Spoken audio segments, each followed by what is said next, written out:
Good evening. You are watching Co-op for Two, broadcasting live from Champaign, Illinois, December 23rd, Thursday at 11 p.m.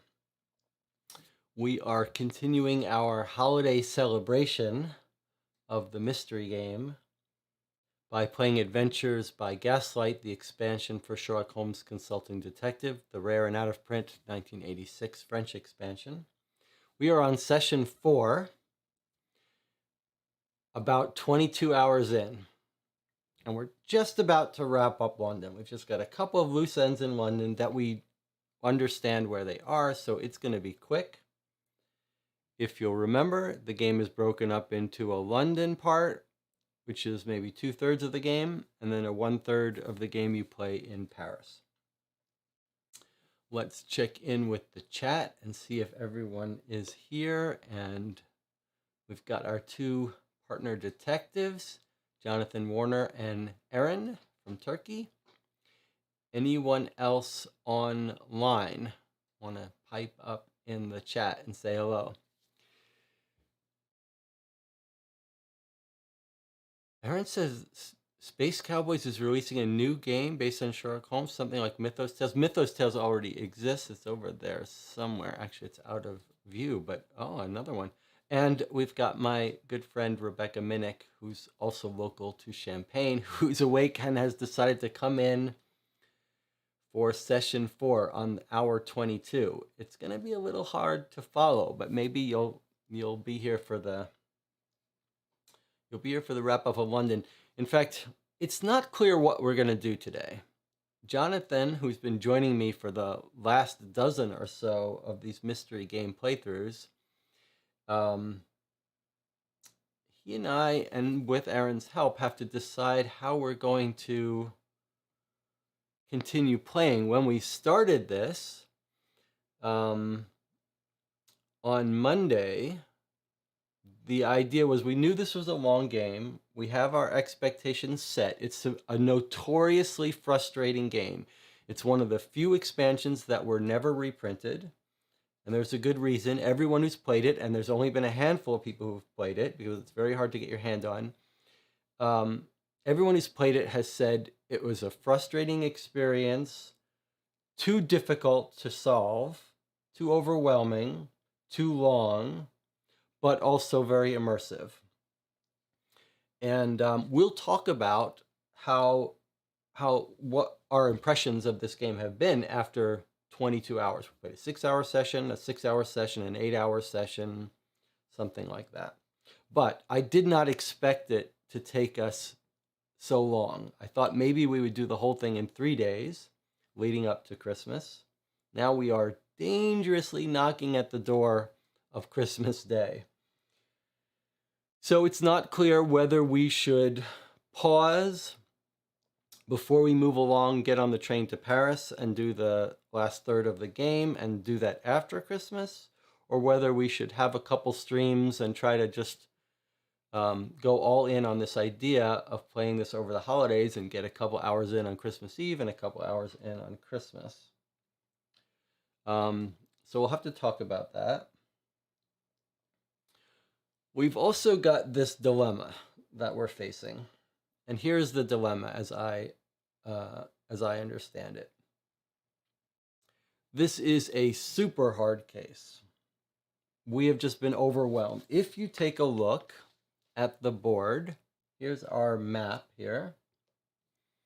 We have marked in green all of the locations that we've gone to and gotten clues from. We've been marking with these little removable stickers. We started out with cubes all over the board of places we want to go that we heard about. And we've gradually, over the course of the last 22 hours, gone to all of these places, fully traveled throughout London, gathering clues. We've got a couple more we're going to do at the start of this stream. But the point is that, here, let's turn off the chat. The point is that we're mystified. We've got so many clues, we've figured out a lot, but the core mystery here, which we will review, has got us stumped. It's what we expected, but it's very interesting and confusing. And we want to make sure after 22 hours that we don't skip over the part where we really try to talk out our theory of the case. And we don't want to take our time playing, but then rush into answering questions or get told answers. So it almost feels like we should spend a few hours just sort of sitting, talking back and forth about theories, or sitting in silence and just cogitating. So I'm not sure how we're going to do that. It's obviously not conducive to a YouTube live stream, but none of this is really, so maybe we shouldn't let that affect us. So it's possible that today and maybe the last day, we'll sort of cut the gameplay session short and just sit here for an hour or two in silence and think or exchange ideas, and you don't have to be there for that. Any thoughts from the channel before we sort of get started on what anyone has come up with overnight thinking? I know I spent a couple hours in bed tossing and turning, trying to think of theories. We can talk about the case, and then we've got the 4 or 5 remaining clues to go look at. I'll explain what they are. We'll go over them. We'll put cubes out, and then we'll talk about them. But we're going to wrap up the actual gameplay of London very quickly. All right. Anything on the chat, or just catch up, movies, music, etc.? Jonathan Warner is recommending a game, Disco Elysium. I have heard, but I don't know anything about it. Forgotten City.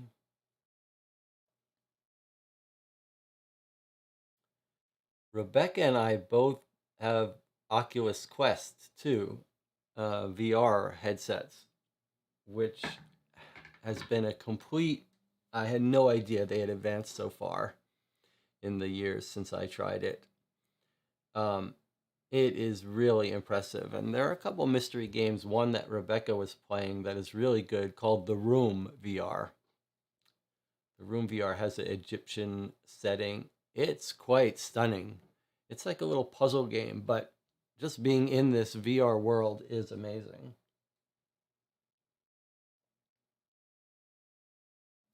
Reza says, I watched Snowpiercer, one of the movies not exactly easy to figure out the ending.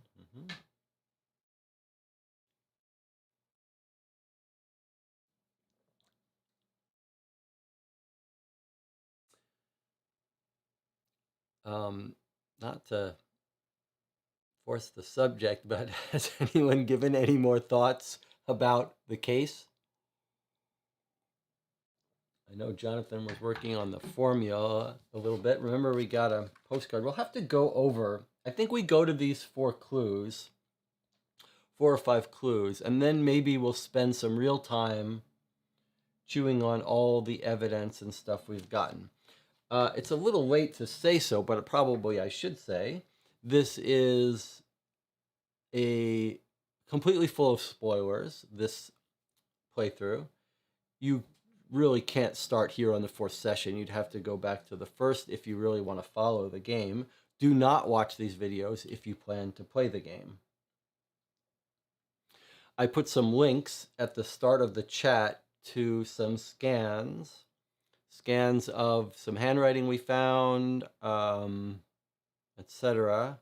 A scan of the clue sheet with our markings. Remember, I reformatted this so we could keep better track of where we've been. In fact, when we take a break, I'll have to print out my Paris version. remember, this is a reformatting of the clues here,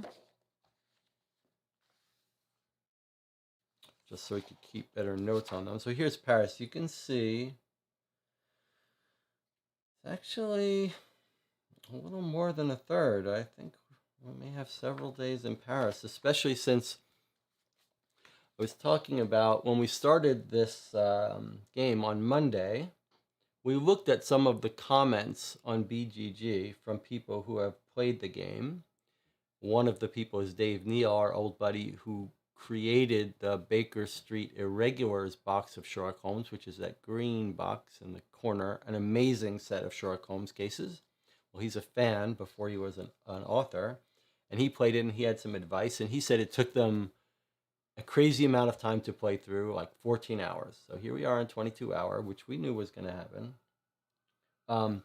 But one of the things that Dave Neal and the others were saying, in addition to being hard and frustrating and not really solvable, I lost my train of thought.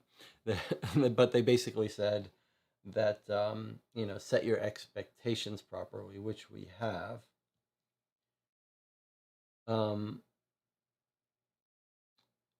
Aaron says, probably Paris will help us piece together everything now. All the clues point to different things. Can't come up with anything concrete. I believe Mr. Thacker is hiding somewhere. There is a spy story, for sure. Well, I think we know where Mr. Thacker is, but let me save the recap till after we finish up London. But you do bring up a very tricky point. With any of these detective games, whether it's Chronicles of Crime, Sherlock Holmes, whatever, part of the fun is trying to figure things out as you play. You could see someone saying, why are you spending time trying to come up with theories and solve the case when you've only played half of it? Play the whole thing, then you'll have your questions answered, and then you try to solve it, which is very logical. And in fact, they tell police detectives, don't get fixated on a theory of the case. You've got to keep an open mind. And we do. But part of the real joy of these games is trying to come up with theories before the game unveils them to you. And in fact, I've talked a bit about, from a game design perspective, how it's very difficult to design a mystery so that all of the stuff you have to figure out is left for you to figure out. And that one of the compromises that can get made, and probably should get made, is challenge the players to figure stuff out early, and then a lot of that you have to reveal as you get to the very end. So we don't want stuff to be told to us. We want to be able to figure it out. But on the other hand, we don't know if we have enough to figure it out. A lot of this stuff feels like it's going to stay in London, and we're not going to get more information about it when we go to Paris. But maybe a lot of it we will. So we don't know how much we're able to solve at this point. Jonathan Warner says, I checked names in from second paper and old directory, got some hits, but not on the clue list. Aaron says, the dead person and O'Brady, the butler, are somehow involved in all this. Yes. That's kind of an understatement, but yes. Okay. I guess we are ready to go. We'll go over this. We may take more breaks than usual this time, just so we break things up a little bit. Let's just continue from yesterday, jump right in, and get the last clues of London so we know what we're dealing with, one of which could be serious. So let's look at our clue list here. If you'll remember, the system that we used was that I circled in red all the places as we went to them. So the places we haven't been, we'll mark with cubes too. Okay.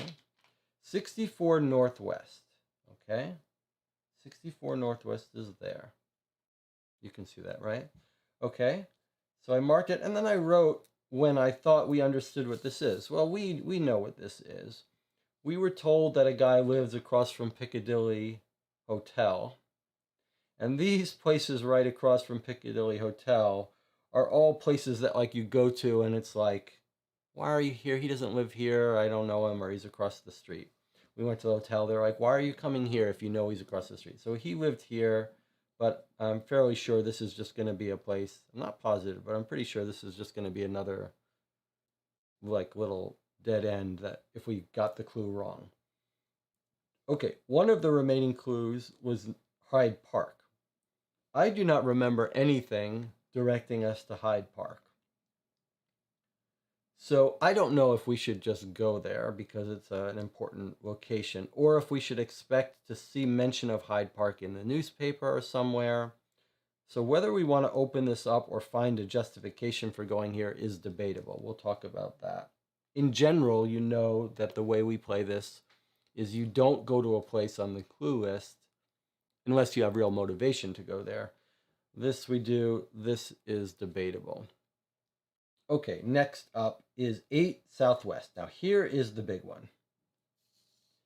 8 Southwest is the Diogenes Club. What is the Diogenes Club? Well, the Diogenes Club is where Mycroft Holmes hangs out and lazes about, smoking his pipe, talking to his rich friends, or not, or being antisocial. There's his card. Now, we ran into Mycroft quite early, and we've got a lot to say about him. He was the guy who's like, don't worry about that guy disappearing. People get called away. Birds fly. He's so chill about the whole disappearance of this military spy. He's like, go on. Tell me about your amusing work. Well, we ran into him at the War Minister's office, where he also seemed to be having an office, or he was just hanging out.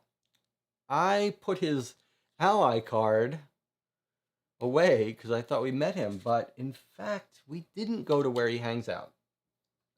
He's deep in this because it's spycraft. So here's what we don't know, though, however.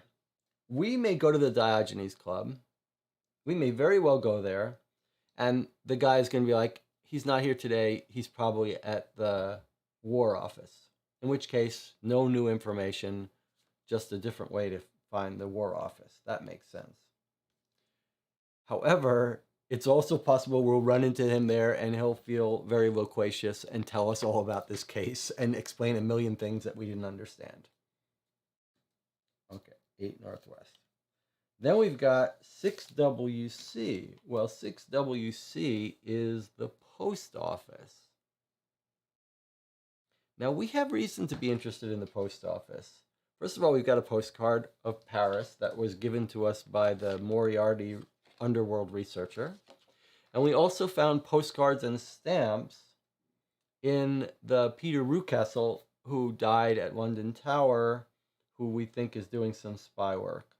And if I remember correctly, there was an interesting newspaper article. Do you remember? Does anyone remember the article about the letter that wasn't picked up or something?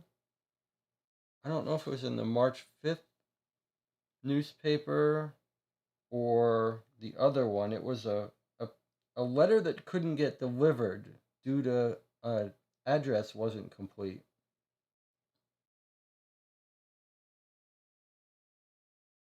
Does anyone remember that? There, here. Oh, it's a telegram. It's a telegram, not a letter. A telegram for Baines from Japan has been received by Telegram Company, 19EC. 19EC, is that a place we've not been to? It's not on our list. Okay, so that is not relevant. The newspaper article is not relevant. But we still have multiple reasons to want to go to the post office for those 2 postcards I talked about. And we've also got a letter from the bank. Maybe that is interesting. So I guess that's reason enough to want to go to the post office. And then the last one was the only one, 56 WC. So all of these others, I just looked at the clue sheet and said, okay, we know the significance of these. I put them down. There was one when I looked on the clue sheet, which is 56 WC. Just there. 56 WC. Okay, So that looks like a residential block. Now, if you played Gumshoe or know Gumshoe, this is sort of a dilemma you faced when you played Gumshoe, because Gumshoe, unlike the normal Sherlock Holmes, also had this kind of clue sheet.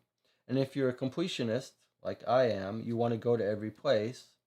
Occasionally you see a clue, an address that you don't understand. Like you haven't heard about it, you haven't had any reason to go to it. And you could cheat. I mean, the rules don't say anything about this, but you could expedite your game by just going to all those places and then assuming you'll hear it, you'll figure it out when you get there, and you'll be given information you didn't deserve or go to places out of turn. So we don't like to go to any place that we don't have a justification for, that we haven't heard something about or know what that building is. But there were a couple of names mentioned that I knew we hadn't followed up because they seemed totally irrelevant, like they weren't going to be useful. And I looked up one of them, which is Breckenridge, and that's who lives at 56. So who is Breckenridge? If you'll remember, we went to Covent Gardens. In fact, we can look at that clue if we want, if we find Covent Gardens. Covent Gardens was over here somewhere. We went to Covent Gardens where the flower Mike Collier works on some days. Covent Garden was 122. And when we went to 122, the first thing we see is a chicken stall, a proprietor, Breckenridge. And Wiggins goes over to him, and he sees him with this big mustache. And then Wiggins says, "Hey, didn't I see you in the company of Mr. Thacker?" And this guy's like, "I don't know who you're talking about. You got me confused." And then he sends us to the flowers. And then at the end, this is an interesting little paragraph. At the end, where are we? I guess my hand's on the wrong thing. Sorry, don't read that.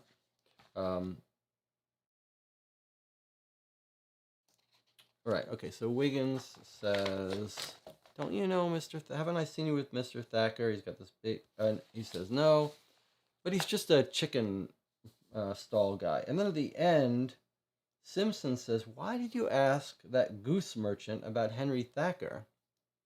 And Wiggins turns to him with a smile on his face, still holding in his hand his bouquet of roses. "When you see a man with side whiskers trimmed in that fashion reading the racing forms, it's not difficult to conclude that he is interested in horse racing." So it's a little confusing, but I think Wiggins is just saying that our guy Thacker is a horse racing guy, reading the horse racing newspapers, and this guy looked like he was too, and so he just took a shot to see if he knew him.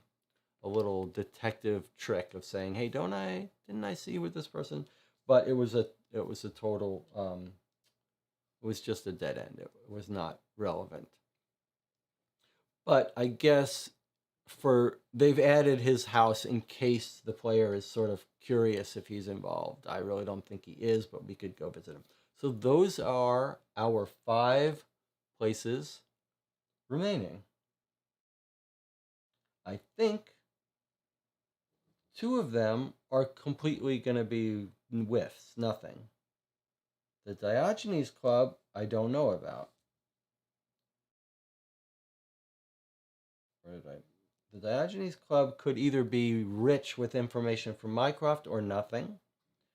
The post office, I think, might have some clues for us. I'm not sure. Could be wrong. And Hyde Park, I don't even know if we should let ourselves go to Hyde Park. I wouldn't be surprised if it was mentioned in a newspaper article somewhere. I don't remember seeing it in our story. So let's start, do our process, and go to the places that I think are nothing. So the first one is 64 Northwest. If there are any questions thus far about these, let me know. 64 Northwest is across from Piccadilly Hotel. Now, if this is wrong, then we'll have to decide whether we want to read it or not, or if there was some other way to get to this location right next to the hotel. This is sort of what happened when I played Gumshoe. In the first 30 hours of play, you're like absolutely strictly following everything. Then when you get scraping the bottom of the barrel and start to get tired, then you start looking at a clue and saying, is this relevant, or is this a clue that most people are never even supposed to look at? It's just there as a lark. Okay, so here's 137. We ring at the door of number 64. A few moments later, the landlady appears holding a broom in her hand. We have apparently interrupted her house cleaning duties. What do you want? She asks in an unfriendly manner. We are looking for Mr. Arthur Stoners, says Wiggins. Can you tell us if he lives here? No, I've never heard of him. Goodbye. She closes the door before we can ask her any additional questions. Yes, okay. So as expected, these locations are when we were trying to track down Arthur Stoners, who was either the horse racing guy or the chess person. We were trying to find who would know Henry Thacker, where he hangs out. We had to go through a lot of hoops to find that person. We went there, he sent us to his club, the Carlton Club, and then we eventually found him. Okay, so that's that. Let's try Breckenridge now, which I think is going to be nothing, but if it's something, then we've cracked a different part of the case. So that's 56WC. Yes, 56WC. Okay, let's circle that. Let's put a little sticker on it.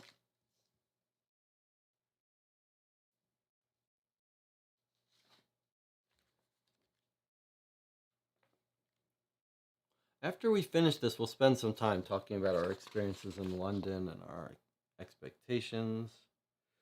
So 56WC is 103. Well, 103 actually has a lengthy paragraph, so maybe Breckenridge is interesting. Wait a moment, says Wiggins, as we are poised over the doorbell about to ring it. Look at the name written on the brass plate. Breckenridge, says Simpson. Yes, and it's Mr. Breckenridge we're looking for. We leave, promising ourselves to be more careful next time. Oh, look at that. This is the first time I remember seeing this in Sherlock Holmes, but look at what's happened here.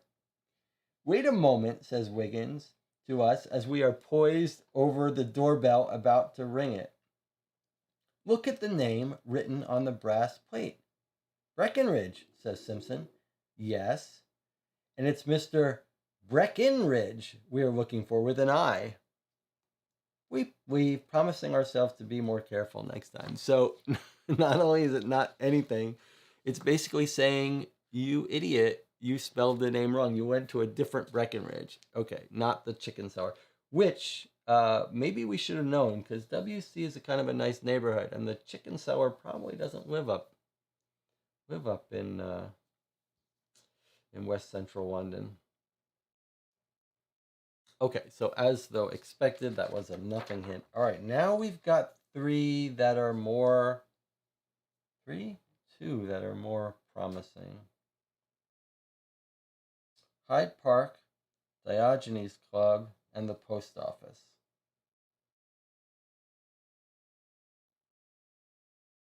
Okay, Hyde Park we're going to save for last because we're not sure about that. Would you like to go to the post office or Diogenes Club to knock on Mycroft Holmes's door? What's it going to be?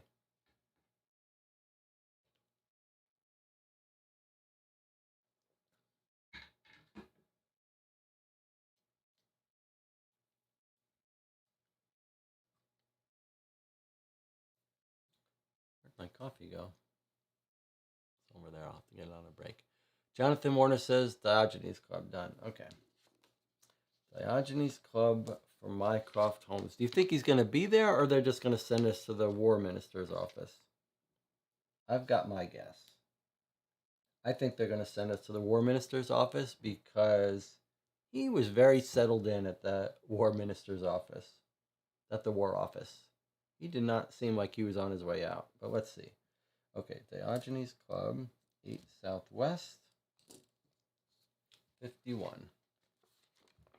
If you'll remember, just to refresh your memory, these do not come in the game. These business cards were made by some people on BGG, and they are just to help you visualize the informants in Sherlock Holmes that are always available. And remember, they're actually explained in a longer little lecture that is not important. But we're just using the cards for fun. Okay, 51. Let's see if they tell us he's not there or if he's there and talks to us.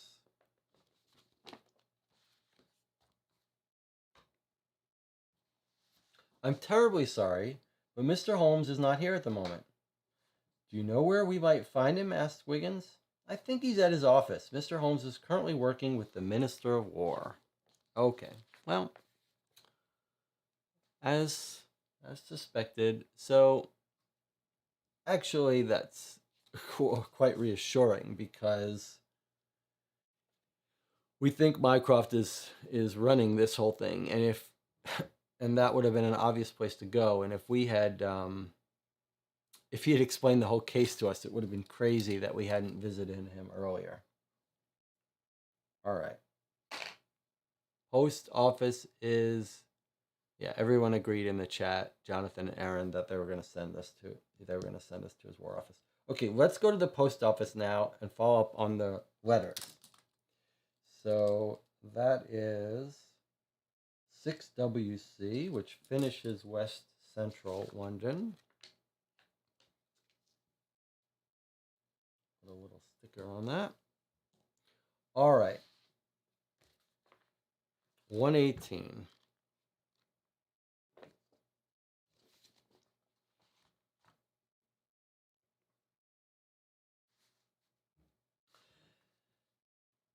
Have you noticed anything unusual in the Thacker's mail? Asked Wiggins. No, nothing. I don't have much time to pay attention to what I deliver. How unfortunate, says Wiggins. It could have furnished us with a clue.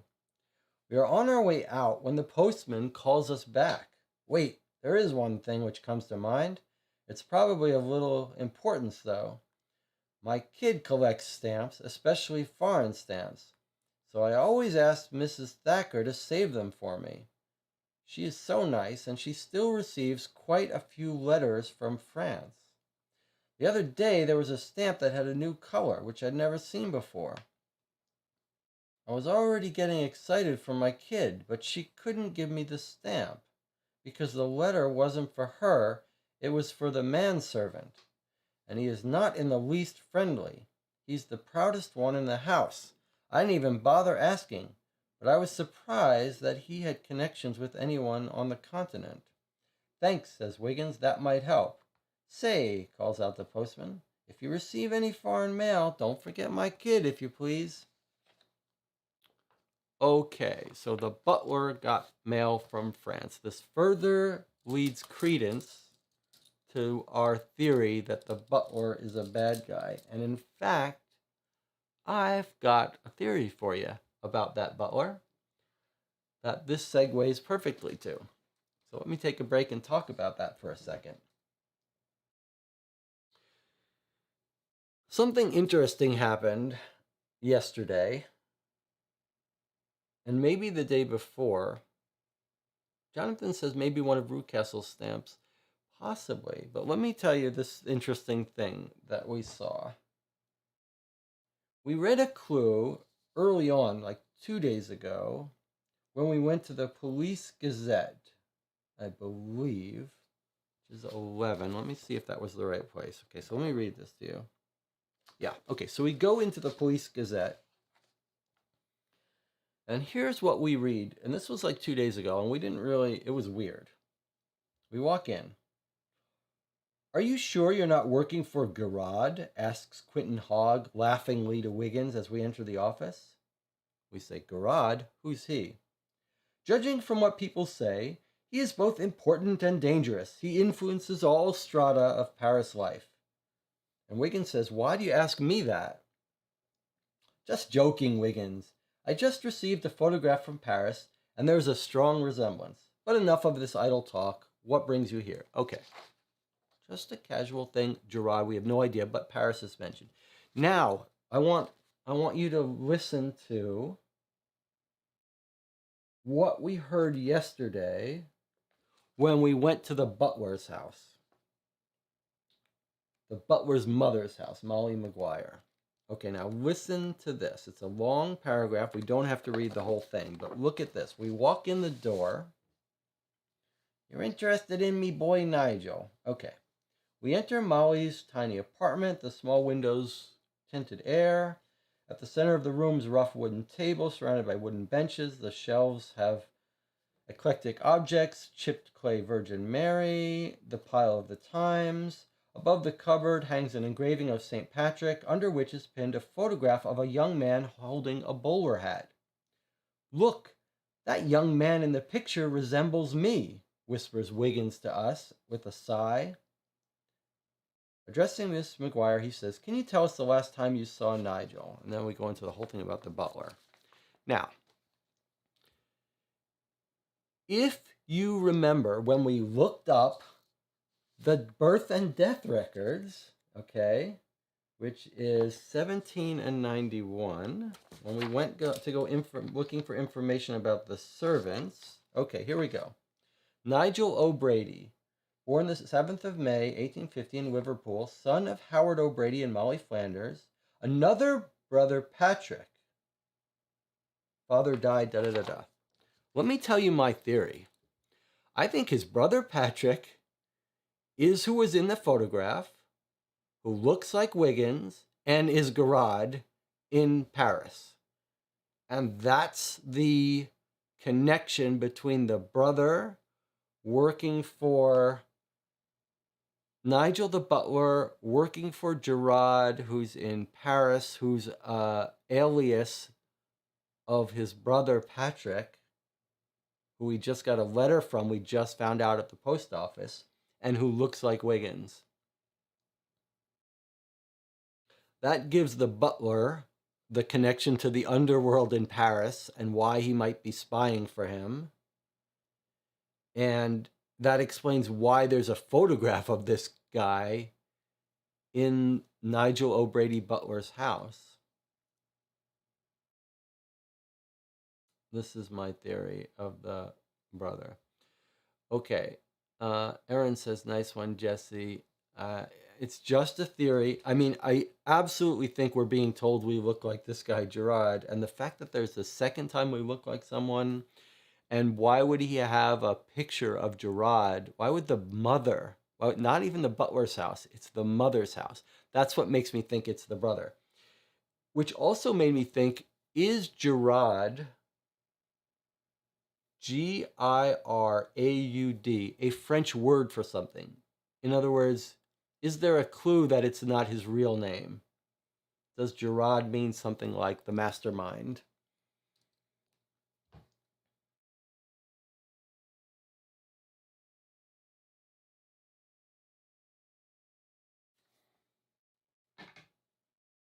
So what do you think? That's not a bad theory, right? I mean, it doesn't help us much. We already thought the butler was a bad guy, but it does.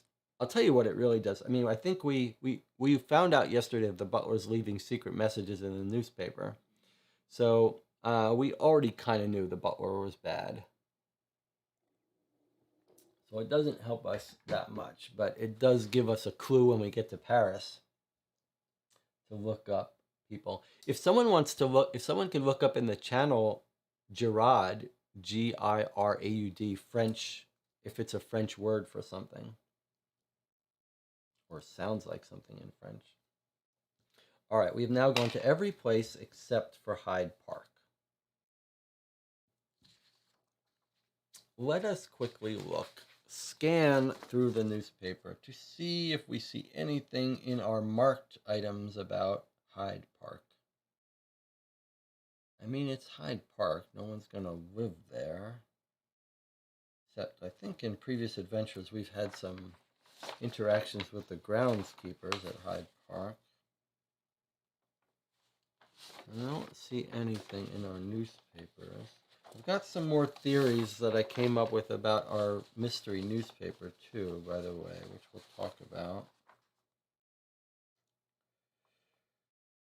I really don't see anything about Hyde Park. So my inclination, I mean, there's two ways you could play this at this point, depending on your style of play. And this is the question we had to confront, that I confronted with Gumshoe. How do you want to play this game? Do you want to now peak at 95 at Hyde Park and read it? Or do you want to say, well, we never got any basis for it, so we're not going to let ourselves look at it, period. And then you got your third option, which is you could spend 8 hours rereading every clue you've read and rereading every word of the newspaper to catch a mention of Hyde Park. I'll tell you where I come down on those decisions. If I'm fresh, I might spend a couple hours looking through. But given that it's probably nothing, and I don't want to waste our time here, I think what I did with Gumshoe is when I really got there. Aaron says I wouldn't go there if I can't find anything on it. Well, I mean, that is a completely reasonable decision. For me, when we've scraping the very bottom of the barrel, what I did in Gumshoe, when I scraped the very bottom of the barrel and I looked for a place, I don't want to spend 8 hours and then get a clue like we got with these clues, where it's like, hey, you went to the next door, you should have gone, you read the address wrong, you should have gone next door. So like, if it's nothing, if it's like, you go there and it's like, Wiggins decided to get an ice cream, so we went to Hyde Park. I don't want to spend 6 hours searching for motivation. So what we're going to do is what Jonathan just said, take a peek. So that's how I did Gumshoe. I like peeked at it and I just looked and saw, is it important? Is it trivial? I read a little bit. Okay, it's a bit real.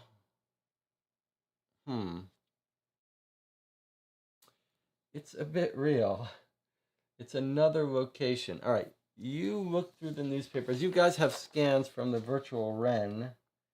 All right, let's look through the newspapers. Let's see if we see anything in Hyde Park. It's not necessary, or 95. It's 95 Northwest. So look for anything mentioning Hyde Park or 95 Northwest.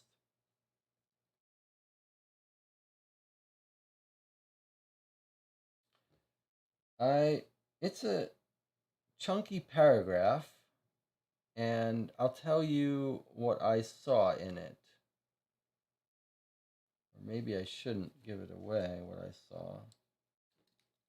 What the first sentence said was, Jonathan says he'll take the time, he'll check the time thing. All right, are you okay with me telling you the first sentence I saw, because I think it points us in the right direction. The thing is, we've seen every other clue, so it's not like there's no way we're gonna see something that is gonna tell us about something that we're gonna learn later. Like, we've seen everything else. So, it can't give us information earlier than we should have it. It's just gonna point to something we might have overlooked.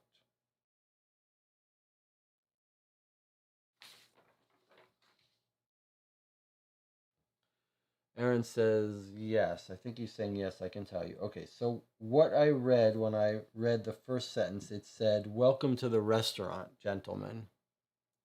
So there's a restaurant there we must have heard about somehow. Let's look in our directory for what restaurants and then see if that rings a bell.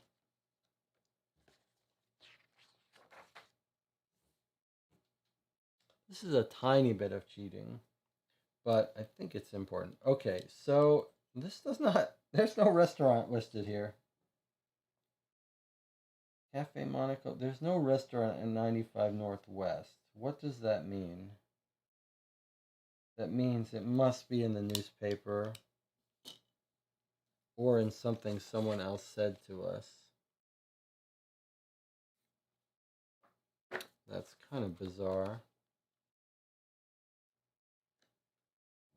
Inn, maybe maybe not just restaurant, maybe there's an inn and he's just haughtily calling it a restaurant. Oh, but it's Hyde Park. I mean, that's got to be a fancy restaurant in the northwest of London, this fancy area. That's got to be a fancy restaurant. Maybe in our old directory under restaurants. I can't remember anything about a restaurant either.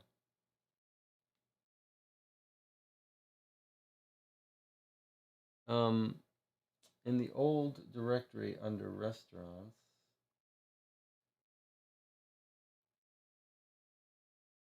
any 95 Northwest? So we found a new place? No.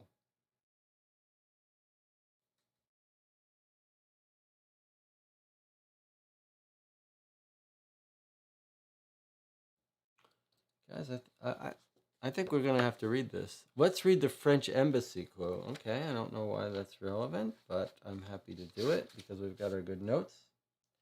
French Embassy. French Embassy. French Embassy, clue 89.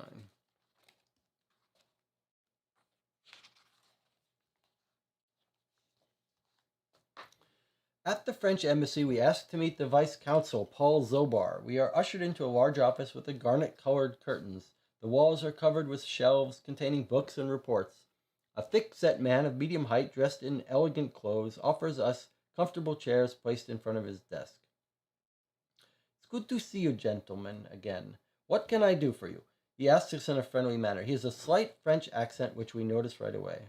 We are investigating a burglary committed in the house of Mr. Thacker, who is married to a young woman of French origin.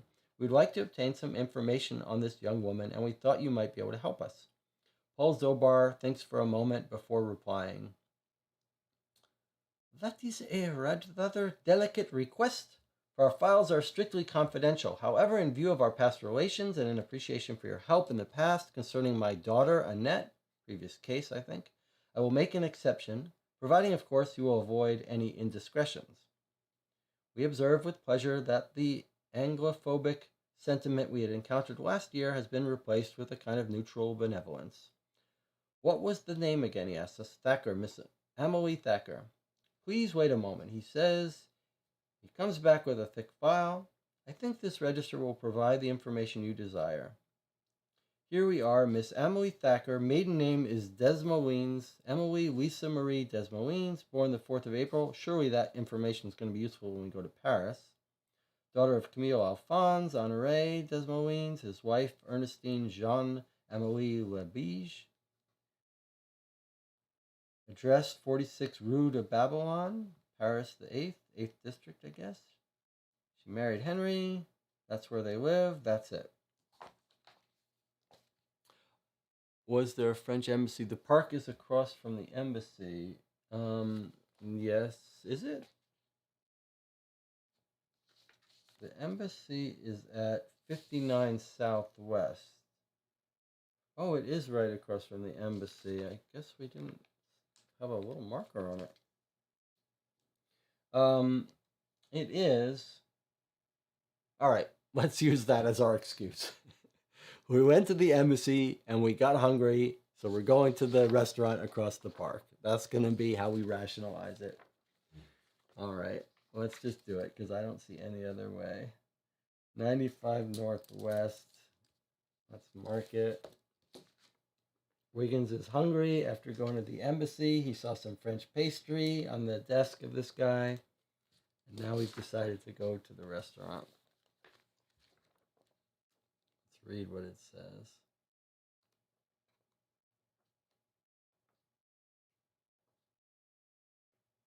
Oh, I must have looked up the wrong thing. Sorry. I'm sorry. I must have looked up the wrong thing because here, when we go to Clue 140 Hyde Park, it says, we question a few passerby, 2 police officers, and an organ grinder with a clever monkey, but we learn nothing of help to our investigation. Okay, so I probably looked up 95. the name of the location. Okay, so, sorry about that. I'm glad we didn't spend too much time. That's why you don't. That's why you don't spend too much time on stuff. All right. With that, the last cube is gone. We have now gone to every single location available to us in London. We are done with London.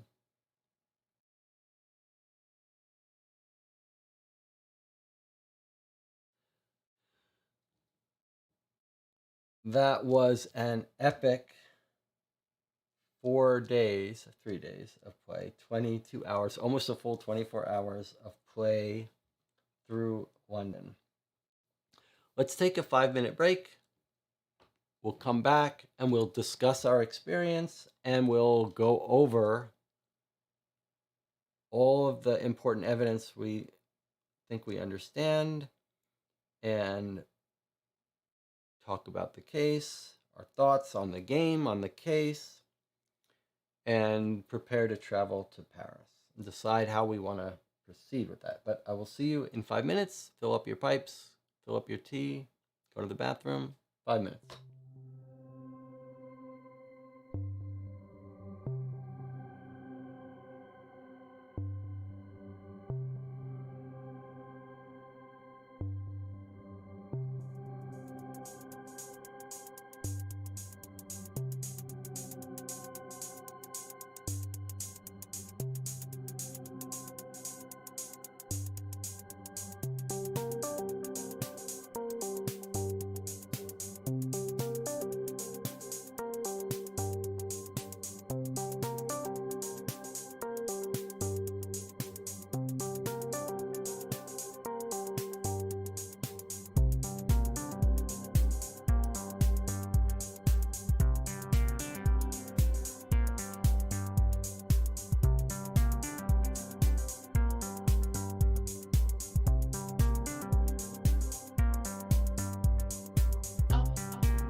Okay, we are back.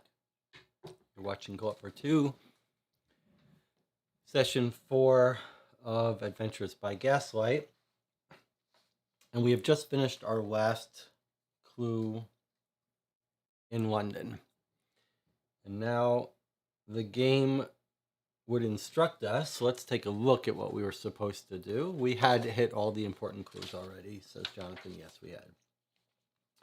Okay, so this is a little unusual for us because we have not played an expansion that works like this. Remember, Sherlock Holmes plays the game for the game's sake. Here was our introduction to the case. So that was Tuesday, about events that happened on Monday.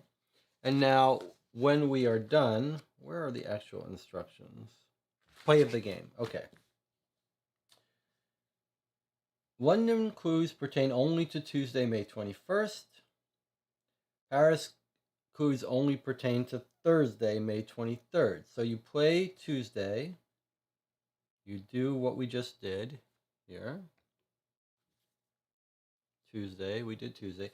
Then Wednesday is just a little interlude. It's just like 2 pages of text in the case book. And then you go to Thursday, where you're actually in Paris, and you spend all your time going through the clues on the Paris map. And then Friday is another little interlude where we read a bit. And then Saturday, we're going to read a bit more, and then get our questions. So it may be that on Wednesday, on our trip to Paris, where we just read 2 pages in this book, we are maybe told information. We're not going to be, the whole case isn't going to be explained to us, but it's possible that the game is going to sit down and sum up what we have figured out. Like, it may very well sum up the information that we're going to talk about now. But that's okay. We're going to enjoy coming up with our own summary before we read that. But let's remember that we may read stuff there that fills in some of these gaps.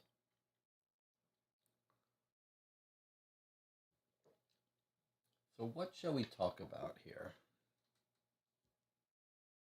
I do want to talk about our theories of the case. And I don't want to, it's not the end of the game, so I don't want to belabor the game design discussion, but I do want us to take a moment to reflect on the fact that we've just spent 24 hours playing this game. Expectations have a big effect on how you enjoy a movie, a book, a game. And I think it helped that I went into this with fairly low expectations. Everyone is warned that it's this notorious game that's frustrating, hard to solve. Not that it's hard to solve, but that you're not going to be happy with the solution, and there was no way you were going to ever figure it out. But for me, the epic length of this, that it's so involved, that involves so much work, so sprawling, that I've got to play it over these Christmas holidays with 2 great people in the chat channel.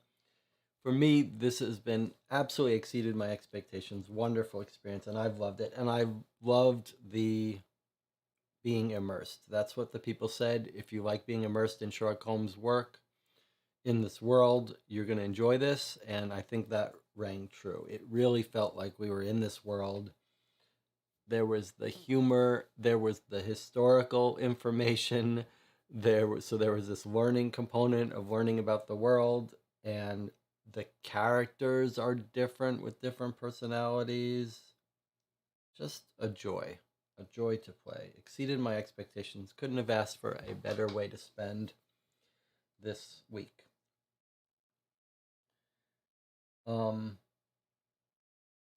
And I'd love to hear your guys' thoughts on that as well.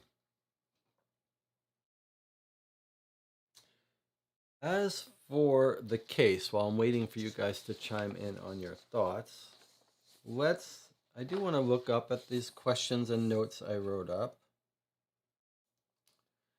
Here are our players that we know about. Let's talk a little bit about the... Actually, before we talk about the case, what did I write? I wrote some notes overnight, some theories. Oh, we went over... Yeah, I have some theories about the cipher and stuff. Okay, so actually, though, before I go over this, I want to talk about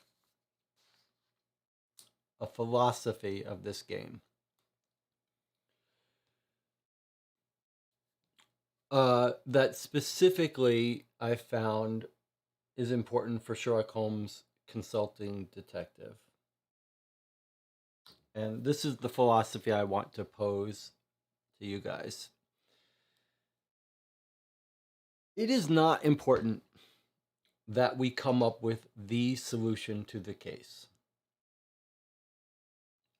Especially given the history of this expansion, that's probably asking too much. So it is not important to me that we come up with the solution that Sherlock Holmes is going to come up with. Everyone has warned us that's impossible. And there may be big parts that we can never understand. However, I believe the challenge for us with this case, being as difficult and convoluted as it is to come up with a theory of this case, which we so far have been unable to do. We do not have to know the exact scenario that unfolded here. But I do think it is our obligation to formulate a plausible scenario, given the facts of the case as we know them. It does feel to me like there is an explanation just outside of our grasp. We've got some very odd goings on. Miss Thacker and Annie have swapped identities during this day. I believe we have convinced ourselves that they used wigs to swap identities so that a trip could be made, giving her an alibi, or so that she wouldn't be followed. Yesterday, we had our world rocked when we discovered that the place that she went to was the husband's workshop. We had been assuming she'd been delivering secret information as a spy, and in fact, at 7:30 p.m., she seems to do just that. But the 4 p.m. trip, where she swapped identities and concealed her identity and was seen nervously getting out, she went to the husband's workshop. Very odd.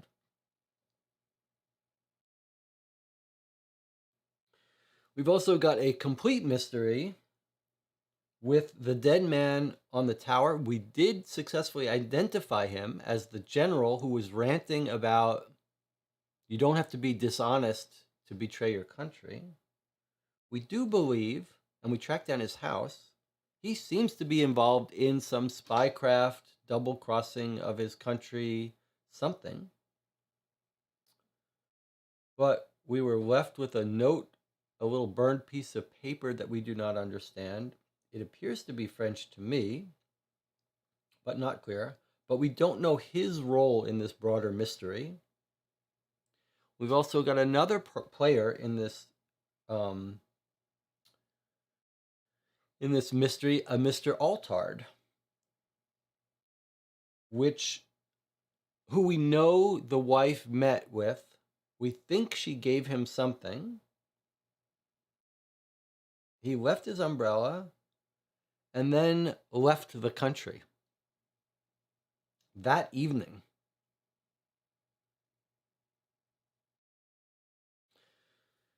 Annie, the governess, seems to be very good friends with Miss Thacker, Miss Emily Thacker. They're the same age.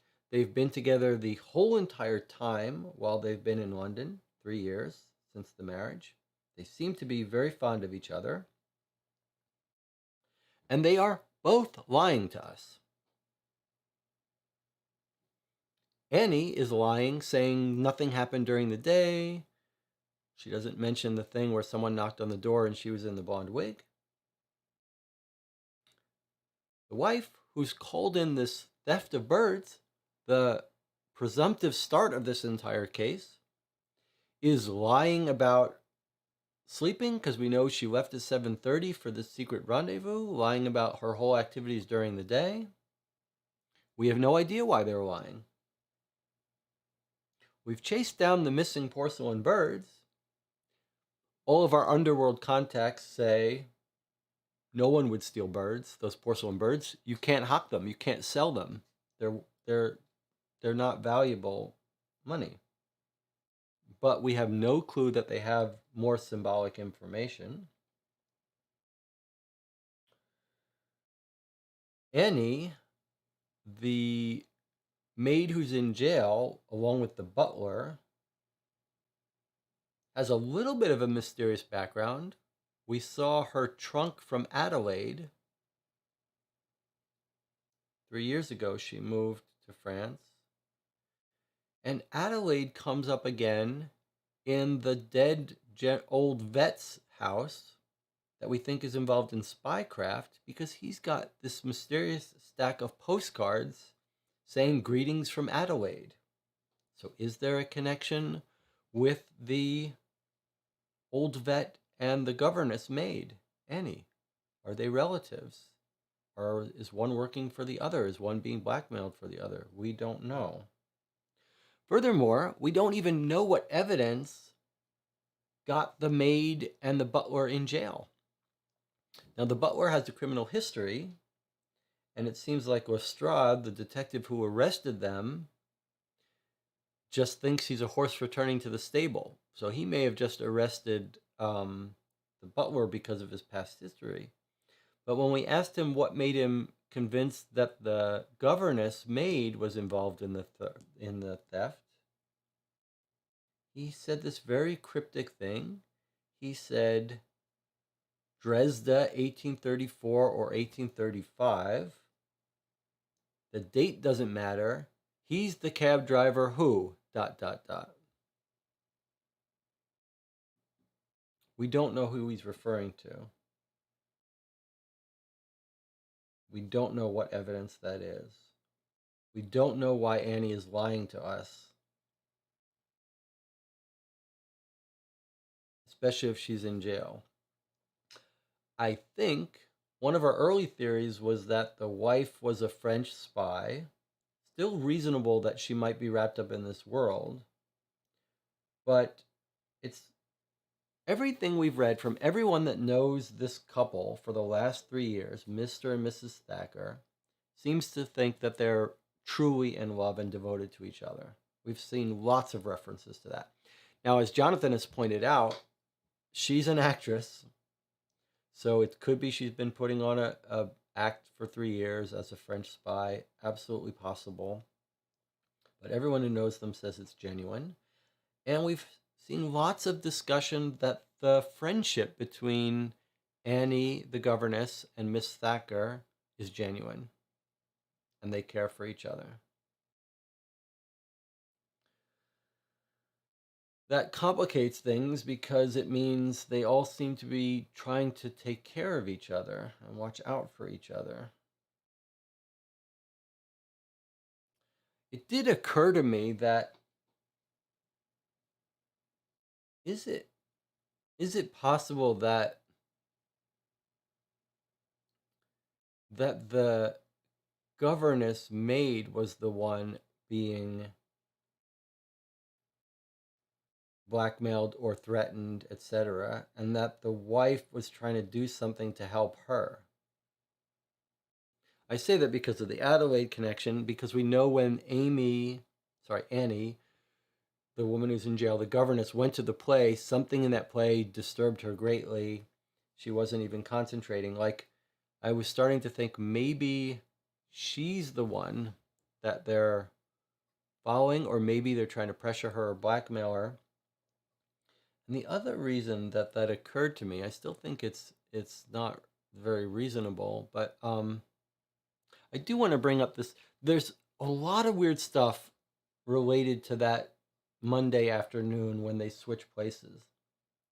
And I do want to point out something that really has puzzled me. So let's recap.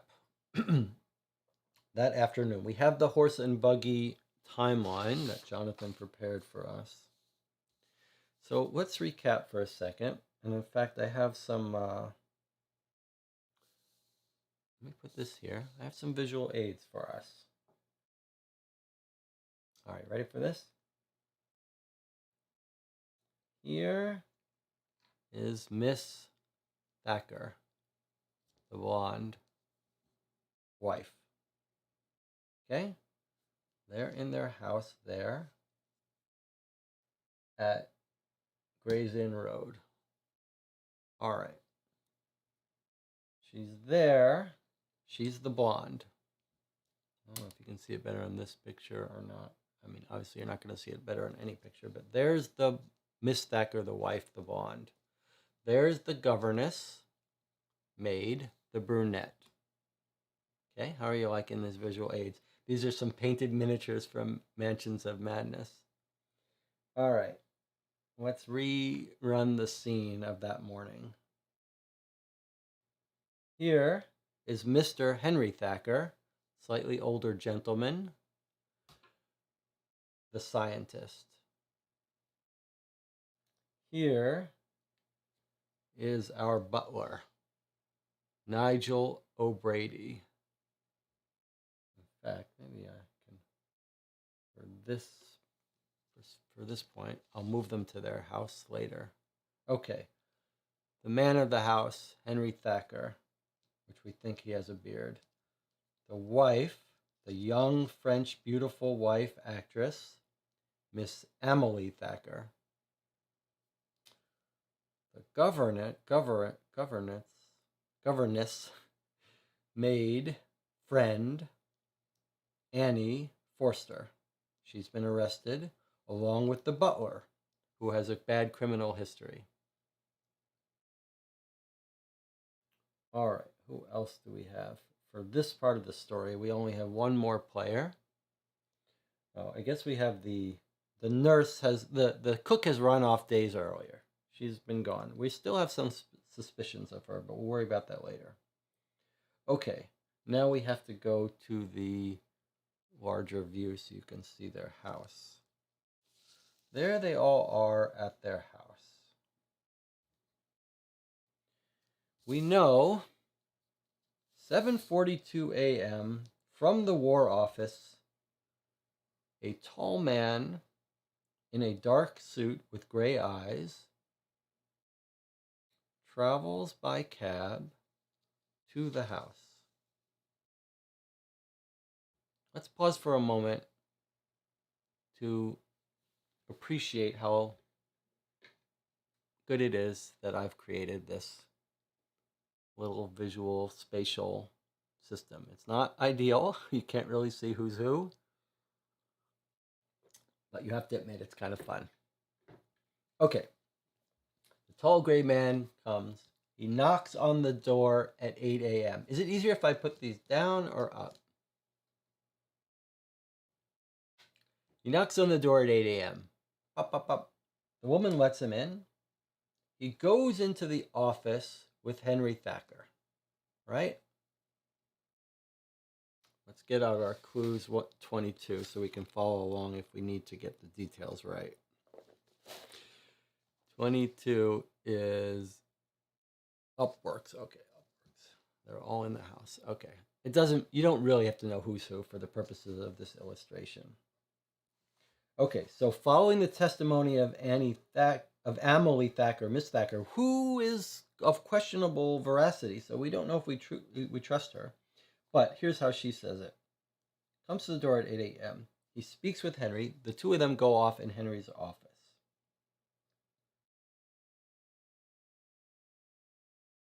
They hang out there till 8:30. At 8:30, the husband comes, asks to speak to the wife. He tells her,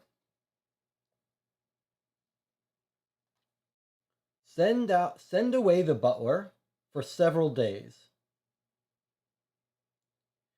Take advantage of the fact that the cook already left for a couple days yesterday. Send Annie, the maid, also away. In fact, you go with Annie for a few days vacation in Bath.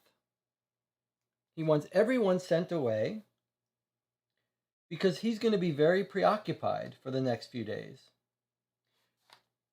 Send everyone away. I'm going to be preoccupied. This guy's still in his office, I guess, or something. She's completely confused, the wife. She's got a tear in her eye. She's like, "Why do you want me to leave? This is the first time you've ever asked me something like this, told me to leave. Why does everyone have to leave?" In 3 years, the first real disagreement. Then he goes and locks himself in his office until noon. He comes out at noon and he repeats his request that she leave London for a few days.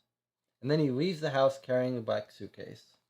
Now, in reading this for the first time out loud, I mean, not for the first time, but in rereading this, I don't see where it says the dark-suited guy leaves. 8 o'clock, he asked to speak with him, and the two of them met together until about 1:30, when my husband came to speak to me. It never says that this guy leaves. Is it possible this guy doesn't leave? What do you guys think about that? Or is it just overlooking that when it says they spoke for a half hour? I think we better write that down. That is very interesting if he didn't leave.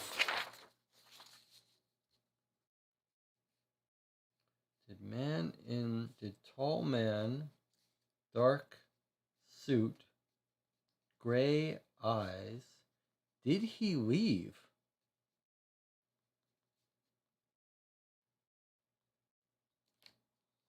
What if he didn't leave?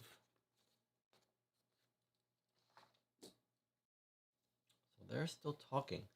His location is unknown. If we look at our cab records, which I printed out for you so we could ease them, why would she use wordplay with us, though? Well, he says they met until 8:30. And then he comes out of his office. They meet together until 1:30 when my husband came to speak to me. And then he goes back into his office until noon.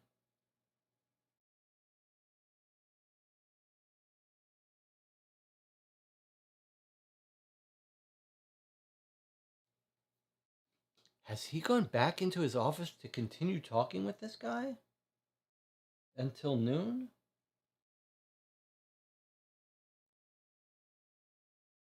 I think we're going to have to read that description of the mendicant who saw him leave and make sure, see if we have any more indication that the guy left at 8:30, which I don't think we do according to our timeline, because I think Jonathan noted in the timeline 8:30 the man leaves the Thackers unable to spot any corresponding coaches, writes Jonathan. So we know he came from 11 Whitehall, but he didn't go back to 11 Whitehall. I think he might still be there. And then at noon, Mr. Thacker leaves with a black briefcase. We should also at least entertain the possibility that it's another identity fakery, that Mr. Thacker doesn't leave. Let's at least keep that in mind. I know that's a lot to hold in. Okay, let's go back to our walkthrough. We're going to look at that later. That is exactly the kind of sneaky detail that would be easy. You make an assumption. You know the old thing about assume. When you assume, you make an ass out of you and me. I feel like we're assuming he left, but now I'm not so sure. Jonathan says, we know no one is in the house when we arrive besides Miss Thacker, and presumably when the police arrive. Well, that is a very good point. That's an excellent point, because we take a tour of the house. Yeah, that's interesting. Okay, let's continue with our walkthrough of the case. He comes out at noon. He leaves the house with his black briefcase at noon.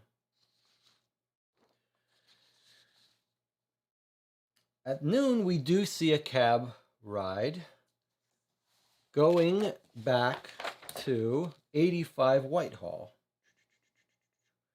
85 Whitehall, as Jonathan discovered, is right across the street from the War Office. So probably he took his cab back. Probably our guy, our professor, went to Whitehall, if that is really him at 12 and not the other guy pretending to be him.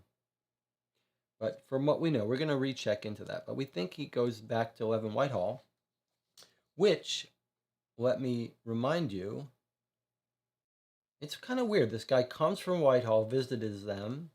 Then at noon, we think Thacker goes to Whitehall. But might it not make sense that it's this guy going back, pretending to be him? I don't know. Either way, however, I will say this. We think Thacker goes to Whitehall currently. We believe that Thacker is hiding out at Whitehall, at the War Office.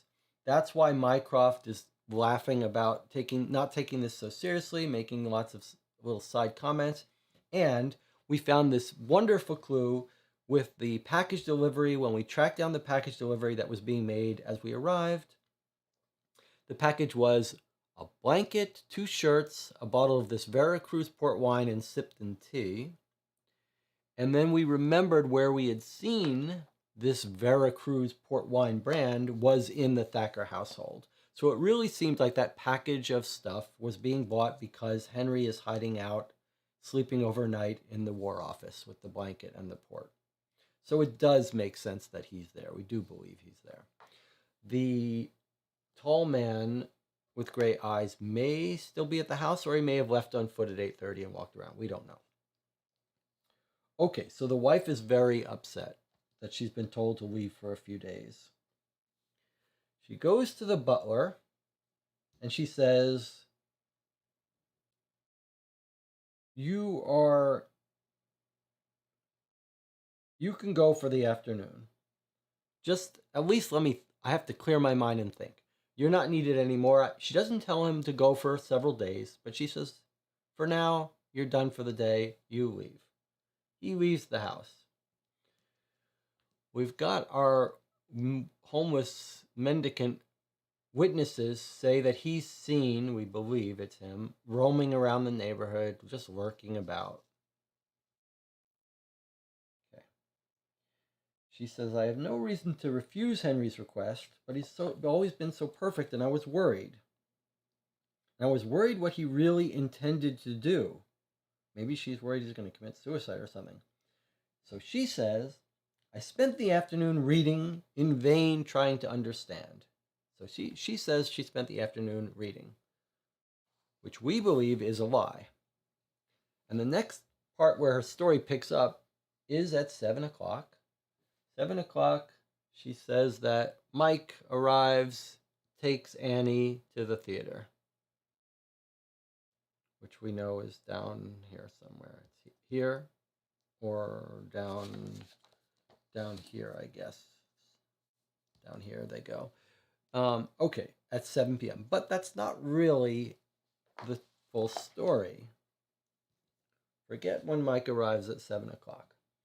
She says she spent the afternoon reading. But what really happened? Well, we know from our cab logs that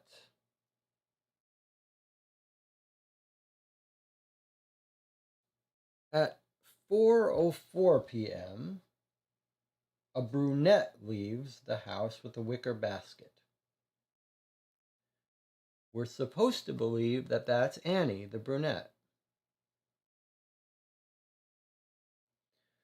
But something happens while this brunette leaves. This brunette gets on a cab down to 22 Hutton Road, down to here, with her wicker basket. As soon as she hops in a cab, the butler, we believe, hops in a cab and follows her down right across the street. We'll pick up what the two of them are doing in a moment. But first we must say what happened. This was at 4:04. At 5 o'clock, the tailor shows up unexpectedly with a delivery of a dress. The tailor sees the blonde woman, presumably Mrs. Thacker, the beautiful blonde woman. She's quite stunning, apparently, according to everyone. She sees her sitting and reading. She knocks on the door. I've got your dress. Knock, knock, knock, knock. The blonde woman sees someone at the door, runs upstairs, and hides.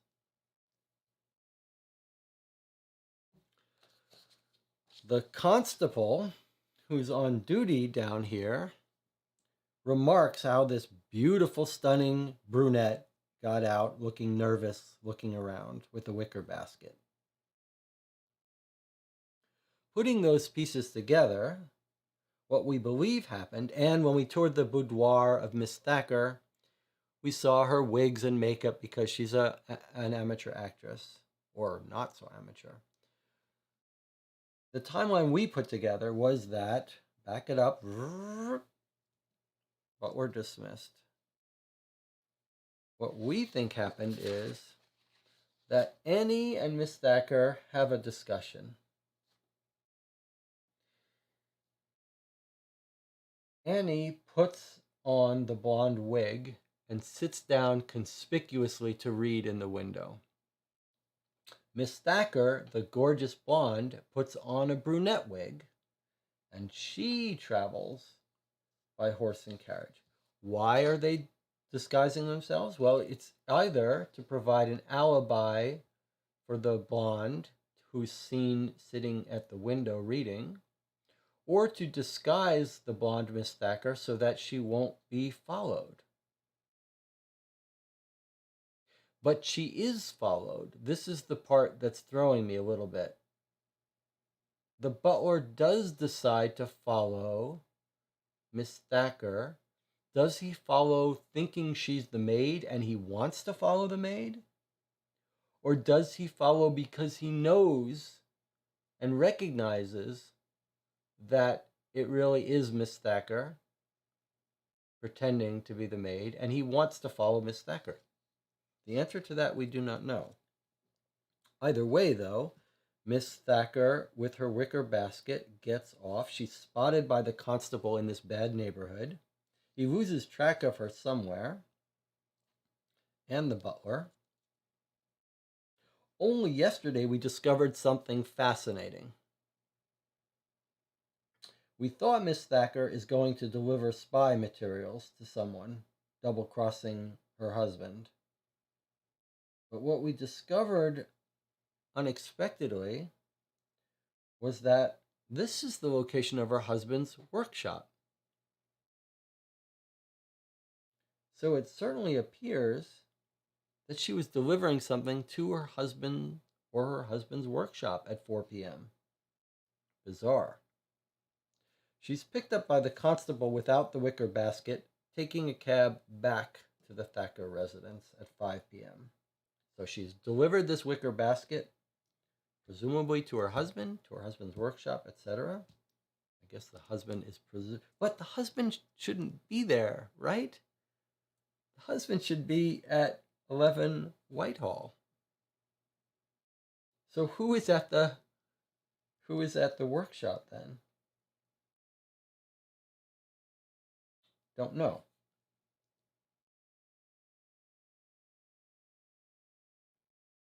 Butler disappears from our scene at that point. We lose track of him, I believe. He does not take a coach back. Okay, now, picking up our story. Miss Thacker comes back at 5 p.m. Butler is gone. Henry is gone. The tall man, we don't know. We don't know what happens between 5 p.m. and 7 p.m. between these two.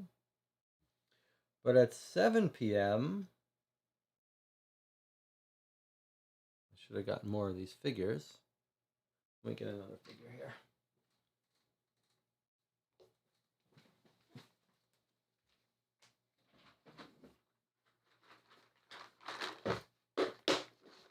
How are we liking this reenactment? Is it going on too long, too slow?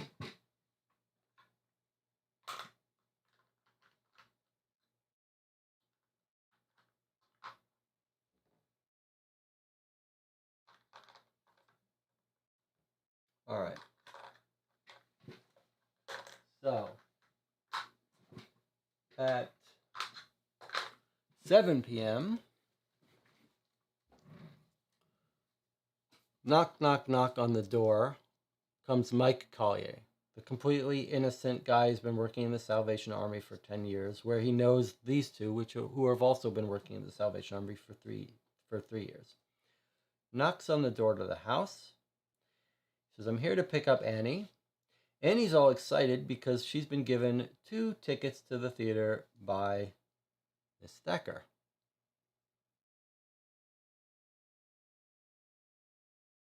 So she and Mike Collier get in a cab. Where do they go? They go to 94 WC. No, 13 Kent Road. Okay, where's our 13 Kent Road? Here. Okay, so I gotta go out of the picture for now. He picks her up, 7 o'clock. They get in a cab ride. We see the cab log. They take the long cab ride down to the theater, to the Elephant and Castle Theater, where Mike says something spooked her. She was very distracted and nervous. Well, that's not quite what he says. Jonathan, let's remember, that's not quite what he says. He doesn't say she saw something that spooked her. He says she's very distracted. She should have enjoyed the play. She would have normally enjoyed the play. Why was she so distracted? So it's possible that before they even left for the theater, she was completely frazzled because of what happened in the afternoon. I think we might want to check on that. They're at the play. Wife, Miss Thacker, says, I took some sleeping powder, which we went and verified. She does have prescription for sleeping powder. She's very nervous. She says, I went upstairs. I went to sleep. At some point, presumably around 9:30 p.m., because that's when she calls the cops at like 9:50, she's roused from her sleep by a noise. She goes downstairs. She notices a scene of chaos. There's a broken glass window on a door heading out to the garden, but no sign that anyone came in from the garden, and the garden door is locked.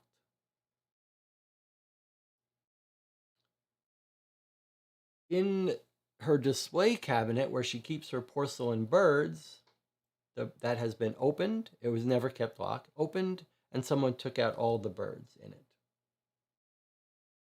Why does she collect porcelain birds? She likes their purity and innocence. Or the Bible says they're pure and innocent. She's not sure why she collects them, but she mentions that to us. The husband's office has been completely turned out. The drawers are flipped upside down. We're conspicuously told twice. Papers strewn about. No one went upstairs to get her jewelry because she was sleeping there, presumably, but they thoroughly searched the husband's area, dumped all his papers looking for stuff. There's a safe on the floor. It's super heavy and strong. It can't be moved. Wiggins tries moving it. He can't even budge it. On top of it is a silver tray with a glass and a vial that don't even budge. We ask her to check if anything's been stolen. She opens the safe right up. She says it's got some papers in it, nothing else. She says, no, it's all there. It's a little odd that she has the combination. It's a little odd that the silver tray on top of the safe hasn't been moved. She calls the cops. The husband hasn't come back. She's worried about the husband as well as the birds. When we talked to the officer on the scene, he also, when he asks her to recount what happened, it's a little odd how she describes the birds have flown away. Okay. That's what she says happens. That's what she tells the cops. That's what she tells us. It seems like a fairly consistent story. However, the cab logs paint a slightly different picture. The cab logs suggest that Mike Collier arrives a little bit before 7, picks up Annie. They leave almost right away, 7:08, 7:02, 7:08. They get in their cab ride and they go to the Elephant and Castle Theater. But then at 7:30, 22 minutes later, sorry, I got that wrong. At 9:02, they leave to go to the theater. Thacker says she goes to sleep, her story. But in fact, at 7:32 p.m., a blonde leaves the house, presumably Miss Thacker,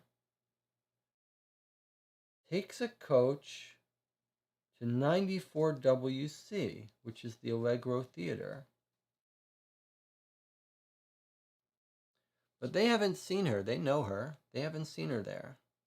An old bum sailor, we pay him a couple pence, a couple guineas, and he describes her, the beautiful, stunning blonde, how she walked across the street into this bar. She had something under her arms, but he couldn't tell what. When we visit the bar to check out what this story, then at 7:54, so she quickly in there, she goes back to her house. She arrives home at 8 p.m. Okay. When we go to the bar, the guy's like, women of the night come in here all the time, blondes, brunettes, whatever, for rendezvous. How am I supposed to remember anything? But then we overhear someone asking about an umbrella, etc. And the bartender says the umbrella was left here by Mr. Attard. A-T-A-R-D or A-T-T-A-R-D. Jonathan, I'm going to get to your comments in a bit. Don't mind me while I go through this. You keep giving them and we'll get to them. So is it a coincidence that this guy Attard left his umbrella? Well, we actually did some very clever deducing. We discovered, if you see here, so here's her trip from 4 Sidmouth Street to the Strand at 7:32. We discovered someone else took a different cab from a different location, but got off basically at the same location. So we traced backwards and said, who lives at 34 Shoe Lane? Well, 34 Shoe Lane is here. And when we traced back to 34 Shoe Lane, sure enough, it was a Mr. Attard.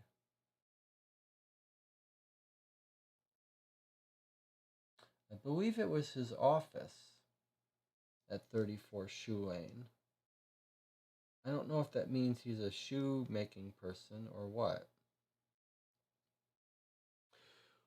We traced his history. Not his history. We couldn't trace his history, but we found his home. His home was... Where's our clue sheet? So 34 Shoe Lane. 34 Shoe Lane was his office. His home was actually at 12 WC. His home was where? Here. So he actually lived here. So she met him carrying something under her arm. They meet up there. When we trace back to his home, they say he left Monday night, left the country on a trip. He has disappeared with whatever information or items was provided to him by Mrs. Thacker, who then goes home. That's the timeline as we understand it. Cops called it 10 p.m. At some point, oh, sorry, that's not the end of the timeline. At 11 p.m., back comes the couple, Miss Annie Forster and her fiancé, and back comes the butler around that same time. They all see the cops surrounding the house. Then the cops arrest the butler and Ann Forster, lock them up in prison, where we go talk to them at some point briefly. Forget where their jail is, at the courthouse or whatever. Mike Collier comes to us. He's like, my girlfriend, my fiance was arrested. Please help. When we went and talked to them, the butler, who has been involved in crime before, sorry, that's not the butler. There's the butler. The butler who's been involved in crime before says, I'm not saying anything. Annie Forster says, I'm completely innocent. You got to help me. We ask her, anything interesting happened that day? No. So she's not coming clean about it. Everyone says she's innocent. The wife says she's innocent. The Salvation Army people say she's innocent. The butler has a crime. The only person who thinks she's guilty is the lazy cop Lestrade, who says this guy's a career criminal. And the girl, he mentions this Dresda 1834. What have I left out? All right, I haven't talked about the spy, dead person. Let's take a break from the reenactment and check in on the chat comments. Jonathan Aaron has left for his shot, his booster shot, which is going to knock him out tomorrow. Jonathan says, could she be moving the birds in the basket? It's possible. It's certainly possible. I don't know what else she could be bringing him. I have my best working theory, which I'll explain in a little bit. Jonathan says, why does she report this crime? She knows it's probably spies and there's only one small broken window and she has a telephone. Why not call the War Office? Someone from Salvation Army recommended Holmes to the boyfriend, I think. Yes, you're right. Major Barbara. There's this whole weird Salvation Army connection with this case. There's Major Barbara. There's Cecilia Sipton and her new husband-to-be. They all work at the Salvation Army with Mike Collier and the wife and Annie. So there is some suspicious weirdness going on with the Salvation Army, but they're all very religious. They're all against rich people, I will say.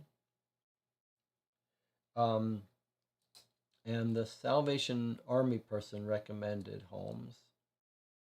It is very weird that she reported this crime. Like, if it's fake, if no one brought... We brought a dog to sniff out at the garden, and he didn't find any signs that anyone broke in through the garden.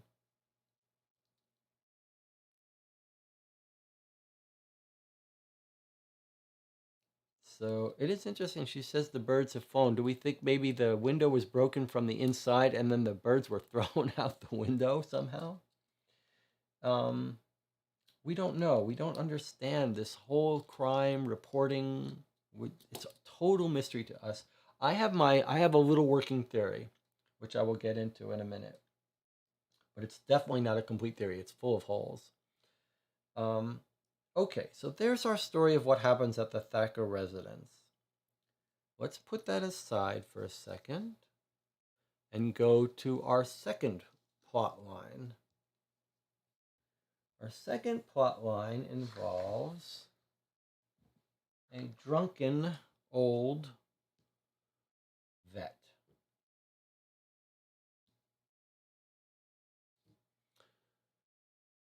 Sometime in the evening of Monday, a drunken old vet who's had like 6 pints is yelling at a table. He's battle-worn old vet. He's yelling about how you don't have to be dishonest to end up betraying your country. Something like that. We can reread it if we want. He's kicked out, maybe kicked out on his face, where it might get scratched up. His name is Peter Rucastle. He then disappears off our scene. But on the morning of Tuesday, I guess, a body is found at London Tower. Under very odd circumstances. It appears to be murder. He's shot with a crossbow quaver, or whatever it's called, quarrel, up through his sternum, on left side, through his heart, and then shatters up through the left shoulder blade at London Tower. So it's clear he's shot from below. It's not completely clear to us whether he was on top of a tower and shot from the ground, and then if so, did he fall, or was the body found from up there? The details of that are not clear. No one mentions that his body splatted or anything. We don't know that it's Peter Rucastle. We know it's a 60-year-old man who's got lots of scarring. His face is all scraped up. He's wearing old, tattered clothes, high-top shoes. We eventually track down the medical examiner, who actually gives us some fascinating stuff. We didn't discover this until late, but his hygiene's bad, whatever. But the examiner, not the medical examiner, but the crime scene guy, shows us he's got a pack of French cigarettes. And some words are scribbled on the inside of the cigarette box, so as if to hide them, to make sure no one sees them. We're not exactly sure what this says, but we think this says something like Rec Doc, received documents at the George and Vulture. The George and Vulture is where Miss Thacker went to meet with Attard. We don't understand exactly what this says. We thought this might say transmit. We think CA is Charles Attard. So these two lines seem to be relating to the fact that someone handed Charles Attard documents at the George and Vulture, presumably the wife. But it's not exactly clear that this says Rec Doc. It could say something else. This doesn't appear to be an N, so this really looks more like Trosm than transmit. And we don't quite know what this is. This looks like an uppercase S, according to our study of script. So we thought this might be SM. SM for this Spitalfield Market, we thought maybe, which is where Peter Rutledge lives, right next door. Not clear, though, if that's what the SM meant. Not clear what this is. Not clear what this means. But we did put together that the dead body was, in fact, Peter Rucastle.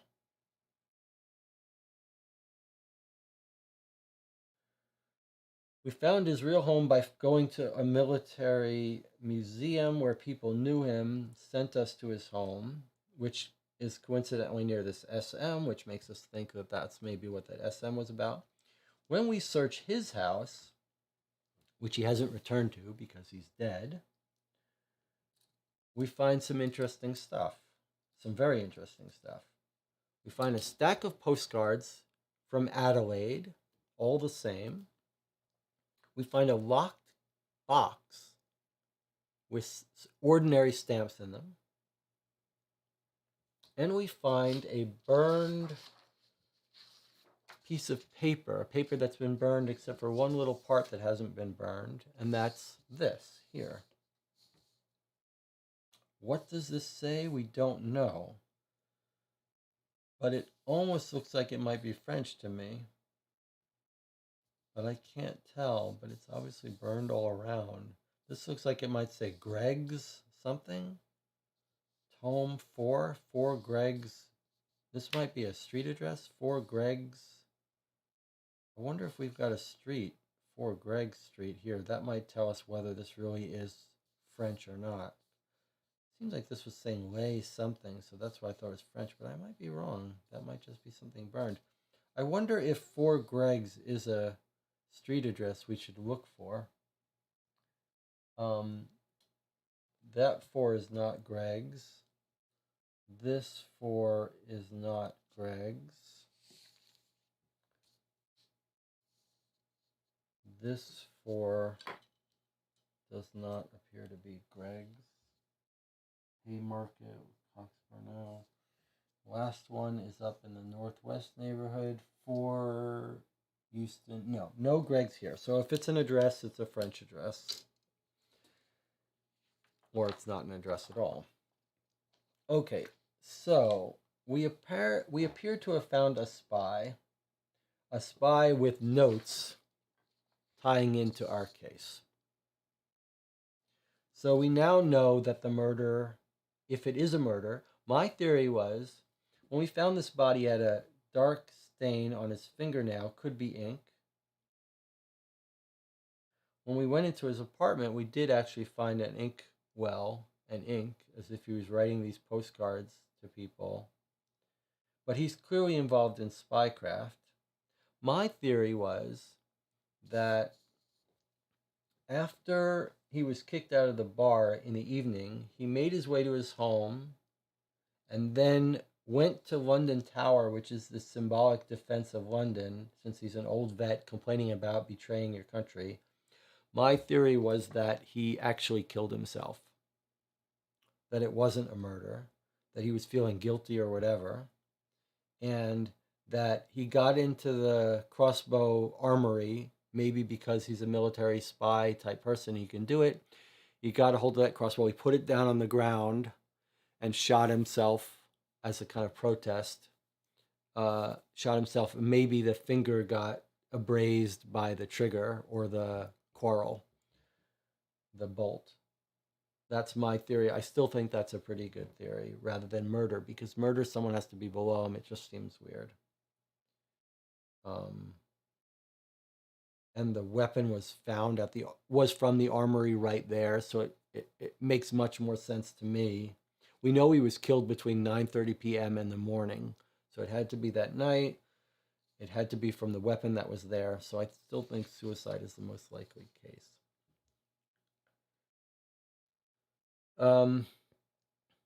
Jonathan reminds us that it was tricky for us to find.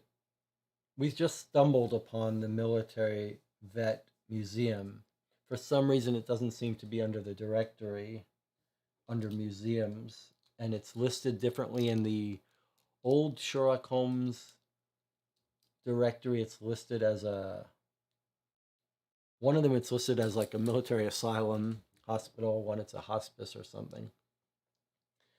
So it was weird that we couldn't we knew we wanted to find him. We knew he was an old vet, that vets might know him, but we had a hard time finding it. We just stumbled on the Royal Military Museum or Hospice and happened to find him.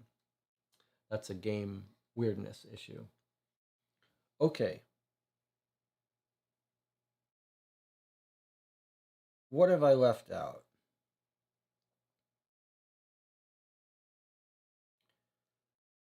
I've forgot to mention that the reason Mr. Thacker is such an important center to all this is that he's a brilliant engineer, leaves nothing to chance, has figured out all these things. He's a great synthesizer of information, and he was hired by the military to look into heavier than air flight machines, airplanes for the military. So that's why he's of interest. He might be interest to a foreign military. I remember what else. Jonathan says if he was on a prototype flying machine, someone could shoot him from the ground. Yes, but that seems like a long shot. Okay. I remember another big piece of information that we found out yesterday.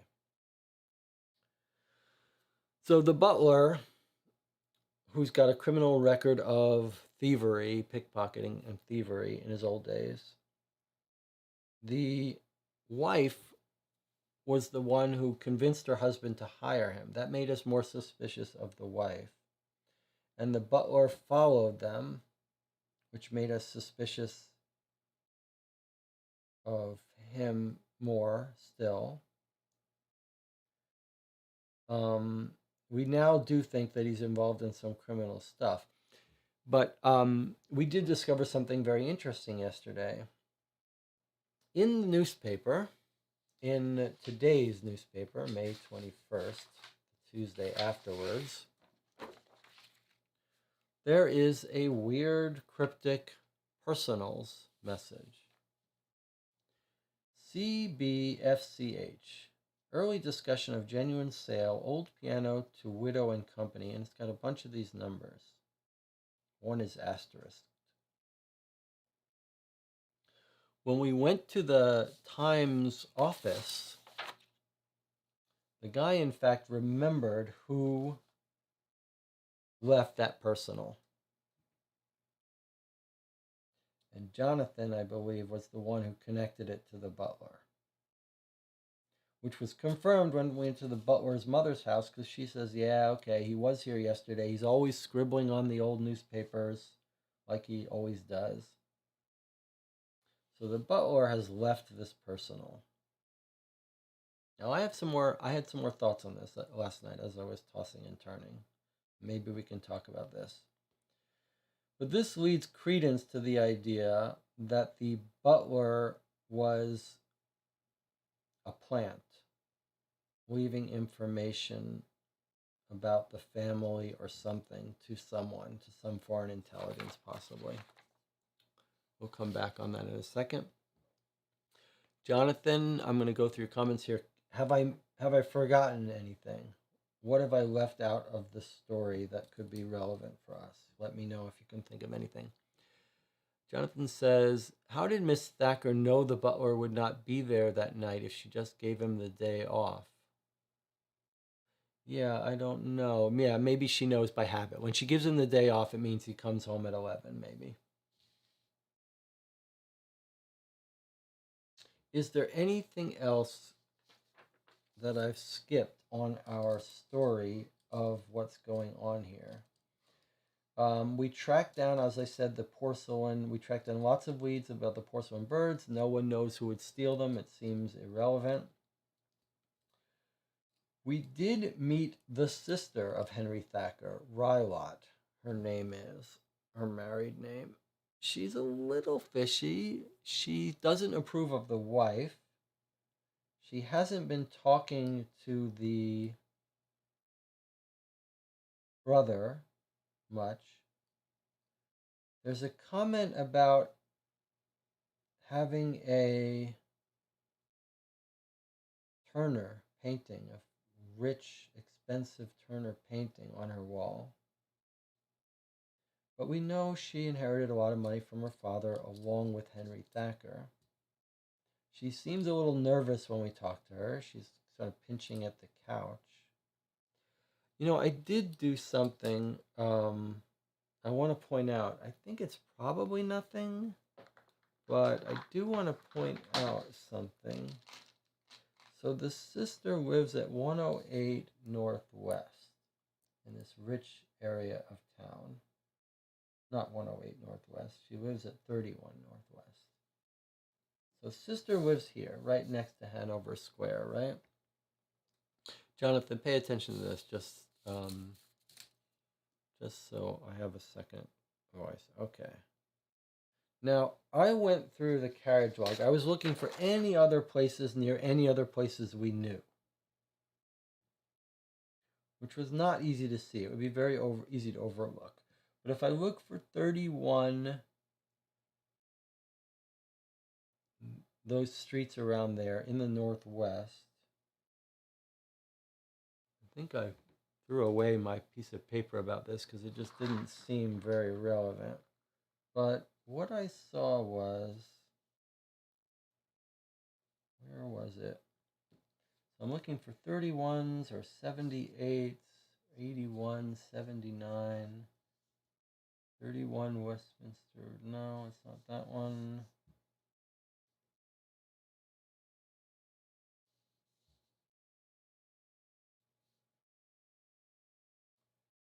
79, 78.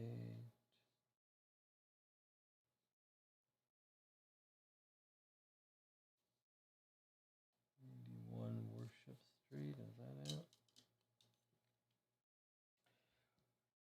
What I kind of found was, if I can find it. Oh yeah, that was it. Okay, so here's what I want to show you.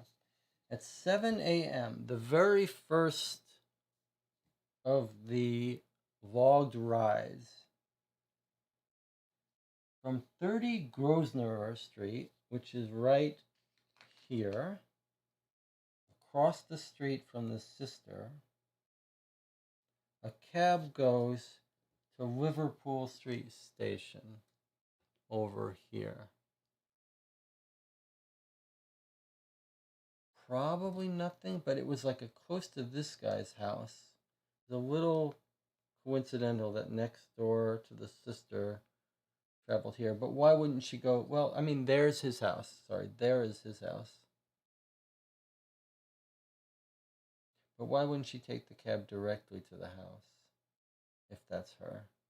It was just a little weird. Probably just a coincidence. There's a hotel here, Claridge Hotel. So probably someone just picked someone up from the hotel and took them to the train station. So almost certainly nothing. But I just thought I'd mention it because the sister seems a little suspicious. We never understood what the 1834 Dresda was, although he says that's the cab driver who ... I thought about maybe we should read that cab driver's statement. We get a whole description of his house where he's a painter. I wonder if there was some discussion of he painted something. Where's his house? Marmaduke 12. Let's take a look at that again. Jonathan says, did I mention Mycroft? Mycroft is Holmes's brother. We went to him and he seemed very nonchalant about this guy disappearing. And he made several little allusions like, men get called away for various reasons. Don't worry about it. And birds are meant to fly. So it seems like Mycroft could be involved in running this whole thing. All right, I'm going to look here where we talk to the cab driver just to see if we could wrap up if there's anything about this cab driver that told the police to arrest Annie. So, Marmaduke Overstreet, 50 blonde hair, he's painting. Covered with small representations of familiar London scenes, we see a watercolor On the easel, we recognize the quadrangle. What's the quadrangle? It's one of the famous parks here they're talking about.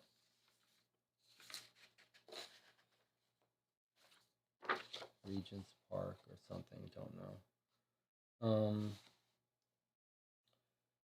Okay, I paint them from memory. We're not here for a painting. What can I do for you? You did a trip last night, 7:30. The ravishing blonde. She seemed in a hurry, hardly surprising. Every time she's described meeting somewhere, she's in a hurry and nervous. She wasn't dressed up like most of the ladies, because she wasn't going to a play. She was going to meet someone. That's it. He doesn't say anything else. So we still do not understand this 84 Dresda cab driver. Maybe it seems like we're not meant to know on what evidence she was arrested, or at least not yet. Aaron says, I'm back. We're still recapping.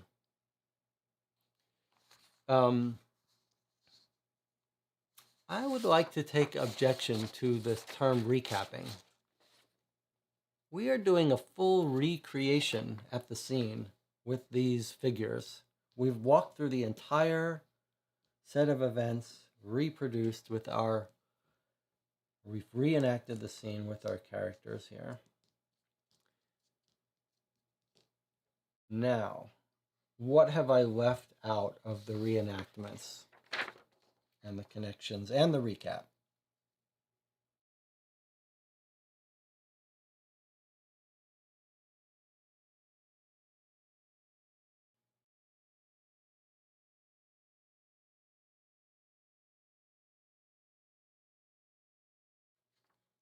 I'm looking through the list of clue points to see if there's anything.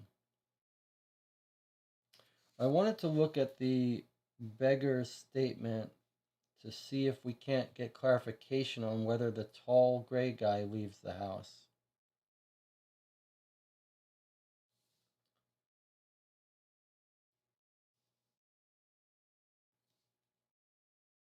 I think we've basically gone through the whole thing.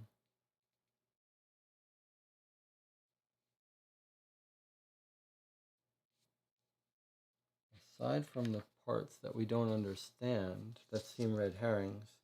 Okay, let's go see what that guy said again about the guy who was watching the house outside.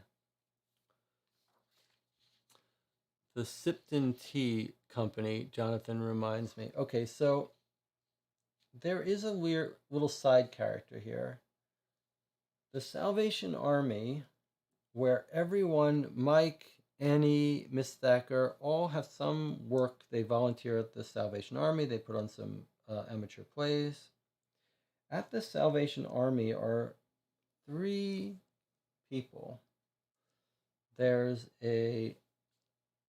looks like Mycroft Holmes. There's a Cecilia Sipton, who's a very rich heir to the tea company, the Sipton Tea Company. She's involved with the Salvation Army, and she knows Annie Forster and Miss Thacker well. And then there's a Major Barbara who also works with them. And then there's talk about how Cecilia Sipton, who knows them both and is sort of like a big wig rich woman, she's also marrying Donald Doolittle, who runs some other shop. Does he run the tea shop? Maybe he runs the tea shop. And they seemed a little bit fishy, but nothing fancy. So there's that. We don't know how they play into anything, if at all. They don't seem to. But they're giving a little bit of a character witness to our woman and the governess as being really good people. Which I'm being won over to the idea that they are, that she's not a bad spy. Jonathan is saying, did we talk about the Selfridge delivery? I think we did, but basically, when we went and visited Mycroft at the War Office, we caught a delivery, which we tracked down from a department store, and The delivery, I guess we can look at it here. Selfridges, 39. The delivery is what made us think for sure that Henry Thacker has not disappeared, but he's hanging out with Mycroft, probably overnight. So the delivery was a blanket of beard soap. We don't know for sure that Henry Thacker has a beard, but especially after that comment about the bushy people racetrack, we think he probably has a beard. But here was the real giveaway: a bottle of Veracruz port, which was mentioned one other time in their Thacker household. 2 shirts, a packet full of sip and tea. So I believe this was just confirmation that Henry has now been located. He's been hanging out, hiding in the War Office the whole time, which comports with the cab that took him. We have a cab at noon when he leaves with a black suitcase, traveling to the War Office. It makes sense. He went there, he stayed there, he never came home. Aaron says, the most important thing to follow is O'Brady, I think. And Jesse established a plausible theory about his link to Paris. Could O'Brady be responsible for the murder of the general? That's a great question. It's a great question. I could not track any cab rides bringing him there. I did look, at least I tried to look, and didn't find. But remember, yeah, he was arrested at 11. Is that right? Let's read that, because if that's true, then he could have murdered it. Yeah, we know it's true because we know he wasn't there when the cops arrived.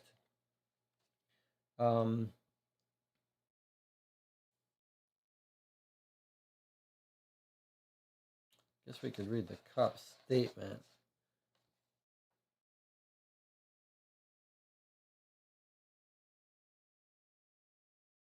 But basically, they come home at 11. We know the murder occurred sometime between 9:30 and the morning. So the butler could have killed him in the evening before he came home. But we don't know. I still think suicide is the most likely scenario. Did we establish anything about Annie's behavior at the theater and what was O'Brady was holding back at the jail? I think we should look at the theater discussion again, since that was something we read, in the first hours of playing. What are you talking about O'Brady holding? Oh, holding back. Yeah, he's not talking at all. We say, you've been involved in crime. You probably are keeping your mouth shut. And he's like, yep. He just doesn't want to talk to the police. I think we should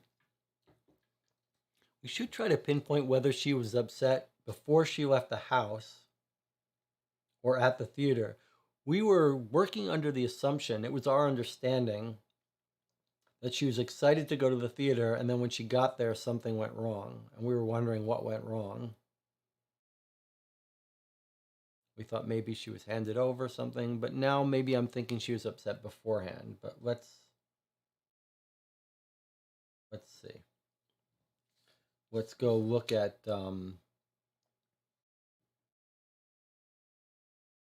let's look at Mike Collier's statement to us, and then the statement at the. Actually, it was in the intro, so we haven't looked at that in a while. It might pay to look at that again. Let's look at this intro to the case again and see if there's anything we missed, since we haven't read this in so long. So there's an interesting theory about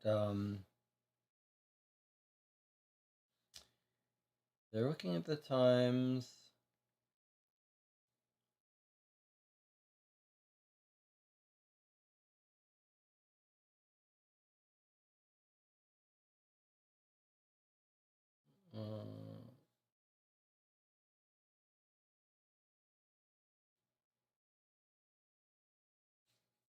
Holmes says, Watson, this is when Holmes is assigning us this case.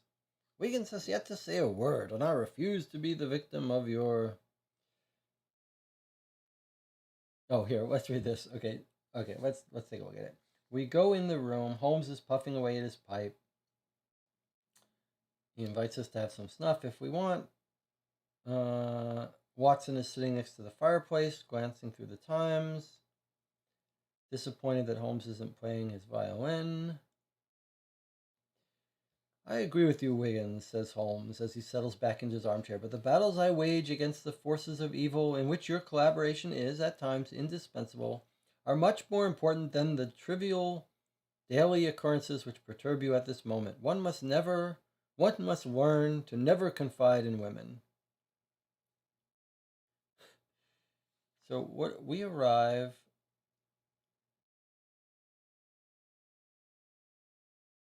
Wiggins is all messed up. All right, so we walked in the middle of this conversation. And Watson is upset. He says, really, Holmes? Says Watson, nervously folding his paper. Wiggins has yet to say a word, and I refuse to be the victim of your... Before Watson can finish his reproach of Holmes, he is interrupted by an alternately blushing and stuttering Wiggins. Mr. Holmes, how did you guess? I never guess. It was not very difficult to see that something was amiss from the moment you entered. So Holmes is basically saying, I don't have time to get involved in your troubles, even before we opened our mouth. Then someone arrives. He comes up the stairs. This is Mike Collier. I need your help. Annie must be freed. I'm sure she has nothing to do with the theft. Major Barbara told me you would be able to help. That's the Salvation Army woman. Okay. He tells us what happened. I work for Mail the Forest. Don't have much information. I'm engaged to Annie Forster. Yesterday I went to see Annie like I always do on Mondays. She's employed by Mrs. Thacker. Annie was waiting for me. She told me she was happy because her mistress had given her 2 tickets for a play at the Elephant and Castle. We hired a coach, as it's far away. Miss Thacker insisted on paying the fare. She wants us out of it. Miss Thacker wants them out of the house, I guess. After the play, we returned. Surprised to find the whole house lit up. Policeman was stationed by the door. They took his name and they insisted he leave. In the morning, she was arrested, along with the butler, for the theft.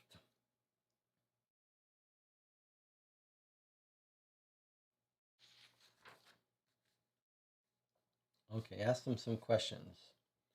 Did you notice anything unusual or peculiar in Miss Forster's behavior last night? Peculiar, not really, but there was something about her attitude which surprised me. You see, she's very fond of the theater and possesses quite a bit of talent for an amateur, which she has put to good use in the small productions. The game's reminding us she's an actress. An evening at the Elephant Castle should have been a delight, a joyous occasion, but instead she seemed preoccupied and nervous. At the end of the play, she hardly talked about it. In fact, I doubt she paid it a great deal of attention. On 2 occasions, he mentioned the Salvation Army.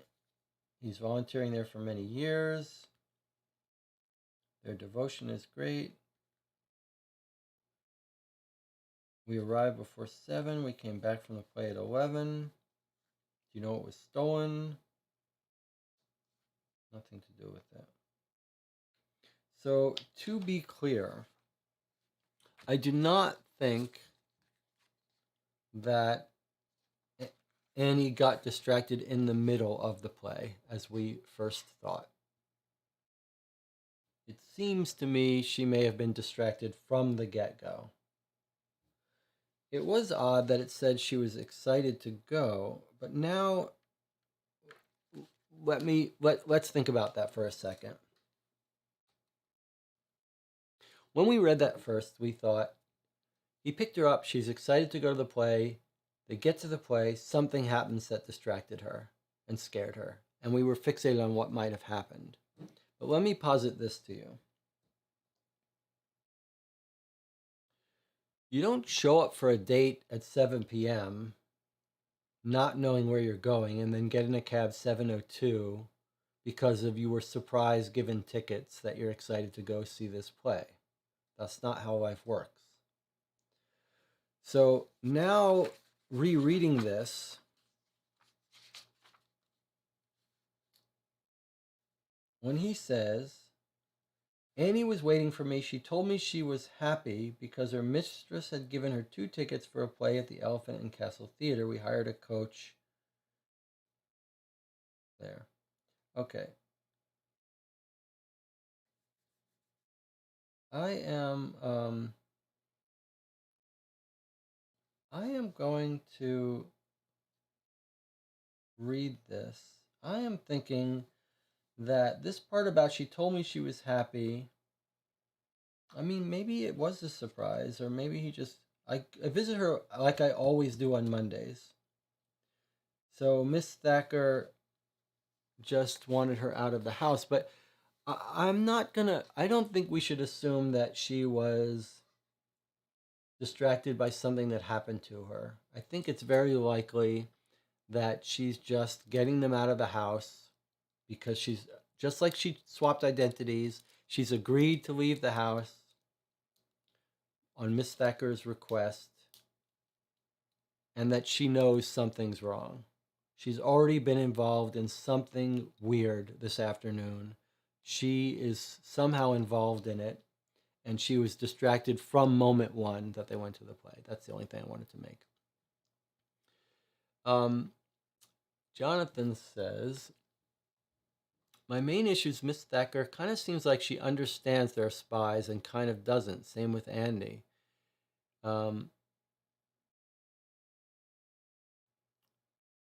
Is she sending anyway because of a decoy or because Miss Thacker does not want Annie to know she's leaving? I agree, it's a little confusing, but it does seem like she wants her out of the house to me. She's out of the house. This is the other part that's a little confusing. She's out of the house for 2 events that happen. One is at 7:30, Miss Thacker drives to give Altard something. And then there's the break-in, both of which Annie is out of the house for.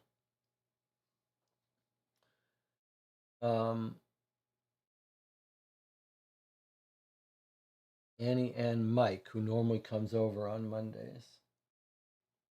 All right, we're going to have to get to that and talk about that in a minute when we get to our theories, more theories. But let's see, what is there anything else we haven't covered? Aaron reminds us there's the cab driver Lestrade mumbled about. We have not been able to figure what that's all about. I can only assume that we're just not meant to understand it at this point because, and it's not important. It is the, I shouldn't say it's not important. We are all 3 of us very curious on what evidence they arrested Annie.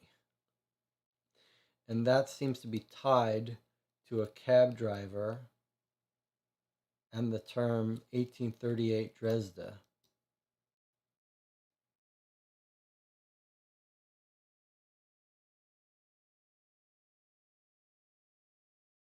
Should we look if there's a Dresda Street on near an 18 or a 38? 38, 30, 1834 or 35, he said. 1834, 35 Dresda.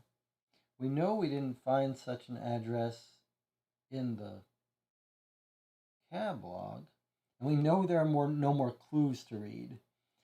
So it doesn't seem like this is going to be any valuable to us at all.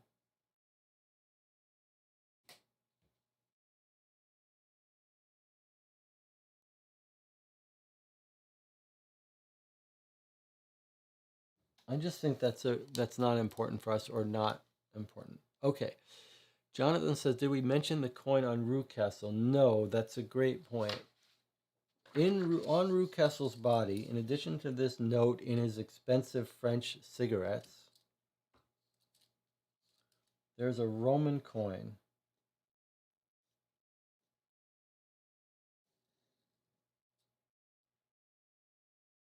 It's interesting that it's kind of the shape of the piece of paper that wasn't burned out. But Roman coin.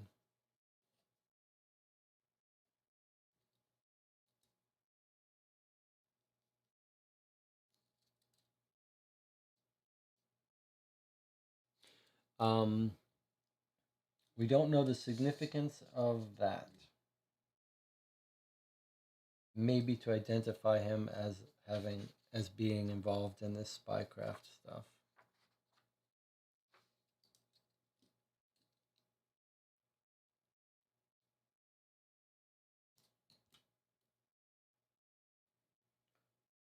All right. Let's talk about the pieces of evidence that we have access to that we don't understand. Because that stuff we still have the ability to figure out. This is a huge one, found on in Peter Rucastle's house with his other stuff. An attempt to burn it. So this was a secret message he may have gotten from someone. We don't fully understand what this is, but maybe we understand enough. It would be nice to understand the role of who's writing it. Like, this seems to be a description of what happened, that these documents were received and transmitted to Charles Altered. That captures what happened. But does that mean that Peter Rucastle was observing that and taking notes?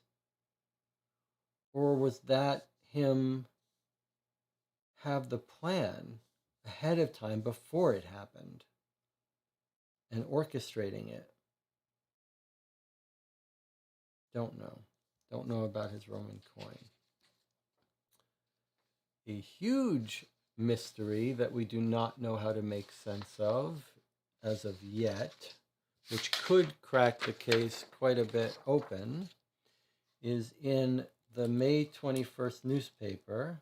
We know that the evil butler left this cryptic message.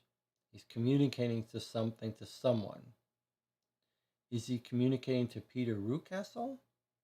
Is he communicating to his handlers? We don't know. We don't know how to decode this. We're going to spend some time talking about it.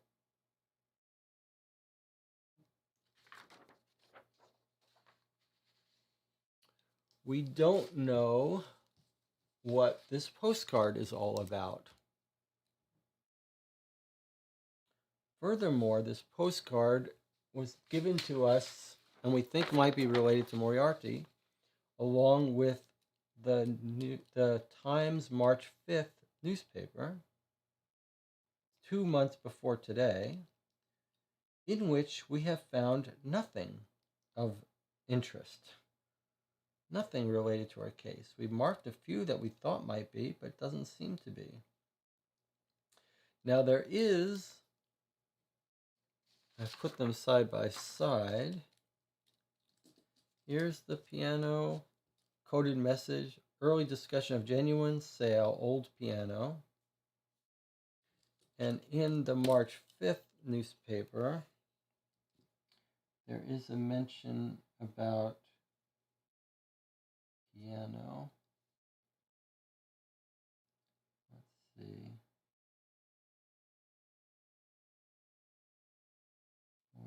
Where is that? Here. Any lady having a disused piano might, by the gift of it, greatly benefit a hardworking family with 5 children who possesses some talent, the mother not having the means to buy one. Seems reasonable. Oh, and here's another piano. It's for sale. 36WC. Is 36WC a clue for us? 36WC is not a clue. Let's just see where that is. New Oxford Street, near the music hall. Alright, nothing that suspicious. Pianos for hire. Free. Alright. So we don't understand what the coded message is, and we know it's important because the butler did it. And Butler's involved in some bad stuff. Jonathan says, or Aaron says, let's mention, Jonathan says, let's mention the father of the Thacker. The father of Thacker, who left them money, was involved in government spy work, we think. Okay. Jonathan wants us to read the passage from the Cox Bank. Yes, okay, I'll do that in a minute. Let's read what Aaron says here. Could this note be a paper transfer of what is on the coin? I'm guessing that it's just a coincidence that it's the sign.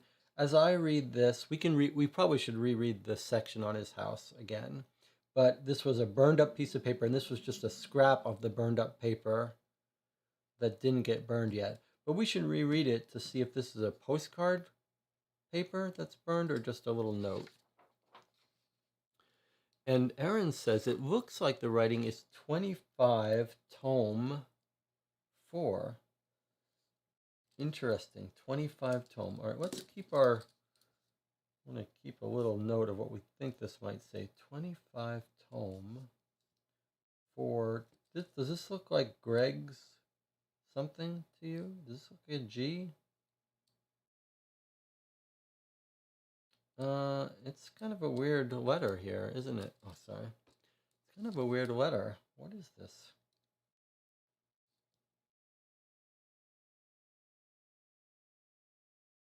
I mean, that is like an S, but what is this craziness? Is this 2 letters? I can't figure out. For something. And then I don't know what this is. But I agree, this looks like tome. This absolutely could be 25. 25 tome, 4 Greg's. Number cut off. Could be addresses. Could be addresses in Paris. Don't know. That's interesting though. Okay.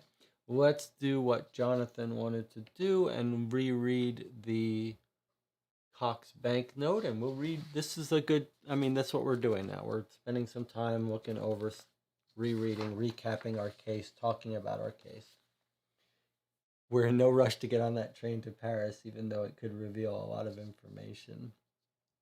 Cox Bank is 1112. It was 47. 1112, okay.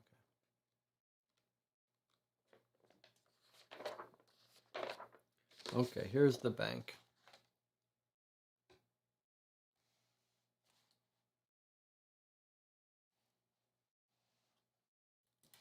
$112. He says he can't reveal client's files, but I'll try to help you. Mr. Henry Thacker has an account with us for many years. His father was also one of our customers. Furthermore, when his father died a few years ago, we organized the sale of his estate. Each of the children was left a handsome sum of money, which guarantees Mr. Thacker, like his sister Mrs. Rylott, a healthy yearly income. And Mr. Thacker also has additional private sources of income. Perfectly legal, he says. Expenditures, completely normal. Nothing to tell you. Good day.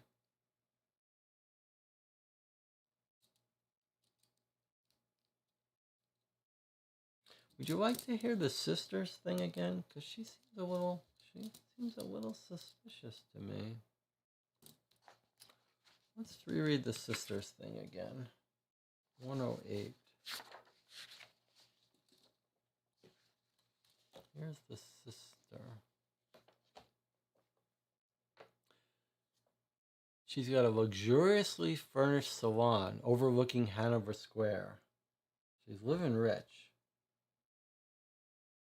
My brother always had a rather, let me say, independent nature. I have to admit his marriage to that French woman 3 years ago brought our relationship to an end. I'm not making a value judgment on the quality of his spouse, but it was hardly the marriage my father wished for him. While she's talking to us, she caresses the green satin material that covers the sofa on which she sits.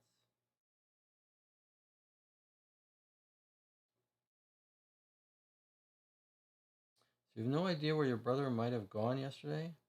No, as I said, we no longer maintain any relations. He thank Miss Rylott for having received us, and admire the superb painting hanging on the left wall of the drawing room. Do you think that was a real Turner? Wiggins asks us. It sure looked like it. That's certainly worth a few guineas. So does she have more money than she should have? But we don't know anything about her marriage. She's obviously married, changed her name to Rylott. So is there any reason to suspect her attitude? To suspect her? I mean, we haven't heard any other... The only other time she's mentioned... Let's see what Lestrade said about her. I believe it was Lestrade. Someone else mentioned her as being some sort of...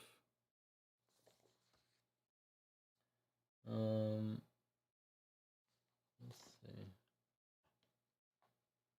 There's Gersten, who's looking about the theft, or about the missing person. Servants are playing dumb. All right. Lestrade is 104. Let's see what Lestrade said. You can see what he says about the cab driver as well.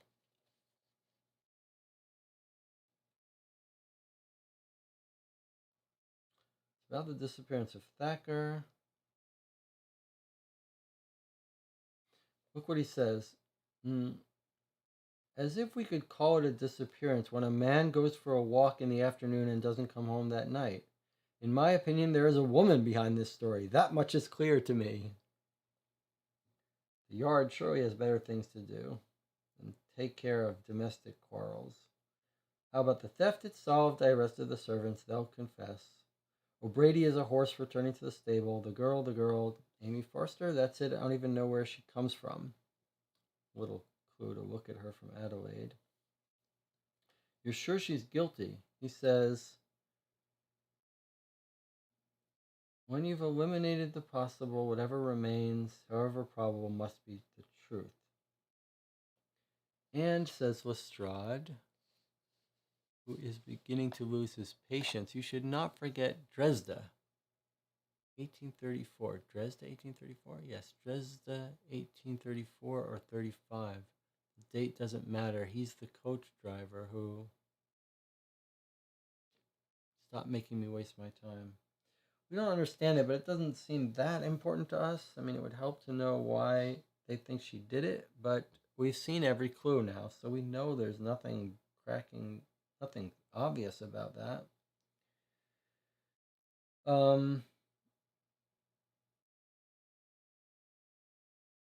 He doesn't mention the sister here. Someone mentioned the sister. I'm trying to remember where the sister was mentioned.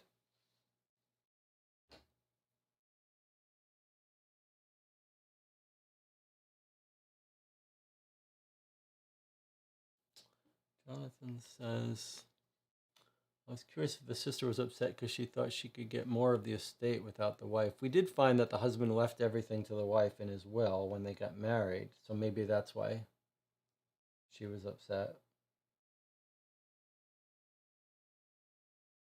I wish I could remember now where the sister was murdered. I mean, where the sister was mentioned by someone. I think the doctor mentioned her, but I think someone mentioned her before that. The doctor, who knows the family quite well, says, I've heard that the wife is wonderful, but some people spread bad rumors like a jealous sister or something.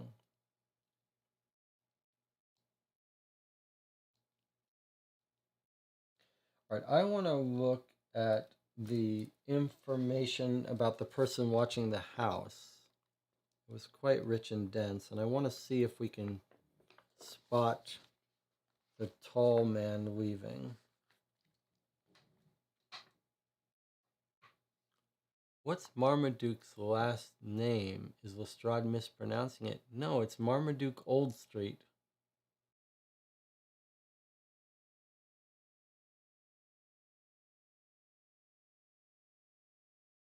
The other thing is Marmaduke Oldstreet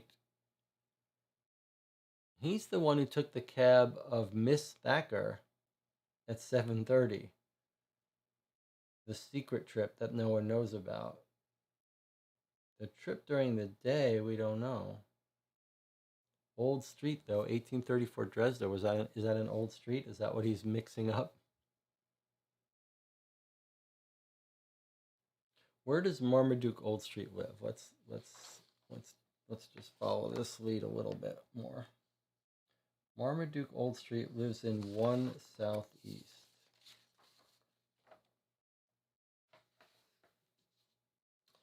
1 Southeast is here. Southwark Bridge Road, Park Street, Bankside. No buildings, 1834. Don't know. All right, so let's read together.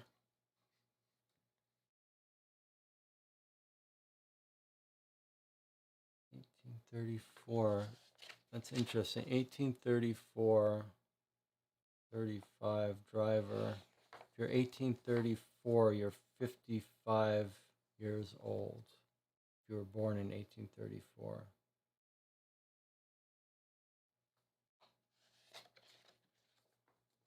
If 1834 is a date, it would be 55 years ago, right? 55, 54 years ago. Why would that be relevant to thinking Annie is guilty? Don't know. All right, here we go with the person watching outside the house. A nice, dense, information-rich section that we read. We go down to the guy who watched the house. Okay. You were at the corner of Gray's Inn Road. What did you notice? It's quite lively. I saw a man leave at about noon. That's our guy. He was well dressed, carrying a black briefcase.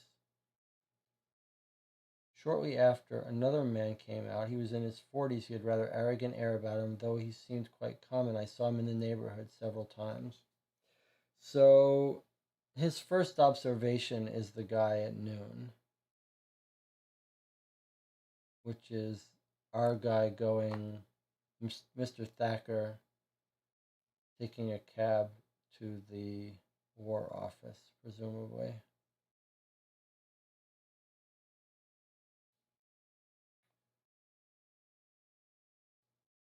Carrying a large box, knocking on the door. Did you see the bondwoman again? She left around 7:30, took a hansom. I can tell you the name of the driver.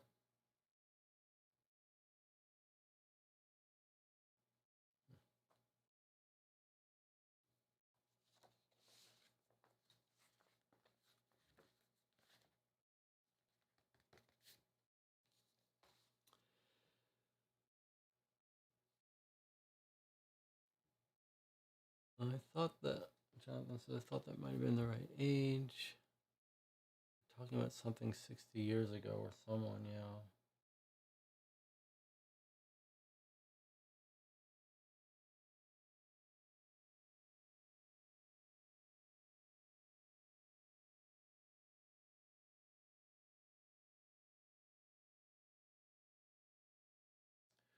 Okay.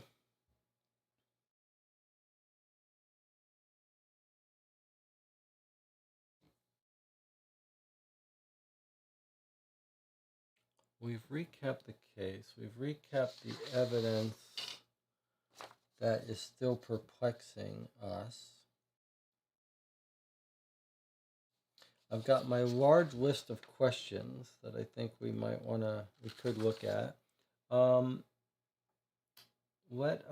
me see my list of players in this thing. Let's see if there's any here that we haven't gone over. We found this weird thing where the cook, who's an orphan, 70 years old in Chester, we found her birth certificate for this Mary Flanagan, and it has her like being born 2 years ago. We couldn't tell if that was a typo or a different Mary Flanagan because this one's born in Chester. I don't know, but it was weird. It was weird that she left that she left town 2 days ago, but nothing hard and fast. Okay, I want to talk about a couple things. But this is a good time if you get something in the chat to say. All right, so I had a couple thoughts.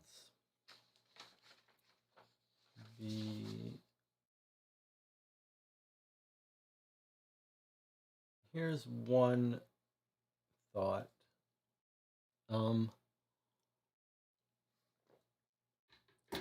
If the butler, they're both related. Let's assume for a moment that the butler is spying on this Thacker household for some Paris French illegal stuff, like the French military, whatever. Imagine that the butler is a spy in the Thacker household and that he's communicating regularly. Remember, she says he's often here scribbling in the newspaper. He's communicating his information to his contacts about the family and the scientist through these coded communications that he's putting in the newspaper regularly. We know the butler is doing that. I'm just saying, assume that what he's communicating is information that he's learning about, keeping someone up to date on the Henry Thacker's research. So here's a bigger picture theory that I had. It has to do with my old theory about a blue dye operation. So I'll see if I can paint a picture, a broad stroke picture.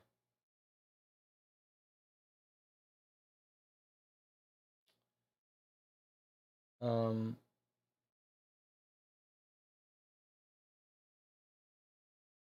8 a.m. Mycroft at the War Office figures out, either decrypts a newspaper personal. It can't be this one because this is Tuesday and everything happened Monday. But imagine that our guy, the butler, is leaving coded messages constantly. So now imagine Mycroft, in the spy office, notices the newspaper and figures out that there's a mole in the Thacker household. In other words, what if Mycroft decodes a secret message that says something like, the Thackers, or Henry Thacker's made progress, he's about to do something, or I found the materials you wanted at the Thacker residence. So Mycroft sends an agent over to the house who tells Henry Thacker, you're in danger. We just decoded a message that said they're going to kidnap you or kill you today on Monday. You have to get out of there. You have to get out of the house.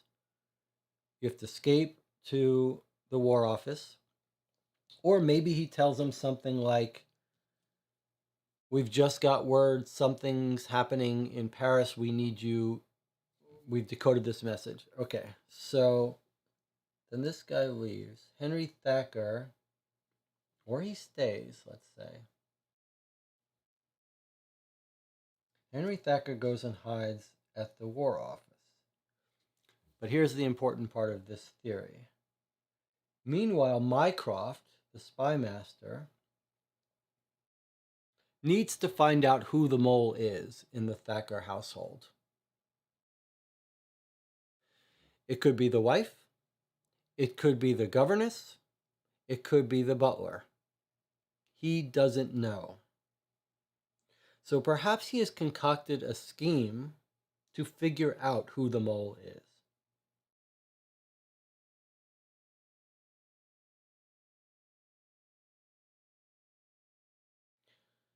And perhaps that scheme involves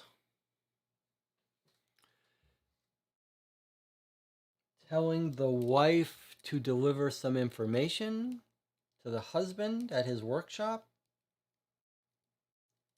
to see if she does it or gives any information away. Perhaps it involves telling the maid that she has to. I was thinking, like, one way you could tell, is it the butler? Like, is the butler going to follow Miss Thacker when she goes to deliver it? Because he knows it's really Miss Thacker dressed up in the wig? Is there some way in this operation, and maybe even in this fake burglary, that would reveal who the mole is?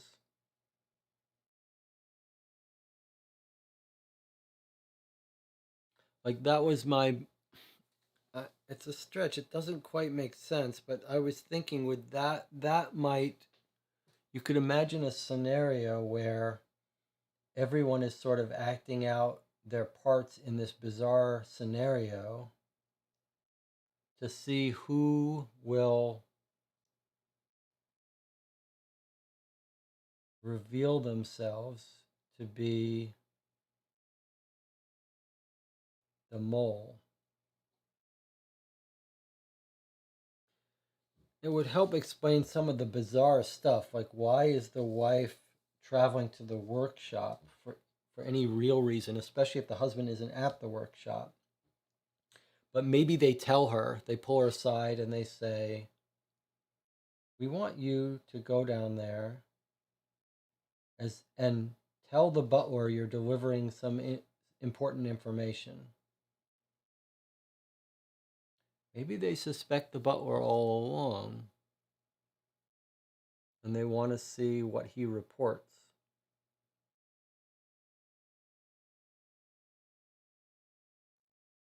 But why then the fake identity?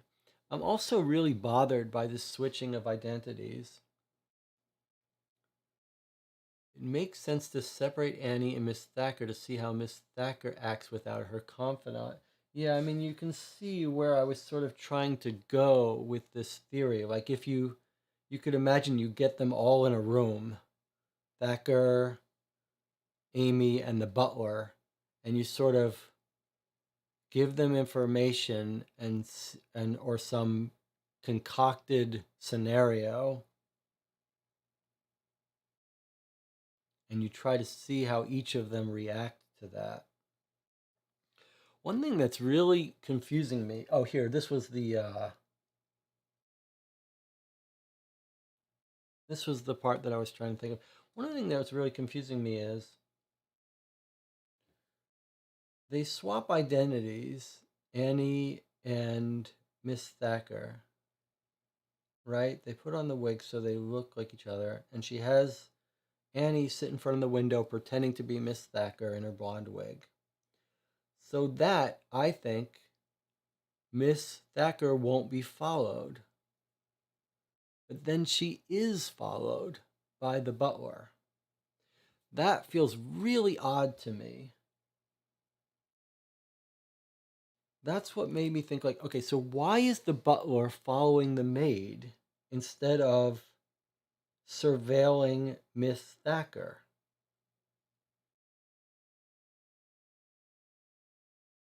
So here's the thing I came up with. Like, imagine that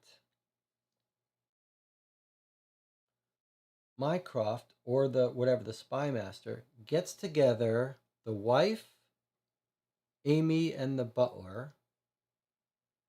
This is all not disclosed to us. I'm saying, like, in their house before noon, and proposes this switching of identity.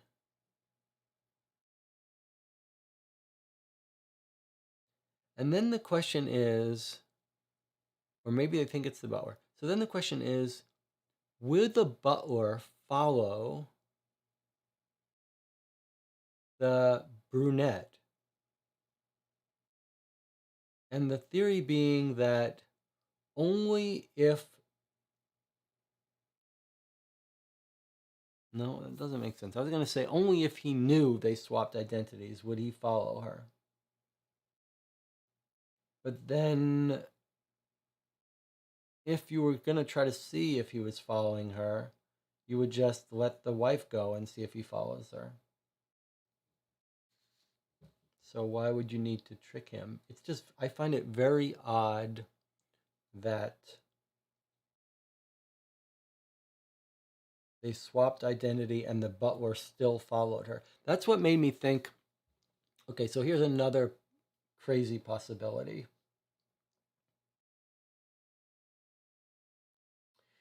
Imagine that Annie, the governess maid, I guess we should call her governess. Imagine that she is the one wrapped up in possible dangerous spying. In other words, imagine it's not the French woman who we suspected of being a double agent. Imagine that Amy's Adelaide connection is really connected to this whole spy Rucastle thing. And imagine that when they swap identities, it's not so that Miss Thacker can travel without being followed, but rather knowing that Annie will be followed, and she is now luring away the butler from the house.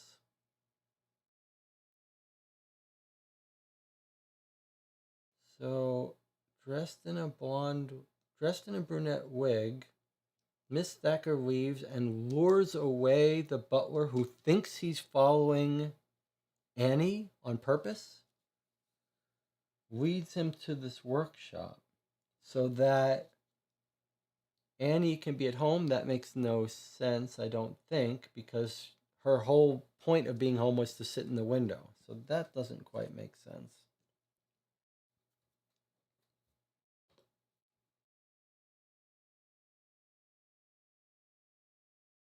Maybe the butler is just smart enough to figure out that they've swapped identities because he recognizes her.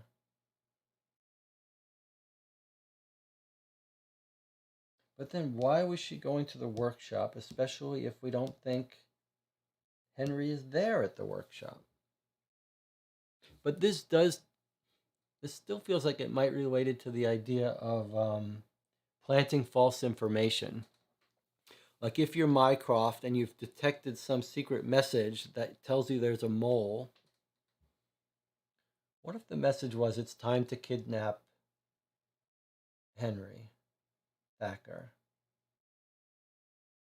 So they're trying to lure him to think that the husband's at the workshop.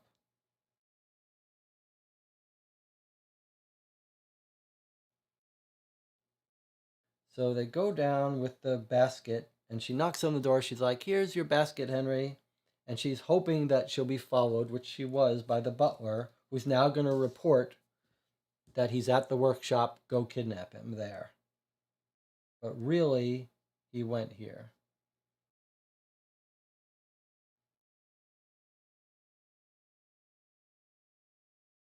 But why the switched identity? Why not just send Miss Thacker? Why not send whoever you normally send? Jonathan says, here's a theory. Mr. Thacker told his wife she should leave and is in danger. Like it. Someone nefarious calls the house and tells her to make a delivery to Miss Thacker's workshop. She doesn't want to leave because husband said he's being watched and Annie is not allowed to know where it is.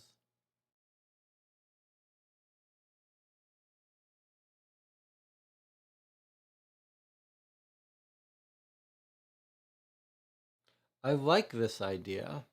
I like this idea. Maybe even twist it up a little.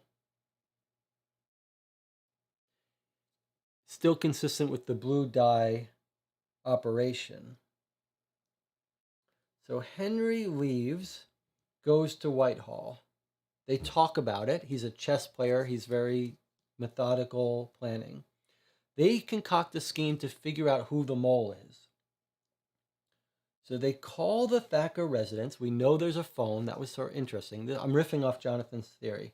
They call the Thacker residence, and they tell Miss Thacker, either Henry calls and pretends and comes up with this scheme, or someone else, and they basically tell Miss Thacker, you have to deliver me this secret document I left at home. Bring it to me. I'm at the workshop. Or someone calls up and says, we have your husband. You have to bring this to the workshop. And what they want to find out is, and they say, don't let anyone see you. Don't tell anyone you're going. You might be followed. Switch places with the maid or whatever so no one sees you. And they're going to watch her and see if she does what they ask. So she does it. It's just a test. So she brings the basket as they requested. She delivers it to maybe an agent of Mycroft who's waiting here. And now they know they can trust her.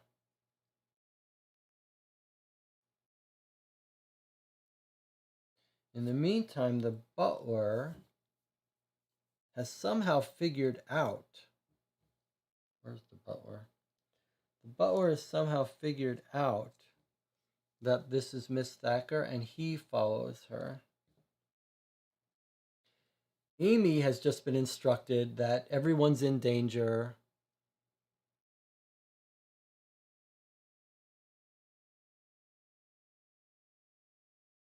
Stay put, pretend to be Mrs. Thacker. So then this delivery of the basket would be just a test.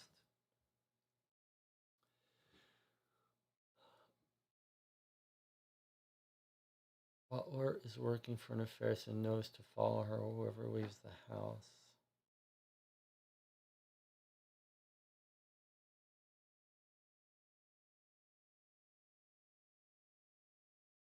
Mm-hmm.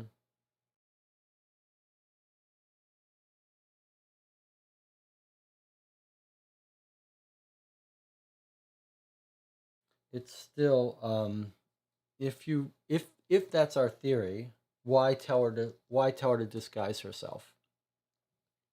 Why not just say, hey, we need you to deliver this to Mr. Thacker's? Like, if it's a ruse, then why deliver it to Miss? Why tell her to go through all this convoluted changing of identities?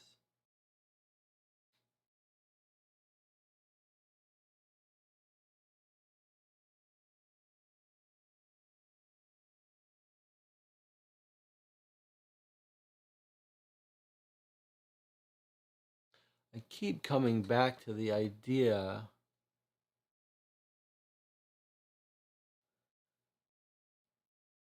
that it's fascinating to ask yourself if the swapping of identities served a purpose. If it served a purpose, and the butler followed the right person that he meant to follow. I mean, if he thought he was following Annie, the brunette, is there a reason he would be trying to follow Annie? Is she somehow more involved in this? And if so, why wouldn't she go herself and be followed?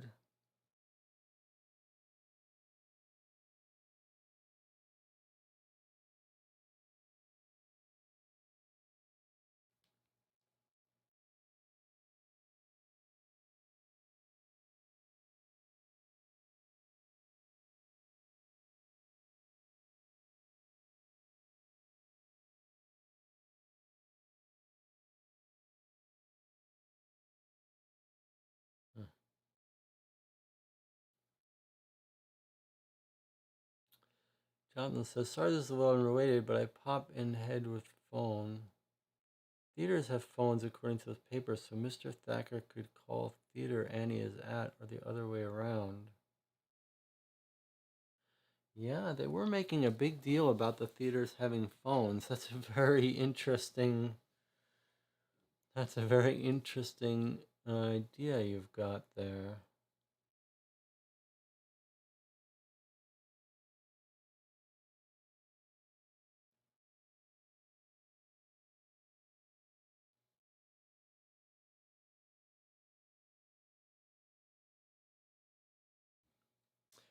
Then, of course, the whole other piece of this is that at 7:30, Miss Thacker goes and delivers some secret information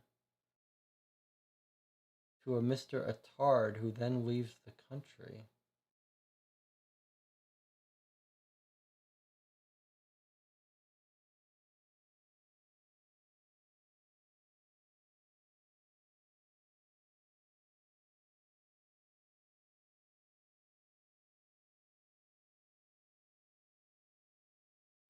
It's an interesting idea. Just follow this thought for a second. What if the important thing was to have Miss Thacker deliver this secret information to Mr. Attard so he could smuggle it out of the country? And so you've got two operations that are designed to make sure that it's the governess who's being followed. So the first trip out at 4 p.m. is where Miss Thacker can learn that the butler is trying to follow Annie. And then in the evening, she sends Annie away. And now she knows it's safe for her to go out to make her rendezvous.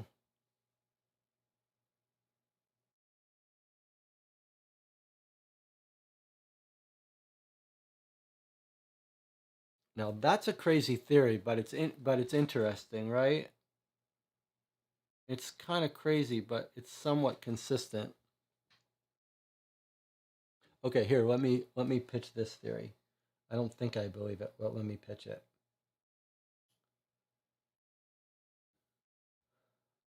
The agent comes at 8 a.m., tells Thacker that's it. The research is ready to be used. This is the breakthrough. We're ready to move forward. Come to the War Office. We're gonna take you to Paris. We're gonna do this important thing. Thacker tells the wife, send everyone away for a few days. I've got my breakthrough. I'm going to work out the details. Everyone goes. Then he disappears. The wife is a spy. The wife knows now is when I have to make my connection to my French connection and deliver the secret information that that Henry is about to make this happen. I've got to tell my connection, my spy connection. How am I going to make sure it's safe to meet my connection? So she meets with her governess who trusts her. She concocts a crazy story where the governess has to pretend to be her, sit in the window. And Miss Thacker dresses up as the brunette. And what Miss Thacker is doing is a trial run. She's just going to take a trip. She's going to lure them away, and she's going to see if she's followed. Or if Annie is the one who's followed. So she takes a trip just to see if she's being followed. That's why she's so nervous. She finds out the butler is following her. She drops off the basket. She comes home, and now she knows she's got to get rid of the tail, the butler, so that she can make a rendezvous. So she gives Annie these tickets and sends her out all way far away, knowing the butler will follow Annie. Then she makes her rendezvous where she hands over the secret information to Altard, comes back, and then concocts a fake robbery so that she can pretend that maybe that's why the stuff was stolen. In case the police in case Thacker comes back and says, "Where's my special paper, my special notebook?" I don't love it. Don't love it. Jonathan says,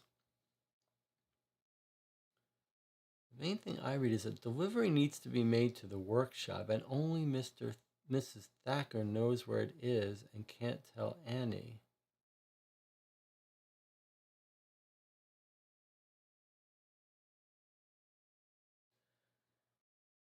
We could imagine that there is some reason to go to the workshop.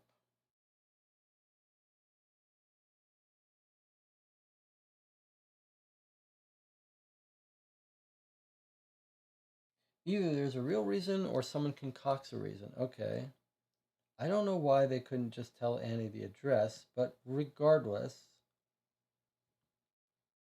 let's imagine that only Miss Thacker can go deliver it. Okay, that's fine. But why pretend to be Annie, especially if the person following you is not going to be fooled by your pretending to be Annie? That switching and the fact that Annie is still followed is just absolutely bizarre to me.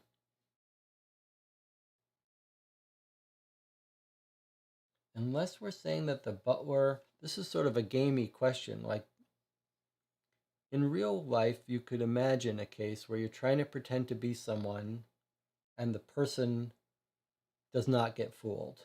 But that's an unusual thing to do in a game. In a game, a mystery game where you pretend to be someone, people get fooled.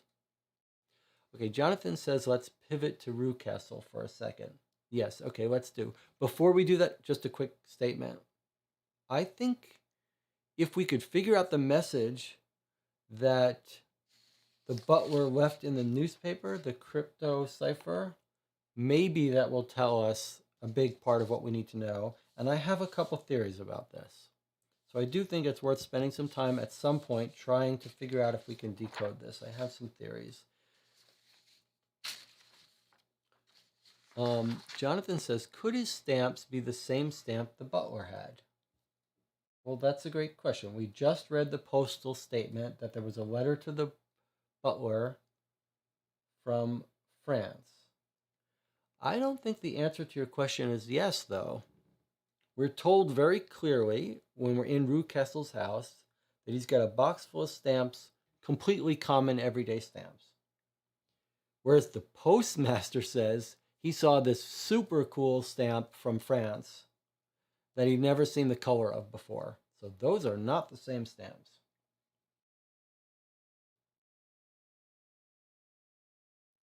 And yet, we don't know what the significance of the stamps and the postcards are in Rewcastle's room.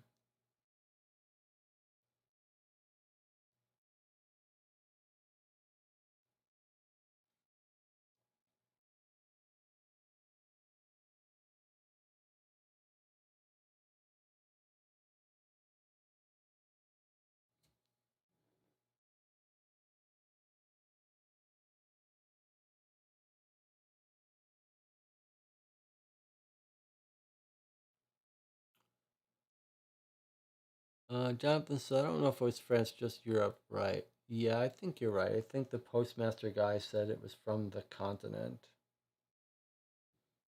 It was 6WC. Let's read again, 118. He says, my kid collects stamps. Because she still receives letters from France. So she's getting letters from France. A stamp with a new color. Couldn't give me the stamp. It's for the butler. He's the proudest one in the house. I was surprised he had connections with anyone on the continent. Why is he the proudest one in the house? What is that all about? He's mentioned as being arrogant, proud.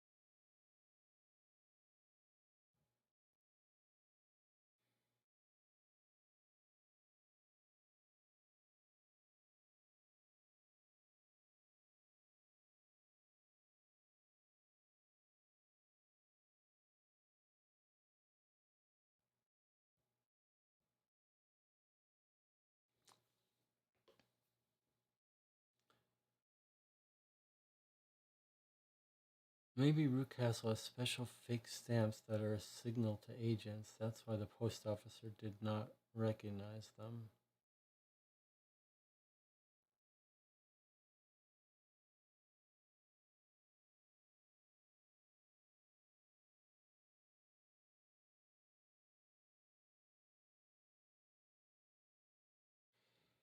In the days of secret messages, they would occasionally hide microfilm in very tiny places.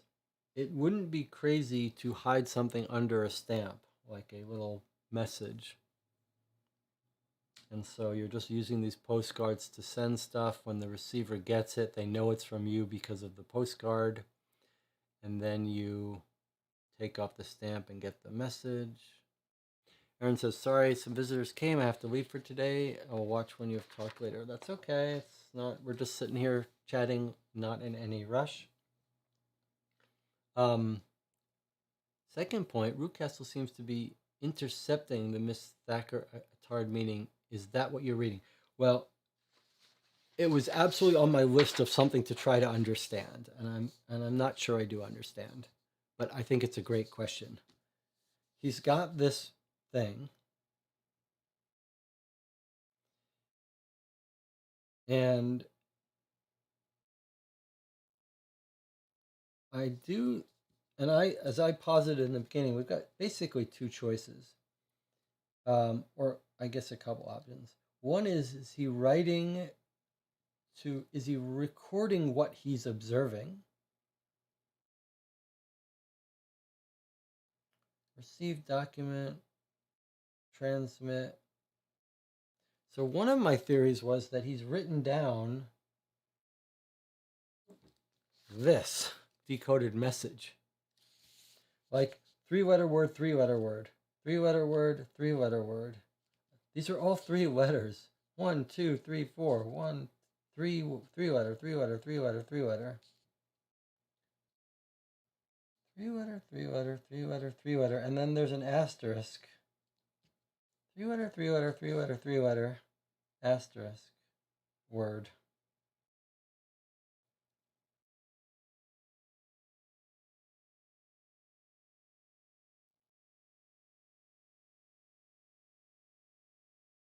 But it doesn't quite match.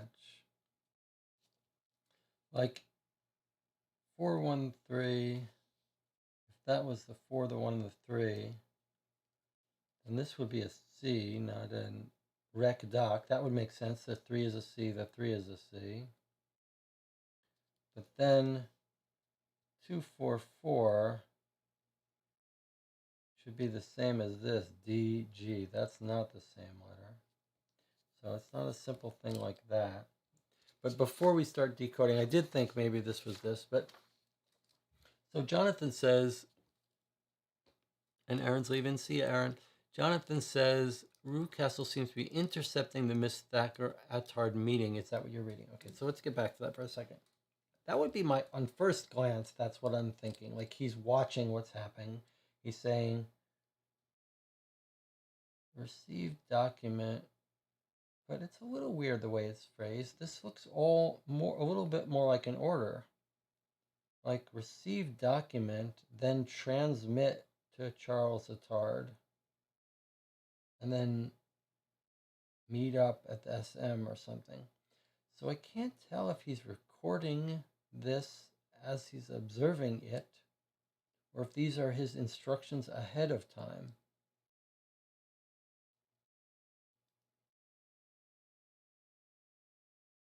Assuming this even says recdoc. This for sure is Georgia and Vulture, that bar where they met. There's no time here though. We know this happened around 7:30. This sure looks like REC, and this looks like DOC.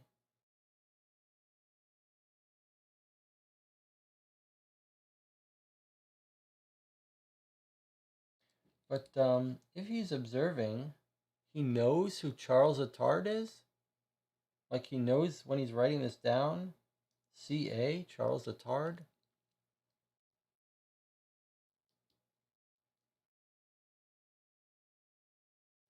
Attard was at the bar, though, for sure. So I'm thinking whether he is reporting or ordered, he is independent of Mr. Mrs. Thacker and Attard. Yeah, I think so. I think you're right.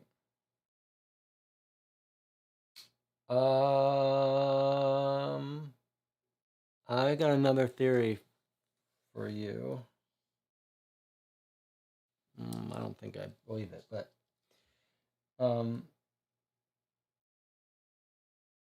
no. I was thinking like maybe these cigarettes were lifted off a tard or something. Like maybe our general didn't smoke these cigarettes. They weren't his cigarettes. Remember, he says, whoa, he was rich. He's got these French cigarettes. Maybe Mr. Attard is the French cigarette smoker who left his umbrella by accident or something. And maybe our guy just pilfered the cigarettes from him. But then SM is a Charles Rucastle type location, we think. So that would lead us to believe that Charles Rucastle. Can we compare handwriting? This is interesting, right? This was in Rucastle's house. This is in Rucastle's house. This is the writing on the cigarette. Tome T. Very different T's. Of course, this could be a letter he's receiving. That would make more sense.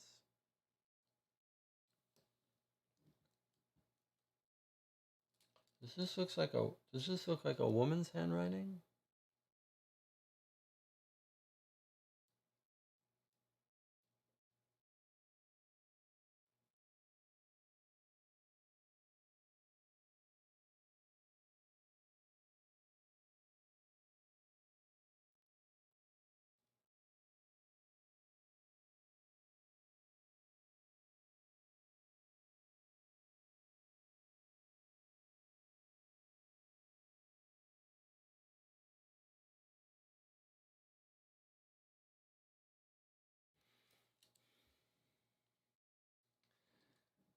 I do not see an N here. What is this word? TRAUSM.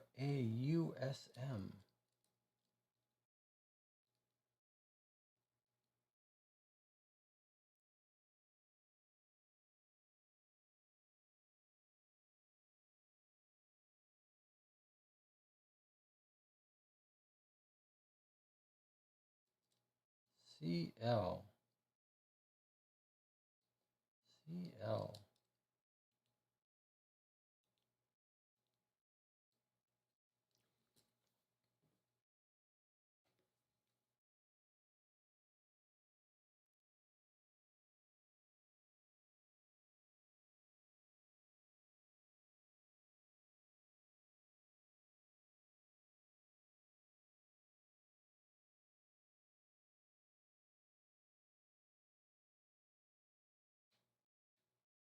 That might be, that's an interesting theory. Jonathan, do you think you could search for the abbreviation CL, like if you type in Google search, abbreviation CL dot or CL, see if that's a known abbreviation that we're just not familiar with?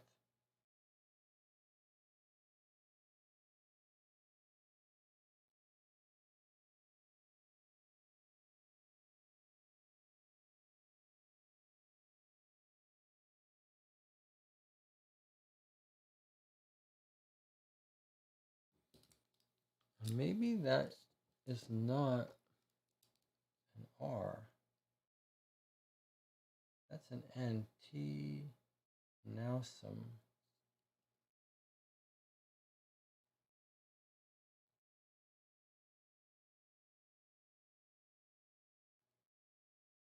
Looks like an R. T.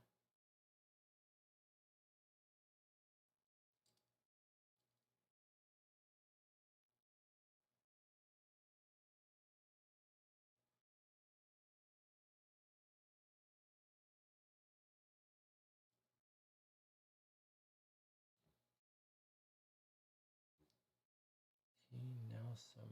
Troursome.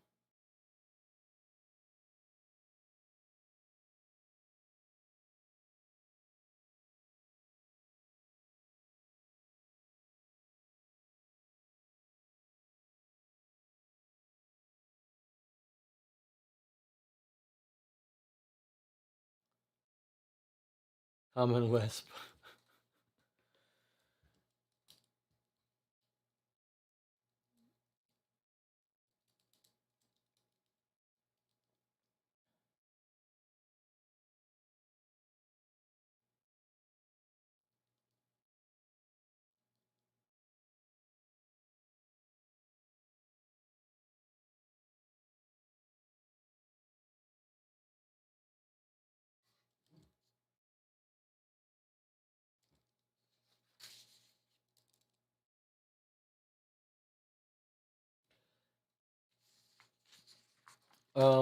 Let's spend a minute talking about this cipher code.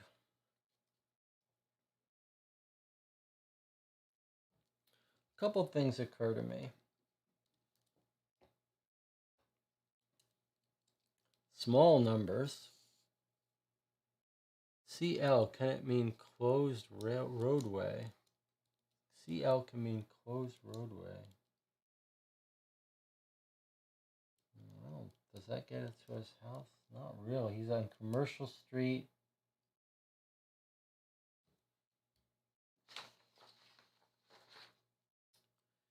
He's on Commercial Street and unnamed streets across from Spitalfields Market near Altgeld Station.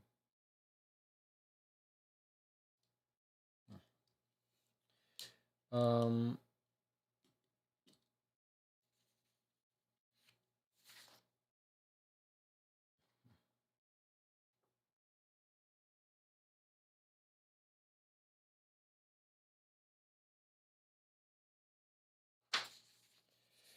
okay, let's talk about this cipher for a second. Small numbers, 3. So something occurred to me. One idea would be something like, if you want to communicate a message, you might refer to words in a previous newspaper or in a previous personal.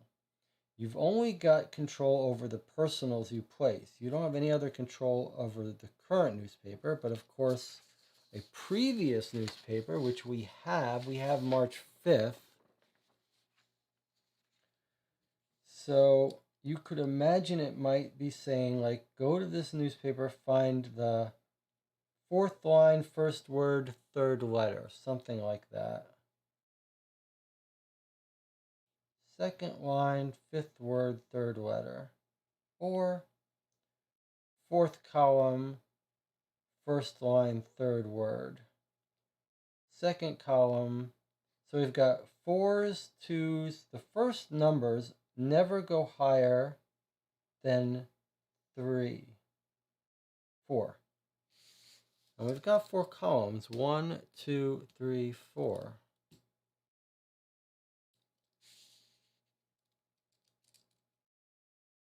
If this was saying CBFCH, if this was telling us what paper to look in, which it doesn't appear to be.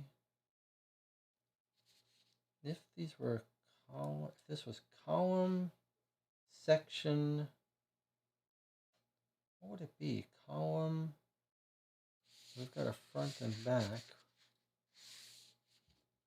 Back.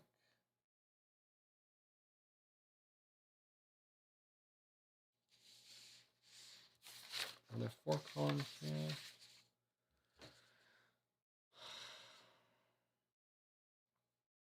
If these were letters, it would be 1, 2, 3, 4, 5, 6, 7, 8, 9, 10, 11. Asterisk could be like back page. 1, 2, 3, 4, 5, 6, 7, 8, 9, 10, 11. So if it's letters, it's going to be an 11-letter word. If it's words, we got a much richer statement. So we've got 11 items. Write it down. 4.1.3, 2.5.3, 2.4.4, 3.10.0, 0. Asterisk, that 0 throws me. 2.6.3, 2.6.1, 3.2.8, 3.7.5, 1.4.2, 1.3.8, 2.2.5. It could be CL, contact list. Contact list at SM. Contact lost at SM. But then it would be a C and an L. It's not an abbreviation, it's an acronym. They would be capitalized.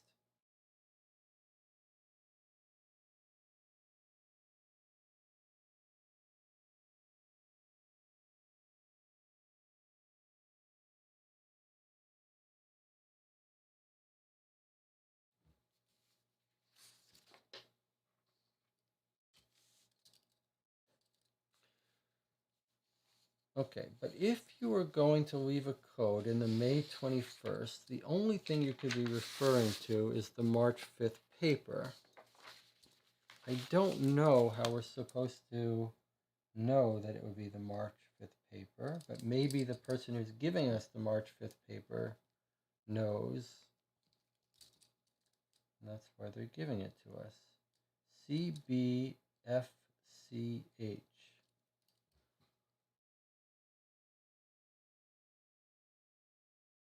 Check back front.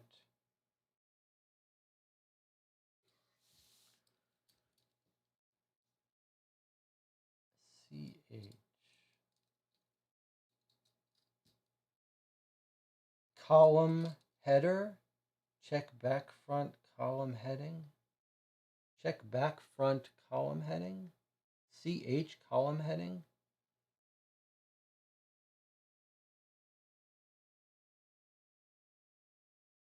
Cipher before column heading.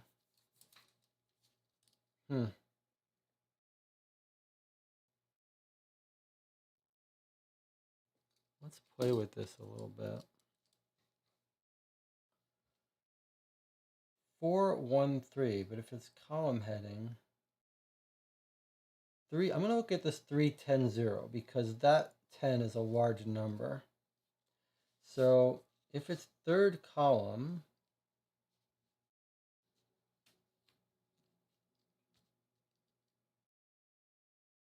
third column,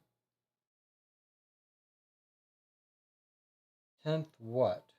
1, 2, 1, 2, 3, 4, 5, 6, 7. There's only 7 sections in the third column. How about on the back? Third column. 1, 2, 3, 4, 5, 6, 7, 8, 9, 10. Okay, if it was genuine antique and 0, he's starting at 0 would be genuine.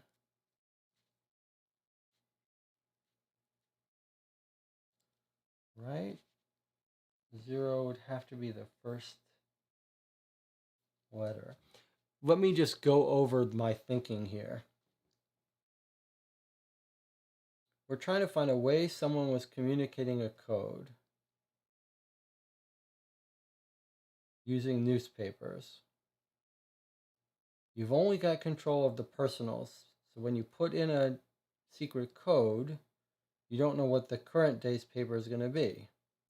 But you could have an agreement that you're going to put a code, your system is, you put in a code and you're always referring to the paper that's a month and a half back. That seems a little far-fetched, a little old. But CLB, City of London, interesting.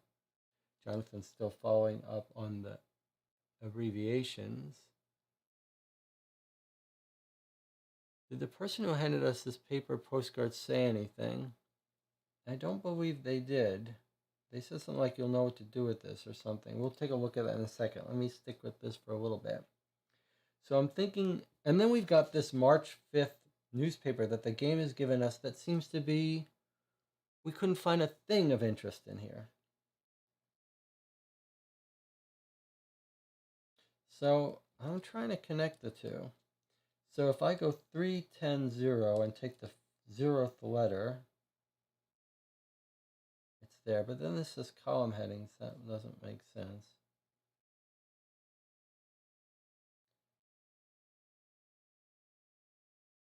Look at this, though. Count backwards from column headings. Count backwards. Count backwards.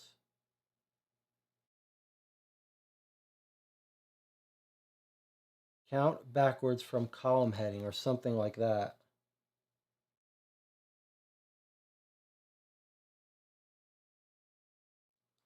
Oh boy, I like that. Count backwards. CB from column headings. All right, I'm going to try counting backwards from column headings. First one, I'm still on the front page, except when I see that asterisk, I'm guessing that's back page. Front page, 413. So fourth column, first section. Well, I can't count backwards if it's the first section, though. Or let me count forward. Let me see what happens. Third word would be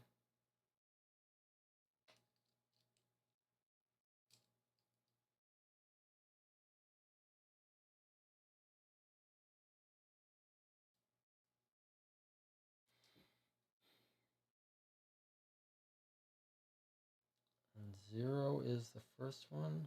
This would be from 2, 5, or maybe it's 0. Whoa, there's so many little off by zeros, off by ones. All right, if 3 and 10, 1, 2, 3, 4, 5, 6, 7, 8, 9, 10. But if we count it from 0, this would be the 0. So let me do zeros first. 0, 1, 2, 3, 4, 5, 6, 7, 8, 9, 10 would be shipping. 2, 5, 1, 2, sorry, 0. 0, 1, 2, 3, 4, 5. Third word is should. But are we counting from 0? Yes. So 4, 0. Wait, if we're counting from 0, this seems like there could be so many possibilities. 1, 2, 3, 4. But if we're counting from 0, that would be the next one over. That wouldn't make sense. So we can't be counting from 0.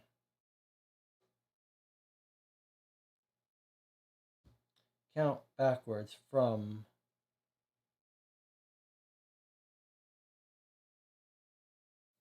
column header, common. Count backwards from CBF. Count backwards.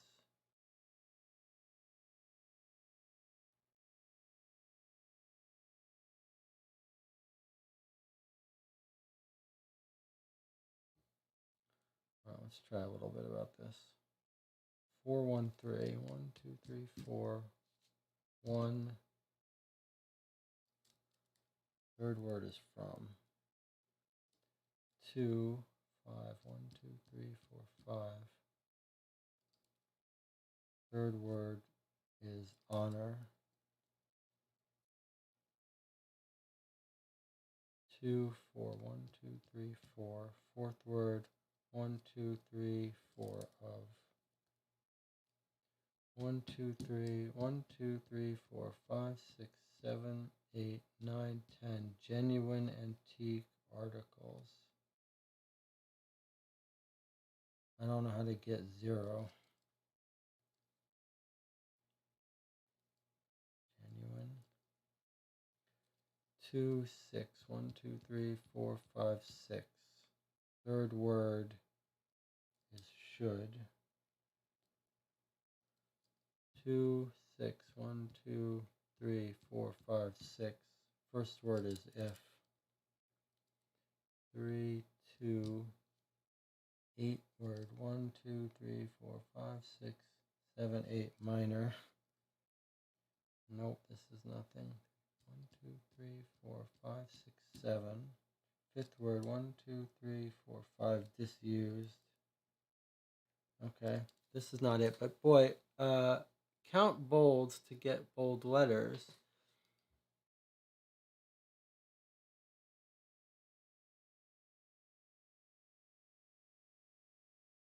There are letters starting each paragraph. 4, 1, fourth column. They aren't bolded here though.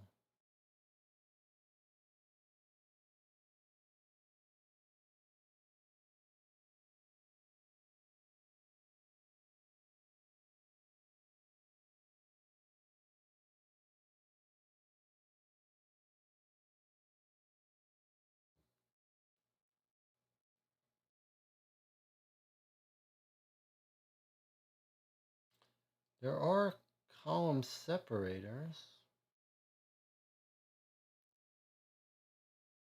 Column 4, count backwards.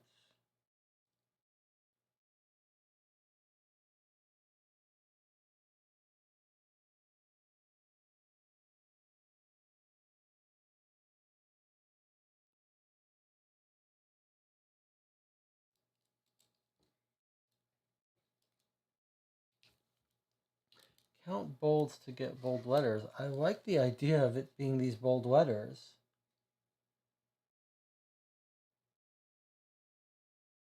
Count bold.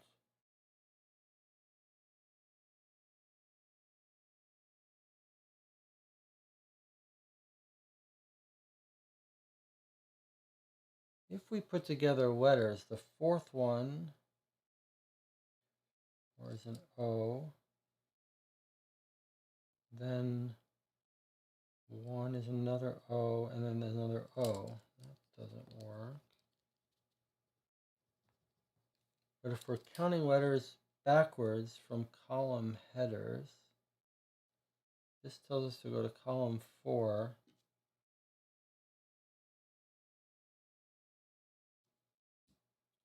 The first letter is an H or a T. Or if we're supposed to go this way,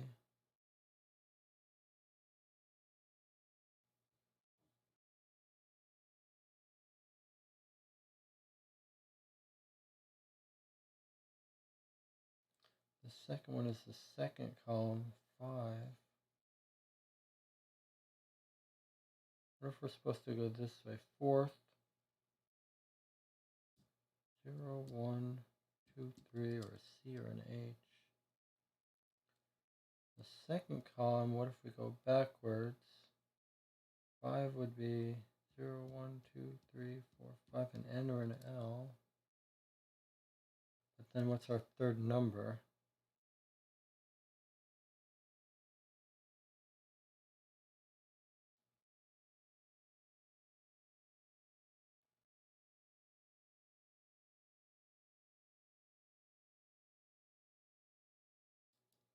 I really feel like this is kind of it. I just don't know how to make sense of it. The fact that this first column only goes to 4, 1, 2, 3, 4, and the fact that this so cleanly seems like it could be columns, count backwards from column headers, or count bolds, or check bolds, or circle bolds from column headers. The fact that we've got 3 numbers, this one goes from 1 to 4. The second one, the second number, goes from 1 to 10. The third number has this weird case of going from 0 to 8. Why would it start at 0? Because it's telling us to count backwards?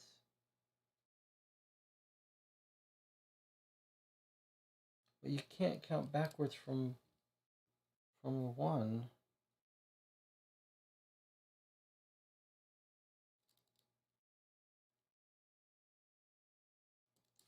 Fourth column. First column header. Go backwards 3.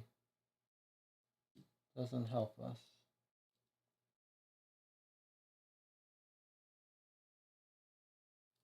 We start at the end. Second column. Let's look for big numbers again. How do we get a 10 on the third column?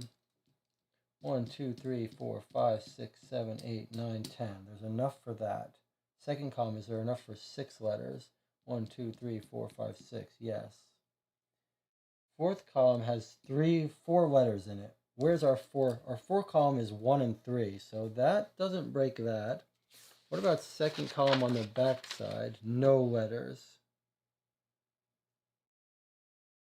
No letters on the back side. No bolded letters. That makes that asterisk tricky to understand. I thought for sure that was going to say back. That was going to mean back side. 2, 6, 3. There are 6 sections. 1, 2, 3, 4, 5, 6. Are there enough sections in the third column? 10, 1, 2, 3, 4, 5, 6, 7, 8, 9, 10.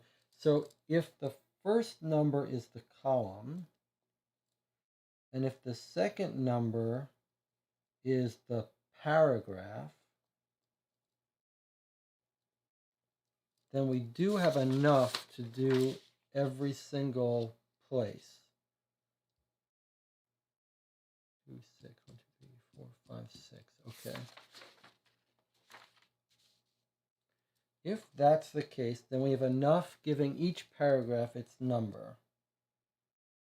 But then what does the last number tell us? Because sums are zeros.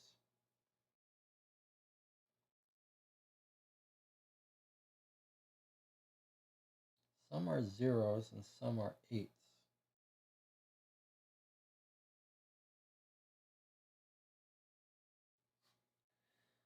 And how do you count backwards from 4, 1?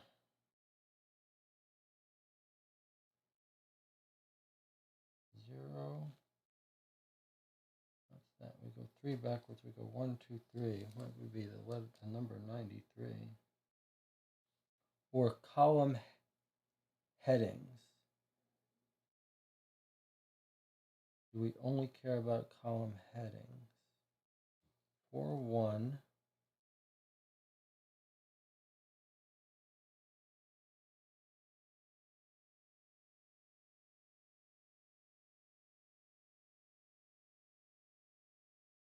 Are there any particular column headings that we might expect to find a word in. He's talking about, Jonathan says, I'm okay with continuing this, but if we do want to go to Paris, we might want to start to head there. I know, that's the problem.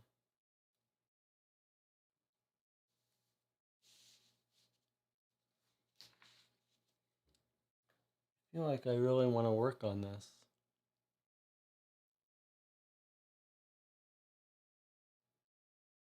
I completely acknowledge it's a terrible, a terrible stream, terrible for YouTube streaming, but I feel like I can taste it and it would help us understand. But it's absolutely possible, perhaps even likely, that we'll not figure this out. But here's the proposal I'd like to make. It's 3 a.m. Even if we play a super late session, which I think we were saying maybe till 7 a.m. yesterday was too much, it gives us 3 hours. So I think we are not going to get too much done in Paris. So I think it's worth spending a couple of hours, the rest of tonight, working on this without trying to get into understanding Paris. But I'm open to the idea of reading the case briefing on the train to Paris. So what if we stop here, take a 5-minute break, then read the case briefing that puts us on the way to Paris? Maybe it'll give us some more information. And then have me spend a couple hours, and Jonathan, if you want to join me, trying to either talk through the case or figure out this code, and then not actually do any Paris for today. And then we can think about as if we were studying this on the train. I really feel like that I'm onto something here with this count backwards from column headers, or something from column headers, or something like that.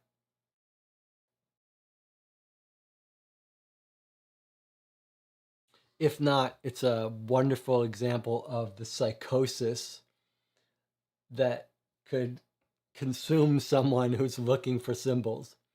Okay, Jonathan says it sounds like a plan. And Jonathan, you do not have to sit with me in this stream for 2 hours while I study this. You could turn off the sound, you could work on it with me, we could bounce ideas, or you could just say, we'll come back. We do have to figure out when we're going to actually go in Paris. We'll take a 5-minute break, we'll come back, we'll get on the train to Paris, presumably, and then we'll start studying the newspaper on the train. So I'll see you in 5 minutes.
Okay, we're back. You're watching Co-op for Two. We've got a crazy person who's come in the channel and posted something nonsensical.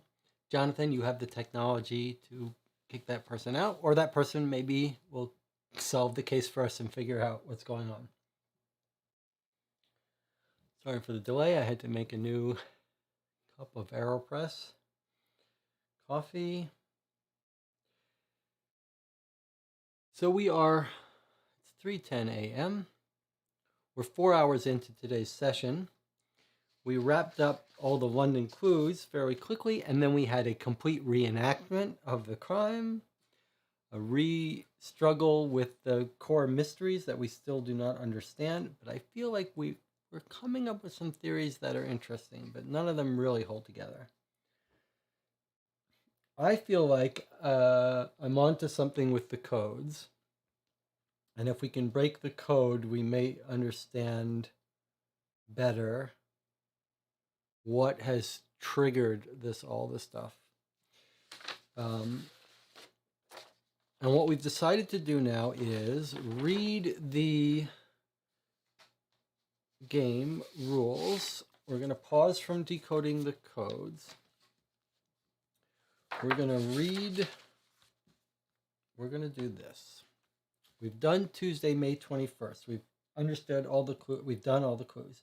Now we're going to move on to Wednesday, the 22nd of May, where we just read in the case booklet what happens. And then on Thursday, the 23rd of May, 1889, we'll be in Paris. So what we're going to do now is we're going to read this 2 pages of the case book to hear about Wednesday. We're going to sleep on it a bit as Wiggins. And then we're going to go back. Then I'm going to spend a couple hours just sitting here trying to figure out these codes. Jonathan is going to either hang out with me and try to solve the codes on his own, or think through things and make notes, or is going to take a well-deserved break and come back. And then we're going to decide what we're going to do for tomorrow. Wait, is today the 23rd or the 24th?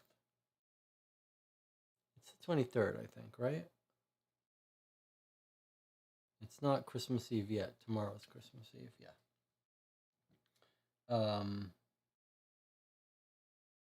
Or rather, it's so weird when we film these at 11 p.m. because we start on one day and then we're very quickly into the next day. And then I go to sleep and wake up and it's the same day that I went to sleep. It's very confusing. So I believe the next stream conceivable would be Christmas Eve, the 24th, which is a Friday. I need a calendar here because I'm completely flustered. Okay. Let us read Wednesday, May 22nd. It's kind of a momentous occasion that we found ourselves in of this game. Such an epic game. All right, Jonathan, are you with me? Are you ready for me to read Wednesday? And can you tell me what day it is, what's going on?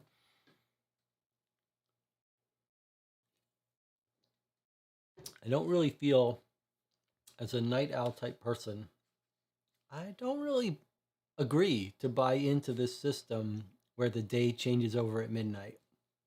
I'm not really signing on to that. I'm not playing along with this system where the day changes at midnight. It doesn't seem. It's the 24th. Let's go. Okay, here we go. When we arrive, let's read it together. When we arrive at 221 Baker Street, we find Dr. Watson sitting alone at the table, staring at a letter wedged between a teapot and a plate on which a few crumbs are left. I was waiting for you, he says. Holmes left early this morning, and he left a message for you in my care. He hands us the letter with an air of weariness. I have something else to give you as well, he says, taking a brown leather wallet from his pocket and handing it to Wiggins. Sometimes I feel Holmes must think I am totally incapable of the simplest task. He didn't even trust me to repeat what he wanted to tell you. Wiggins unfolds the message from Holmes. Okay, there's another page after this. Dear friends, I believe the air of the continent will benefit Wiggins. My driver tells me you can catch a train at 10:09 at Victoria Station that will arrive in Paris early tonight. I have reserved a room for you at the Celian Hotel. We will discuss the Thacker affair once again at Baker Street on Saturday morning. Holmes. So he's saying, go to Paris, get some fresh air in the continent, come back, we'll talk it over on Saturday. P.S. I gave Watson a small amount of French money which should cover the cost of your stay in France. Okay, pretty cool.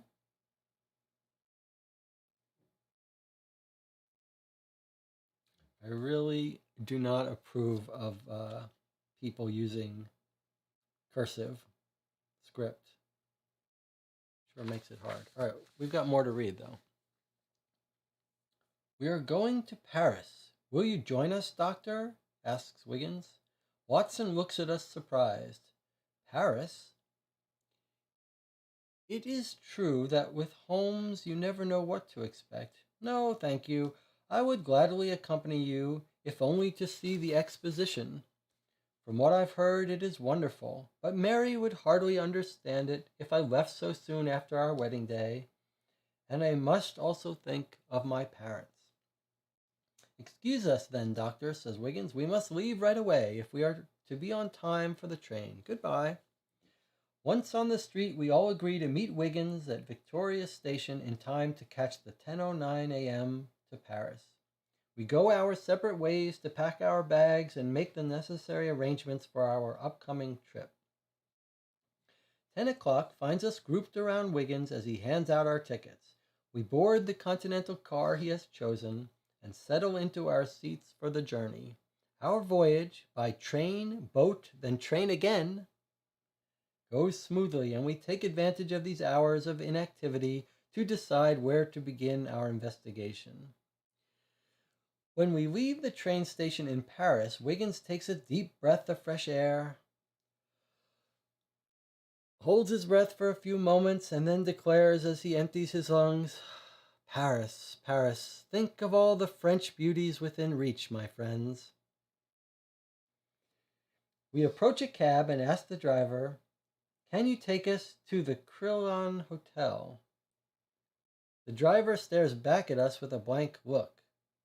Would you please take us to the Crillon Hotel? Repeats Wiggins a little louder.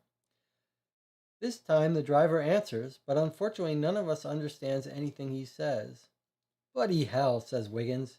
Isn't there anybody among us who speaks even a little French? We all shake our heads. Wiggins takes out a notebook, tears out a page, and writes in large letters, Hotel Crillon. He presents the sheet to the driver, who then gestures for us to get in, a big smile on his face. Well, this might not be as easy as it seemed after all, says Wiggins. We do not have the heart to ask him about our quest for the French beauties. And that's it. So we've made it to France. The game and Wiggins and all of us are realizing it's hard enough to investigate in London where we speak the language. How are we going to be investigating in French when we don't speak French? That's going to be tricky. Let's go back and look at each coach schedule for trips to Victoria Station. That's quite a clever idea. There are definitely trips to the station. Okay, let's look.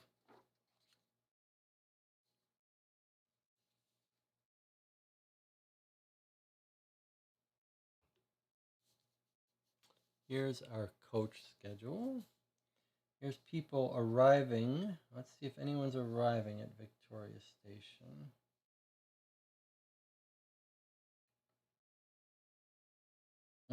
No one arriving at Victoria Station by name. Let's look here and then we'll look at the address of Victoria Station to see if anyone's leaving near there.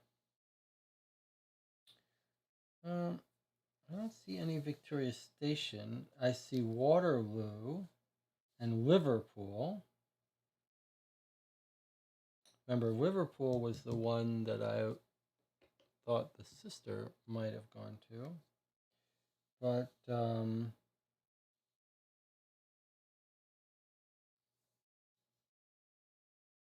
all right, let's find Victoria Station on the map and then see if anyone's taking a cab near there. So Victoria Station is here. 37 Southwest. Let's look at the roads nearby that they might be going to. So if we find someone going to 37 Buckingham Palace Road, that would be fishy. Or perhaps Vauxhall Road, 70 Vauxhall, 37 Buckingham Palace. Those would be our best bets. Maybe 31 Gillingham or 34 Brespanen. But let's look for Buckingham Palace Road.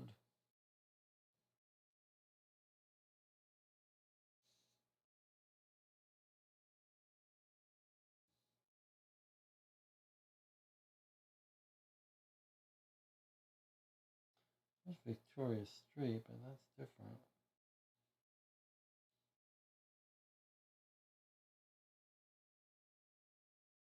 Don't see it.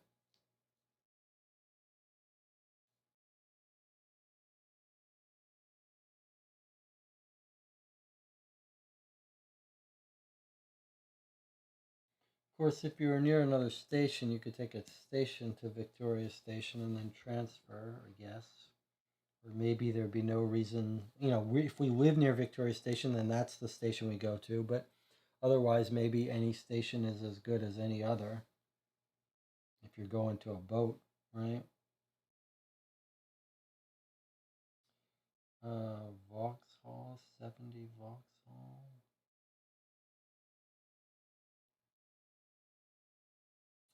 Don't see anything.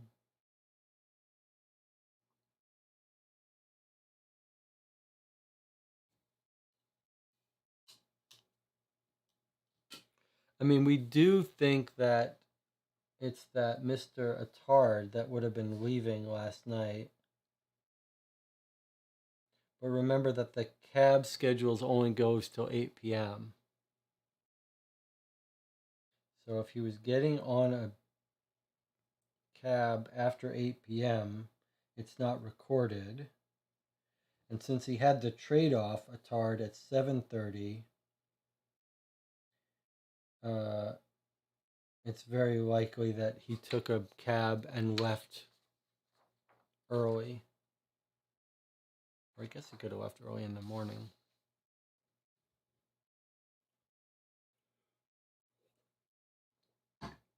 All right.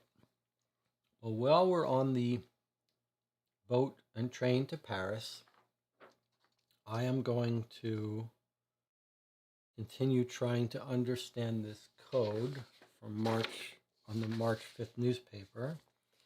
And Jonathan,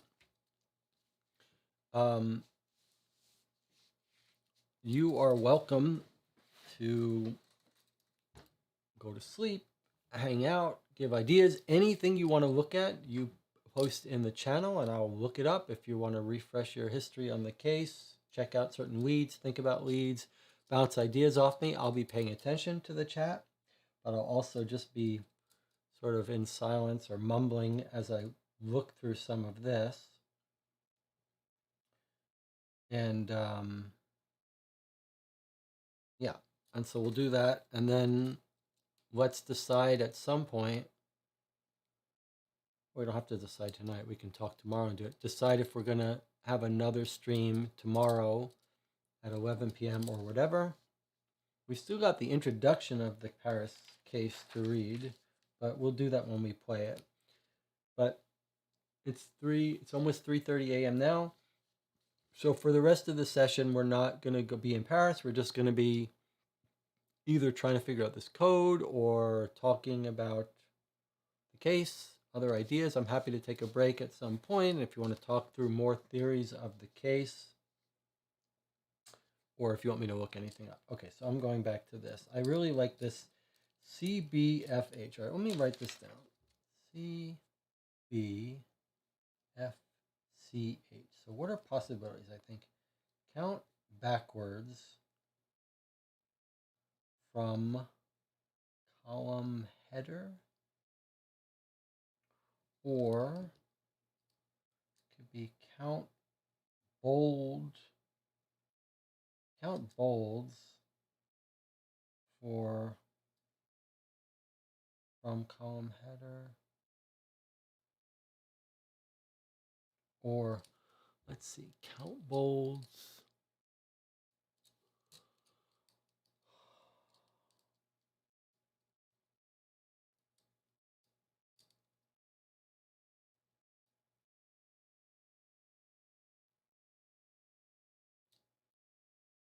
It just feels, sorry, I should be close up on this.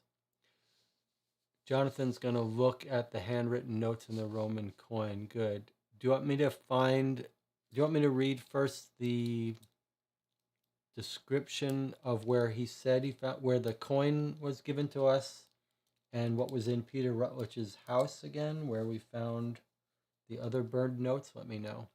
You've got the printout of the notes, but I don't know if you have the clues. Remember, at the virtual Ren, you can look at the entire clue book. Just be careful you don't read something you shouldn't. I feel so good that this asterisk is like back page, or maybe it's just telling something else different about that. 11 letters. 1, 2, 3, 4, 5, 6, 7, 8, 9, 10, 11. 11 letters is like 2 words. I feel like this shouldn't be letters. It has to be a longer message. That would suggest to me that these are words. 11 words can be a nice message. Nice detailed message.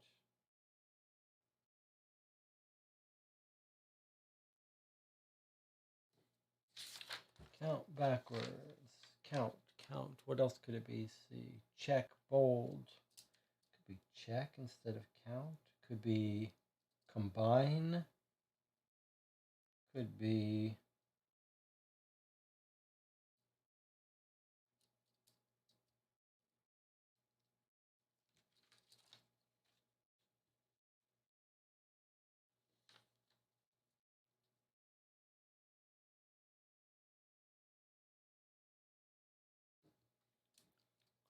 column headers. Could be, instead of column headers, it could be, these big letters are very tempting to think it's how to arrange these letters.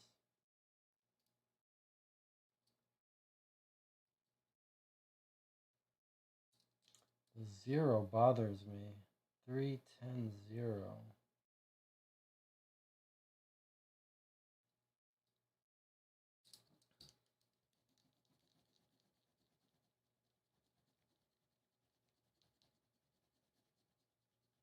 I feel like it would be useful to have this printed out so I could have lots of scraps with these numbers on it. Okay. Which are the easiest ones to identify? The 10.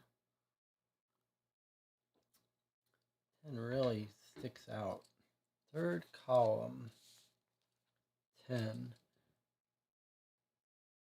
1, 2, 3, 4, 5, 6, 7, 8, 9, 10. If we believe that 10 are column headers, at least this clarifies it can't be the double lines. It has to be full paragraphs. But it could be count backwards. Okay, so we could get, maybe it's okay for me to pull these off now because we don't think there's, we'll go back through this if we need to. Let me pull these off. Maybe we can use these elsewhere. And then my other theory about this one being the back page, that could be a clue too. This back page has to be 263. So are there 6 sections on the second column? Yes. 1, 2, 3, 4, 5, 6. There are no bold letters here, though. That suggests that it's not about bold. So 310 still seems like our best angle of attack. Third column. And if this was the back, could we get 10 columns out of this? 1, 2, 3, 4, 5, 6, 7. No. Okay, so that would have to be front. 10. 1, 2, 3, 4, 5, 6, 7, 8, 9, 10. It's either genuine articles if we're counting this way, or if we're counting this way, 10, 1, 2, 3, 4, 5, 6, 7, 8, 9, 10.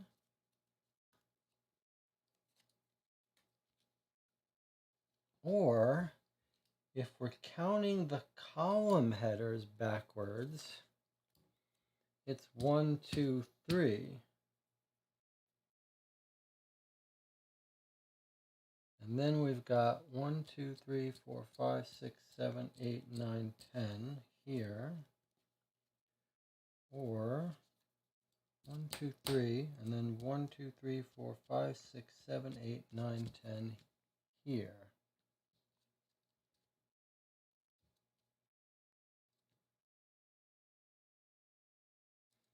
And we would call this a forward backwards, and this would be a forward forward. This would be a backwards forward, and a backwards backwards. In other words, this I counted column headers backwards and up backwards.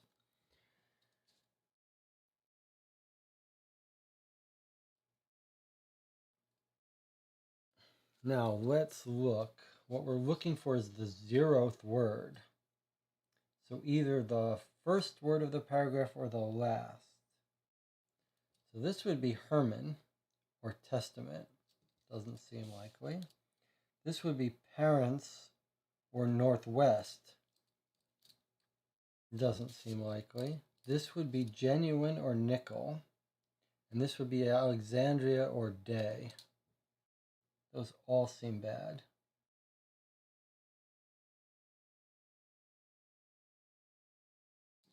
Those all seem particularly bad. But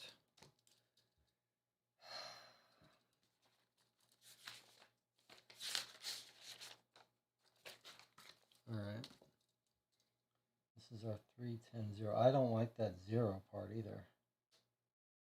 That 0 part is really bothering me. Nothing else has zeros, but that does.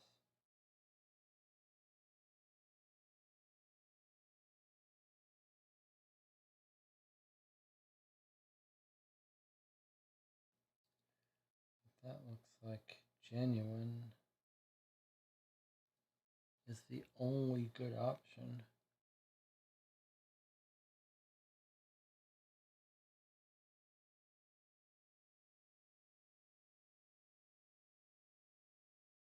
And genuine is forward, forward. There's no backwards there. That bothers me too. All right, let's try this first word because that might be easiest to see whether it's in the middle of a sentence or not. Let's see. Jonathan is saying something here. I'm going to look at handwritten notes. Does byline work? Does the byline work?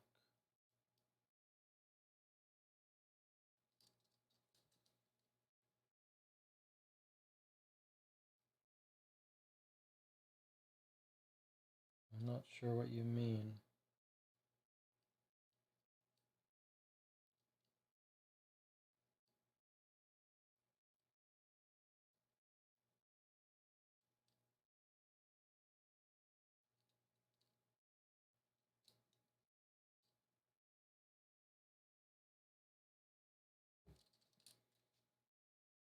I guess we could count words backwards too. Well, that would still be genuine. I guess, yeah, and that would be nickel. You have to explain what that means, Jonathan. 413. If we go forward, we go 1, 2, 3, 4. First word, fourth column, first heading, third word would be from. If we go forward and forward.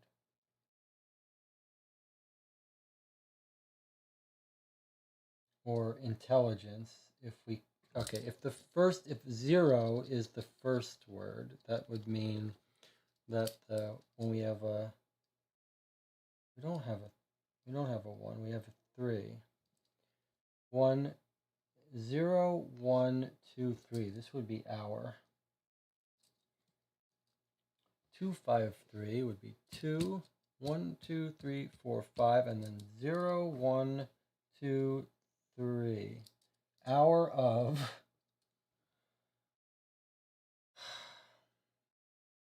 2, 4, 4.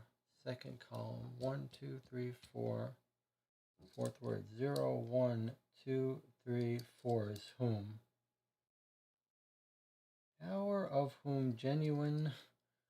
2, 6. 1, 2, 3, 4, 5, 6. 3. 1, 2, 3 should. 2, 6, 1. 1, 2, 3, 4, 5, 6 is if.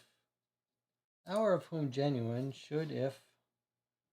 3, 2, 8. 3, 1, 2, 8 would be 1, 2, 3, 4, 5, 6.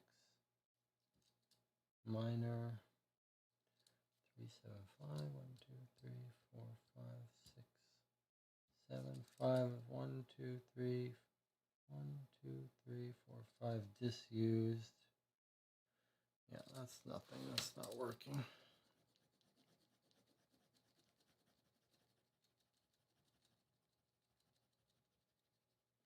The other thing is that we're not using the count backwards. Byline is who wrote the article. Just seemed the only other B word that would make sense. Yeah. I mean, they do here.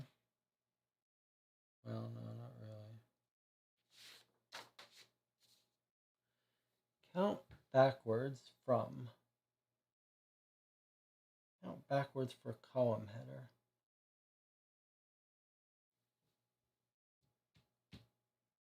1, 2, 3, 4, 5, 6, 7, 8, 9, 10.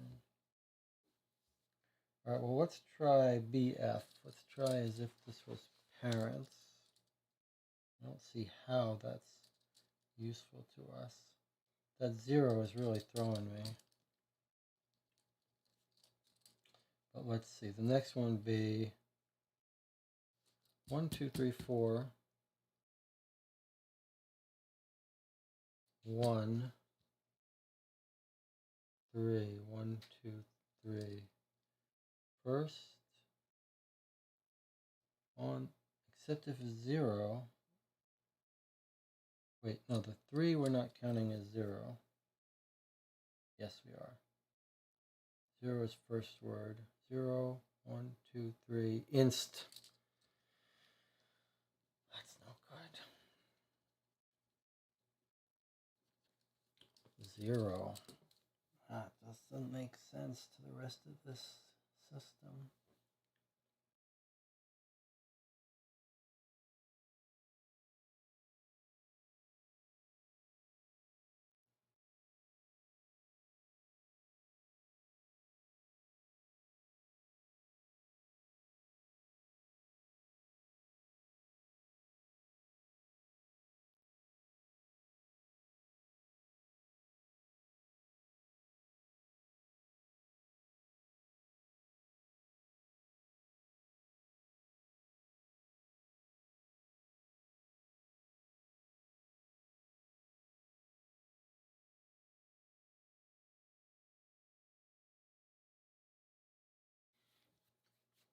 Sometimes when you try to decode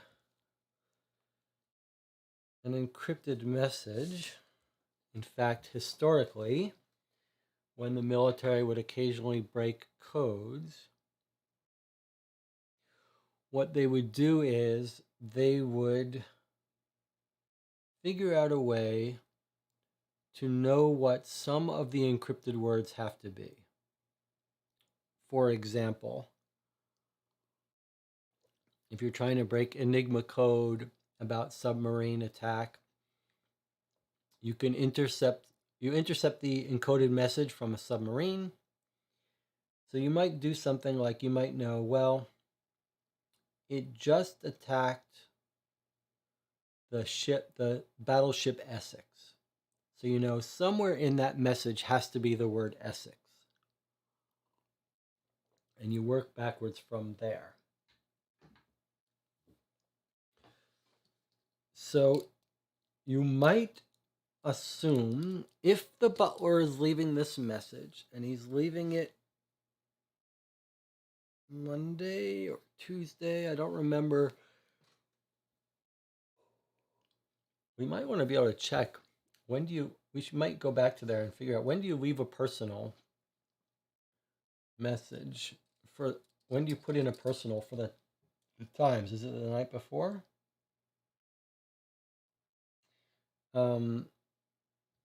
But if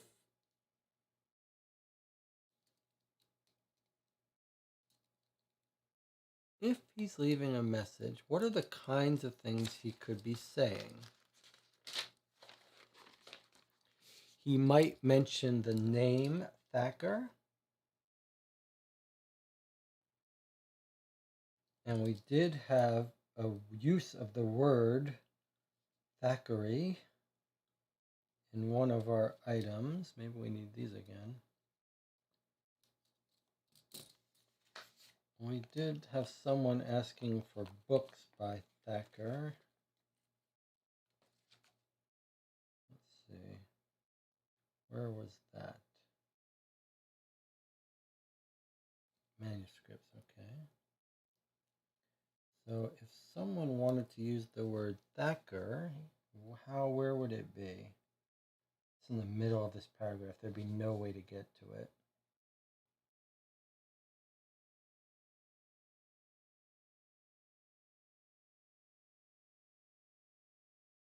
Okay, can't be that then. Even if you count backwards, you'd never get to it. What else might you say in such a message? You might have the location of the workshop. That is what you might reveal. That would make sense for them leading him, the butler, to the workshop. Where did we put the workshop? The workshop was at 22 Southeast. 21 Southeast. 21 Southeast is at Vauxhall Walk, Jonathan Street, and Tyrese Street. Is there any 21 any place that you could easily reference with your code?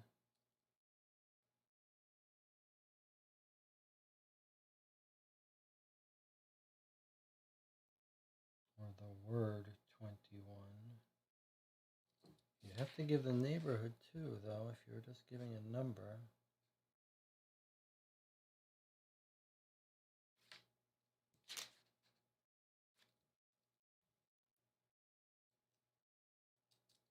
Well, here's 221 Baker Street. No, that's no good.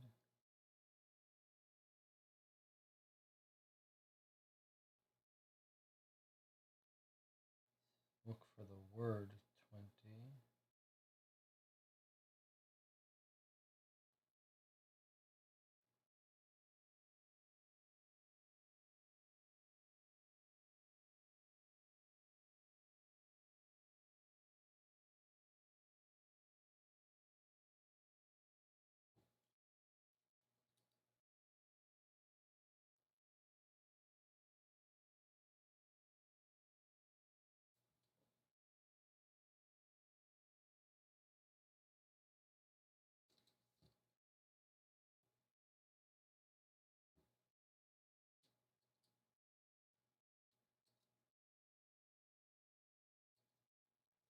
certainly don't see anything on the paragraphs that we've marked as possibilities.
There are also two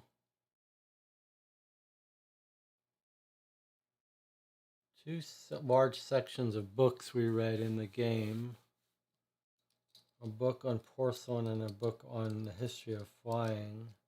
You could imagine a code would be in that, but I don't. No, it doesn't make sense. He's a newspaper person.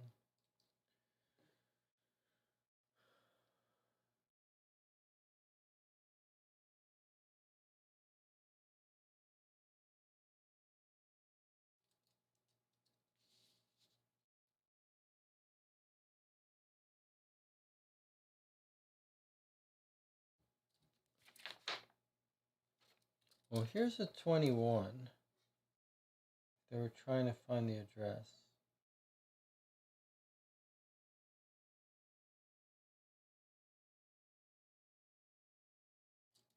Let's just make a note of that.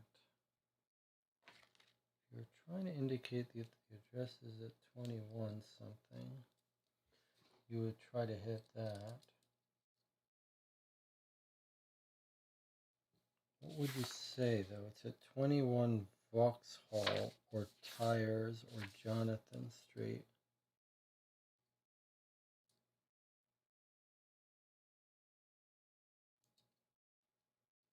Have to find a way to convey that information.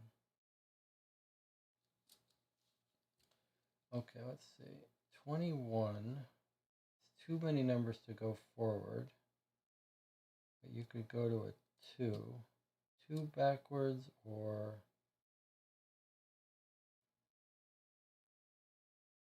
3 backwards or 1 backwards.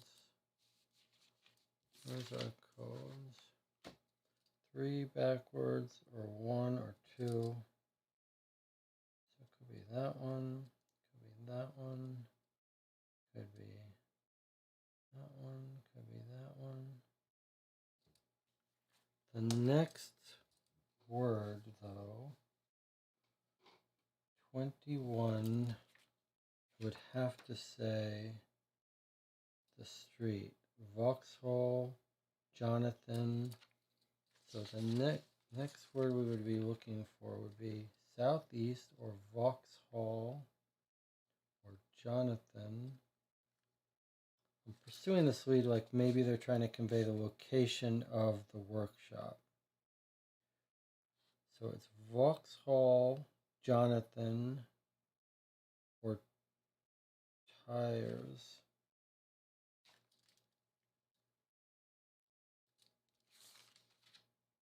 Or Princess Road.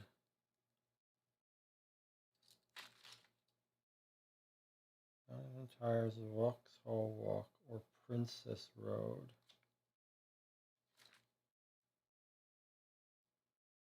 And that would come after the 21.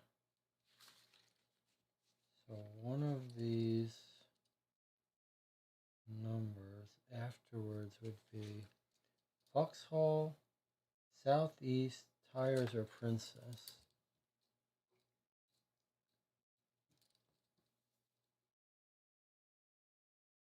There are lots of times in these games that I think, and it's rarely the case, but I think, boy, how wonderful would it be if this crazy stuff pans out and yields fruit? It rarely does, but it would make it all the more enjoyable if it did. All right, I'm taking a little second here to respond to Jonathan. So this could be the one you can't solve. Maybe you're just supposed to understand this idea that there's something else about this paper. I don't buy it. I feel like I can feel it. I can feel it's right. Let's just read this handoff to be completely sure from the clue book. What do you want to see from the clue book? Which part? Oh, the handoff where we were given this. Yes, okay. So let's read in fact, it's good. Since we didn't pay much attention to this, let's read who we got this from. Fred Porlock, 18 Northwest, member of the criminal underground, leaves coded information on the activities of Moriarty at the Parsons and Son toy shop. Coded information. at the Parsons and Son toy shop. And in fact, let's go look at the lecture where he's mentioned. We'll dig a little more deeply into the what's weird about this guy.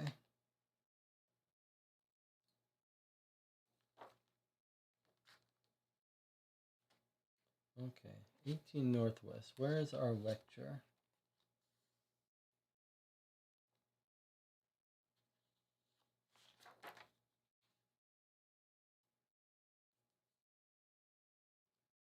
Here we go. Speaking of the underworld, we should mention Fred Porlock. Fred Porlock is the assumed name of a member of Moriarty's criminal organization who has been of immense help on a number of occasions. I don't know who he is or why he informs on his master. It is enough to know that he does. He communicates with me by post or by leaving a message, usually in code, at Parsons and Son Toy Shop at 18 Northwest. The toy shop? Yes, at times Porlock's sense of humor shows through. So now, let me point out how much this does make sense. The butler is communicating to the French Moriarty. Like, he's communicating to Moriarty, and that's why Moriarty's informant has given us this newspaper and been like, here's how it goes. Although he also gave us the postcard. You have to wonder if we have to use this code to decode it. My gut tells me no, though.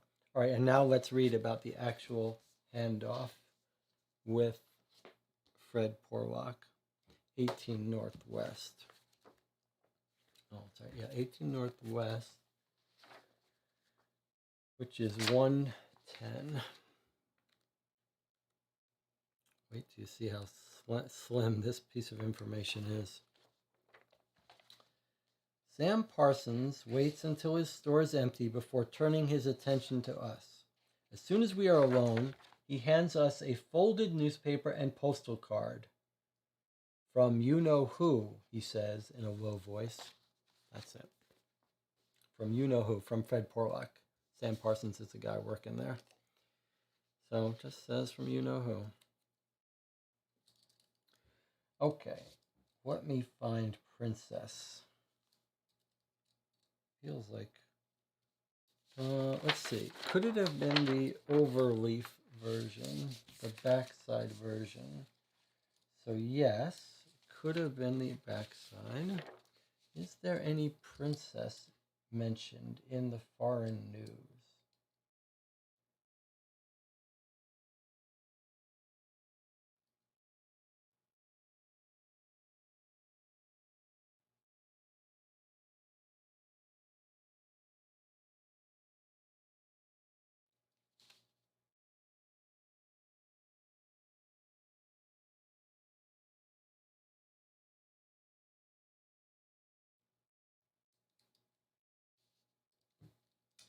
Divorce cases.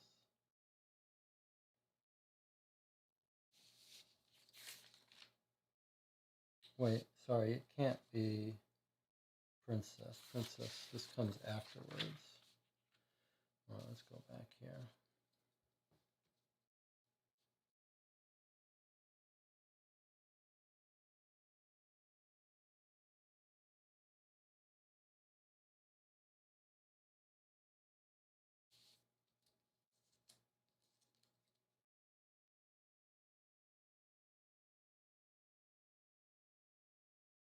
Harris would be another keyword we might look for.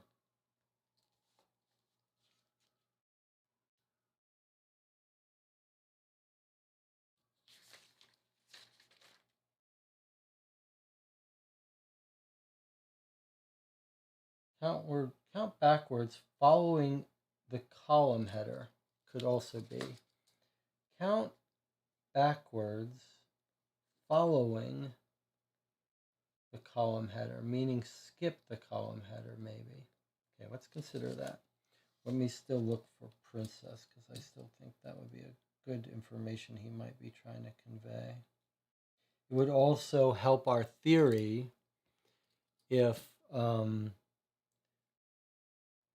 that's what he was after, to find the workshop.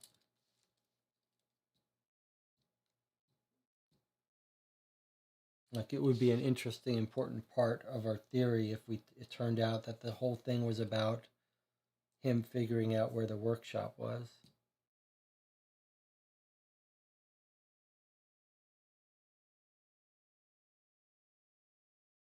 Can you imagine if the butler calls her up and pretends to be, I'm working for your husband needs this brought to the workshop? That's interesting theory, isn't it, Jonathan? Think about that for a second. We know Thacker is actually at the War Office, but the wife doesn't know that. Imagine the butler calls up the house and he says, I'm calling on behalf of he disguises his voice. I'm calling on behalf of your husband. It's very important you bring him this to his workshop because he wants to discover the location of the workshop so that they can steal his work. Then he doesn't care who leaves the house. But the person who calls says, tell no one, sneak out. Don't let anyone see that you're going to the workshop. That's a little weird, but you could imagine then that explains why the butler follows. He doesn't even care who it is that's going to the workshop, but he knows that whoever goes is going to the workshop.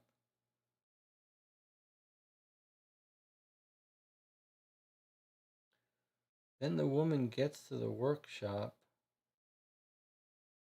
Problem is, she doesn't come back with her basket. So who did she meet at the workshop?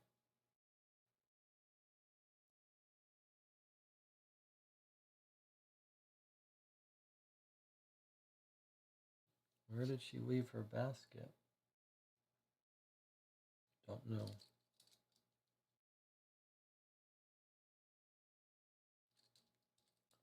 Sure is an interesting thing. Remember what I said. Our job is not to find the answer. It's just to find a plausible answer.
Well, here's a Vauxhall. It's not what I was looking for. I was looking for a princess, but it is a Vauxhall. Vauxhall is the last word. That would have to be a 0. That doesn't make sense. Doesn't make sense at all.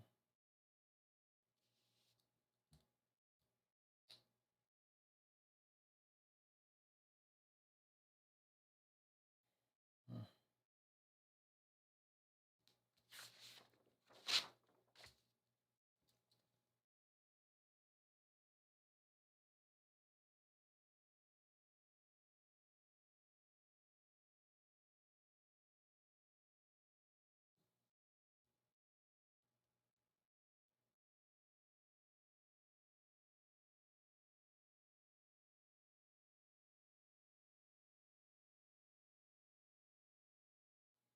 1, 2, 3, 4, 3, and 1. So what if we go 1, 2, 1, 2, 3, and 1. Vauxhall deck.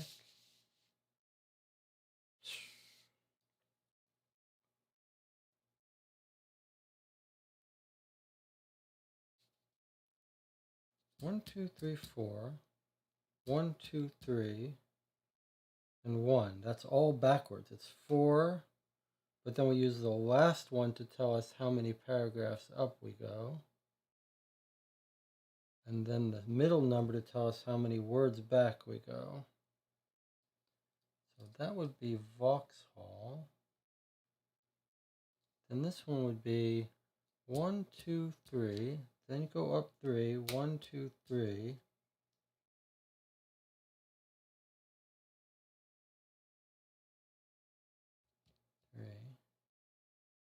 Then we go backward 5 words. 1, 2, 3, 4, 5 is either apply or 16. 5 or 16. And then this would be 1, 2, 1, 2, 3, 4, and then 4 words. 1, 2, 3, 4. Empress. Doesn't seem to make sense.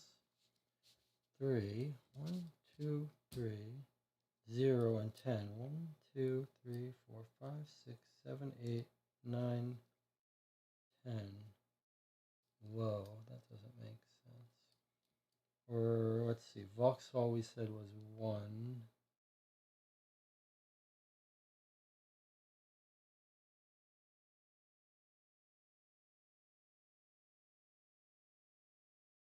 What if it was wharf?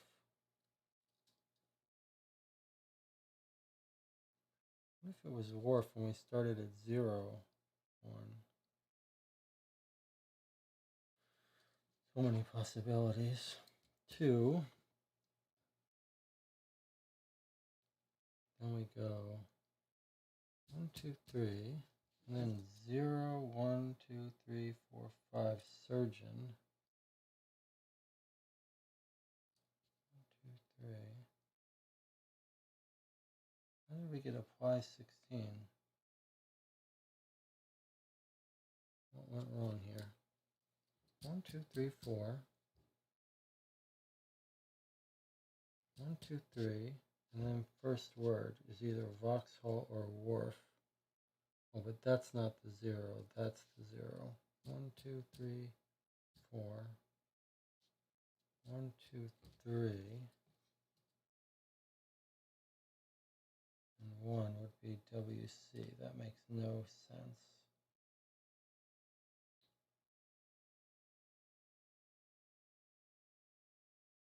Okay.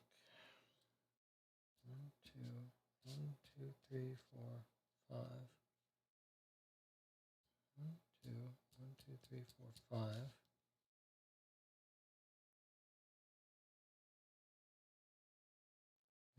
3 would be word. I don't know where I get the supply 16.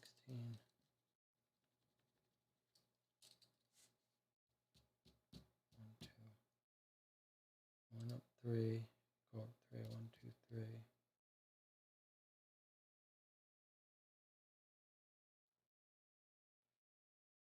Wait a second. Vauxhall and 1, 2. 1, 2, 3. No, what's the second word? 1, 2. 1, 2, 3, 4. Fourth word, 1, 2, 3, 4 would be Vauxhall and Jardine. That's not right, though. 1, 2, 3. 1, 2, 3, 4, 5, 6, 7, 8, 9, 10. This would be Testament. Where's Vauxhall? This really goes to show you how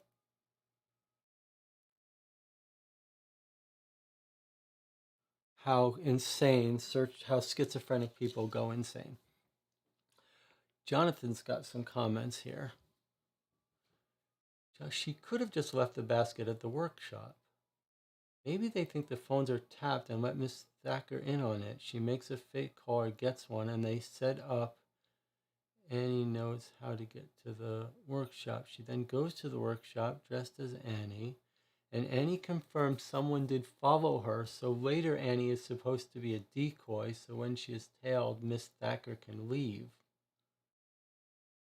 Yes, I like it. And then John says, wait, the burnt note says 4 Grays in their address. Where's our burnt note? 4 Grays. 4 Grays. 4 Grays. Yes, they live at 4 Grays Inn. I think you might be right. That might have said 4 Grays Inn Road. 4 Grays Inn Road. That's the name of the address, Inns Road. That doesn't really look like inn, but it makes complete sense. 4 Grays Inn. I think you've got it. That's the Thacker's house. All right, nice work, Jonathan. This is definitely 4 Grays Inn Road, which connects Peter Rucastle to knowing their address. Okay, fine. What's 25 Tome?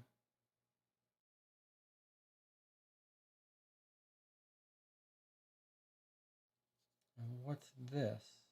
But you are absolutely right. That's 4 Grays Road. That's the address of the Thackers. For sure. For sure, 100% you're right about that. Very nice. Okay, very nice.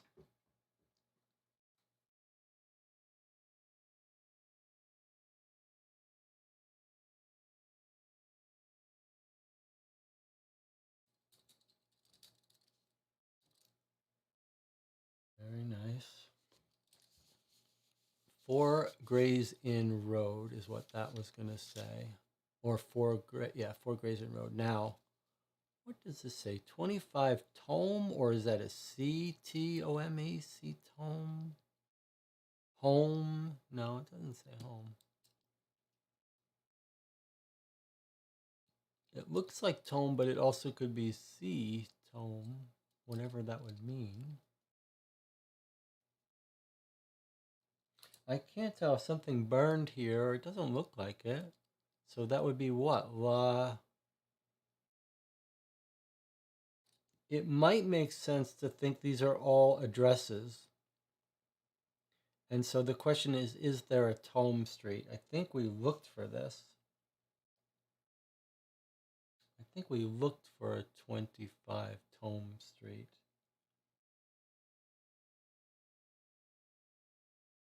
It could be 2 South Tome Street. We might want to look up Well, it doesn't look like it. It looks like Tome. Should we look again for 25 Tome Street? I thought we did, but let us look again. 25. If we look in this region,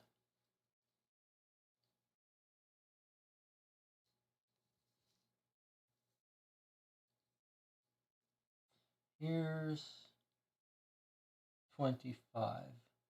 Queen Victoria, Wallabrook, Old Jewelry, Cheapside Poultry, Upper Thames, no Tomes. Did we look up Tomes in the directory?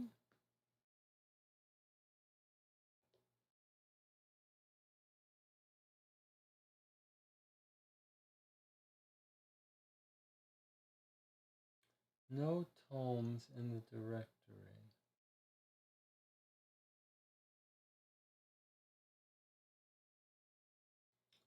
Tompkins, Toomey. No Tomes. Okay. Now let's continue this idea. We looked up 25 here. We didn't get anything. Down here, 25. 25 is near where the workshop would be, you would assume. 20, 22, 23, 24. But where is it? Looks like it would be there. There's 25.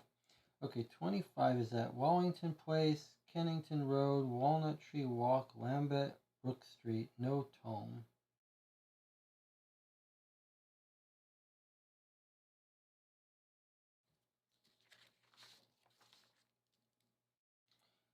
All right. Let's look here again. 25 Alhambra Music Hall. Whitman Street, Charing Cross Road, Trafalgar. No.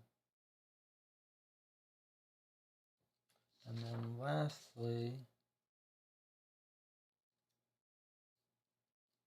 25. Regent, Clifford, Seville. No. I said lastly, but did I look here in West Central? 25, it's right on the border. Piccadilly Circus, Charing Cross Road. No Tomes. Is that part of this neighborhood or this neighborhood? It's right on the edge of both. Is there another 25?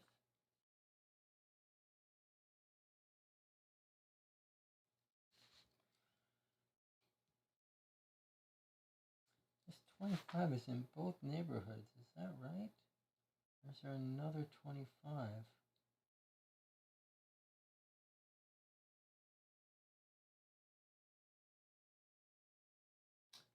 Sorry, I should be showing you this. I've got a 25 here. What neighborhood is this? It's right on the border of these two neighborhoods. It looks like it's part of this one, though. There's 26, 28, 24, 25 Cavendish Club. No. Seville Road, Regent Street. That street's not marked, but there's nothing of interest there. Was there anything of interest in any of our other 25s? Not that one.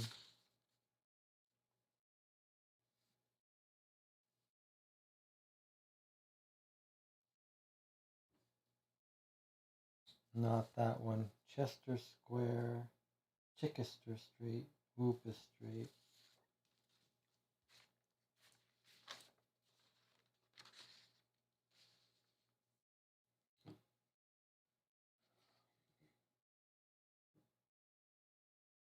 None of the 25s are places of interest as far as we know.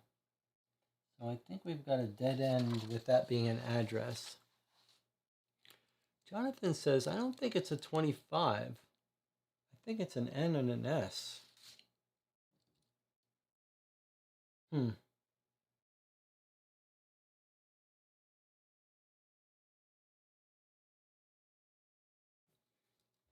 Well, I mean, you got a point. It's a completely different size than that 4. If he's writing in the same basic handwriting, why is he writing such small numbers here versus here? And why are they slanted? But it also doesn't really look like it. And there's no apostrophe. He did use an apostrophe here, so it's not like something's tome.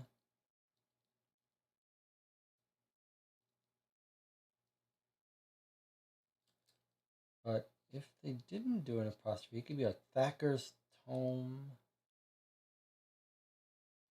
Don't know. I'm going to let Jonathan get back to this since he's making such great progress. And let me go back to this because this was interesting. Vauxhall and Jardine Testament. 1, 2, 3. And up.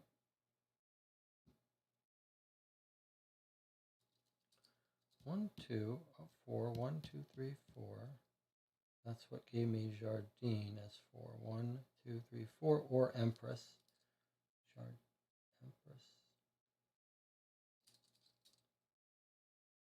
Jardine and Empress. Or Vauxhall and Empress. Wow. I gotta, Jonathan, are you there? I just want to point out how crazy, why people can go insane. I'm figuring out ways to try to decode this, right? So here's the code I'm using now. Under the possibility that it was all about leading this guy to the workshop, I found, there's the workshop, 21, here, 21, right? Which is at Vauxhall Walk, Jonathan Street, and here's Princess Road on the other side. She got off the thing at Princess Road. Okay, so I'm looking at different ways to count it. I found a Vauxhall. Where is it? Here, I found a Vauxhall. The first word, the first code is 413. So I went backwards, 1, 2, 3, 4. And then I used the last number to go up paragraphs, 1, 2, 3. And then the first word, Vauxhall. So I've got Vauxhall here on my notes now. Now the second number. I went 1, 2, 1, 2, 3, 4, 5. No, sorry. 1, 2. Then you go up the last number, 3. 1, 2, 3. And then I go back 5 letters. 1, 2, 3, 4, 5 words. I get the word and. Vauxhall and. Now I'm at the next number. 1, 2. Then I go up 4. 1, 2, 3, 4. And then 4 words back. 1, 2, 3, 4. Empress. I'm thinking Empress for princess. So that's how far I've gotten so far. But look, Vauxhall and Princess. I mean, and that's where it is. It's on the corner of Vauxhall and Princess. And the first 3 words of the note I have are Vauxhall and Empress. Is it insane that we could get that? Or is this just proof that with a bunch of numbers and a newspaper, you can get anything? Let's see what the next word here is. Unfortunately, it's a 0, and I don't know how to do a 0. But let me just walk through this. 1, 2, 3, then 0 up, but I've been counting this as 1, and then 10. 1, 2, 3, 4, 5, 6, 7, 8, 9, 10 is low. This 0 I don't know what to do with. So this word is a total miss for me. But what would it be? 1, 2, 3, 0. I've been counting this as 1. If I don't count it as 1, everything else gets messed up.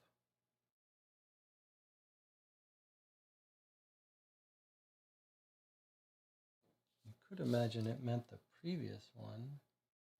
10, 1, 2, 3, 4, 5, 6, 7, 8, 9, 10 would be an on. I don't see how this could be here. What would it be, though, near here in the third column?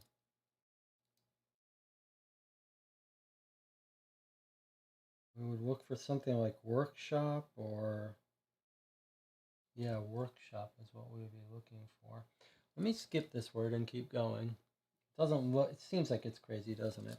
1, 2, then I go up 3, 1, 2, 3, and 6. 1, 2, 3, 4, 5, 6.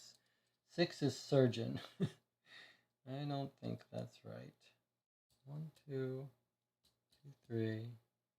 Sixth word back. 1, 2, 3, 4, 5, 6 is surgeon. Next word is 1, 2, 1 up, sixth word. 1, 2, 3, 4, 5, 6, gaze.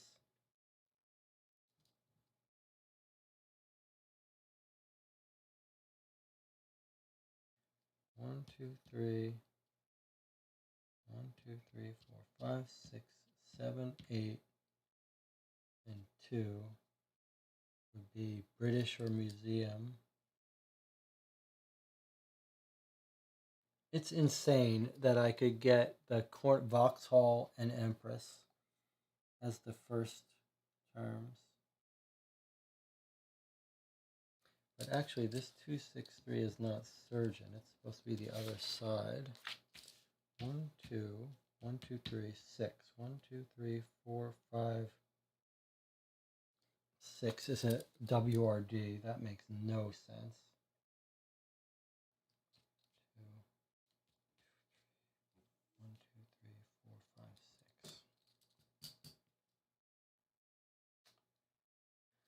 6.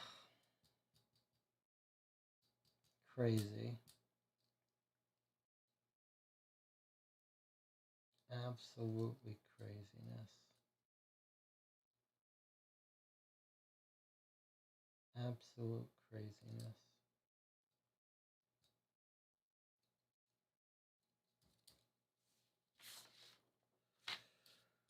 One, two, three.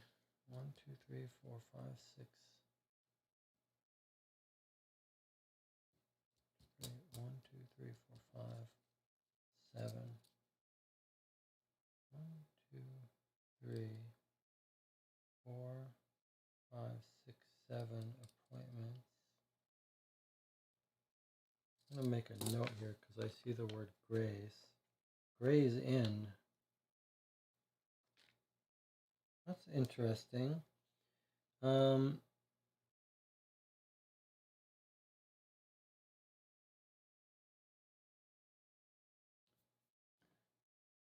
Gray's Inn Road. 1, 2, 3.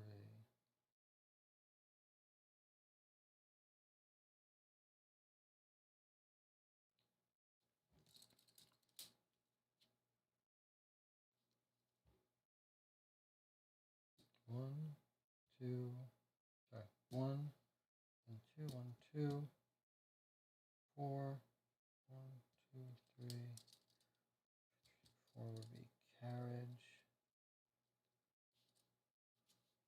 1, 8, 1, 2, 3, 4, 5. Oh, there's not even 8 here.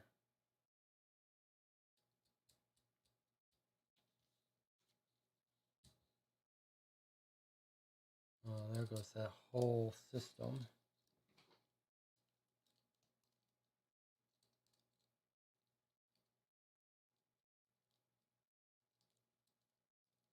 So the last thing that I just find that totally insane. Totally insane that I was able to come up with a way to get Vauxhall and Empress. All right, Jonathan says, what if you use the first 2 numbers to get a bold letter that you then shift that letter by final number? All right, let's see.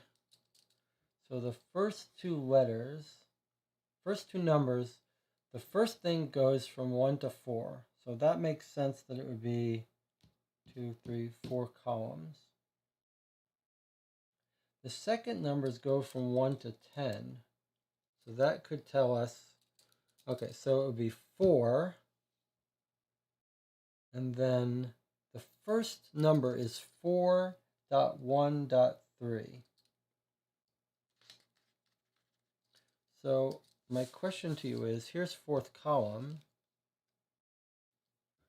If we say, okay, let's say we say it's the first bold number we see. 1.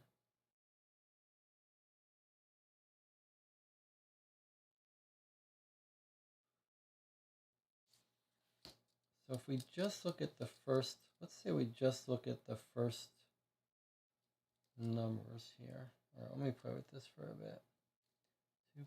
2.4.4. I'm hesitant to think it's just letters because then it's such a short message. But it definitely could be. 2.6.1, that's an asterisk on that one. 3.2.8,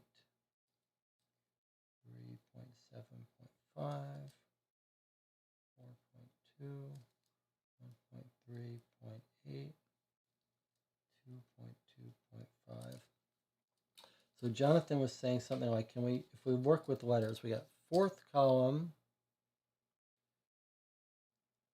count back from column headers, or what was my other, count back following column header, count backwards from column header.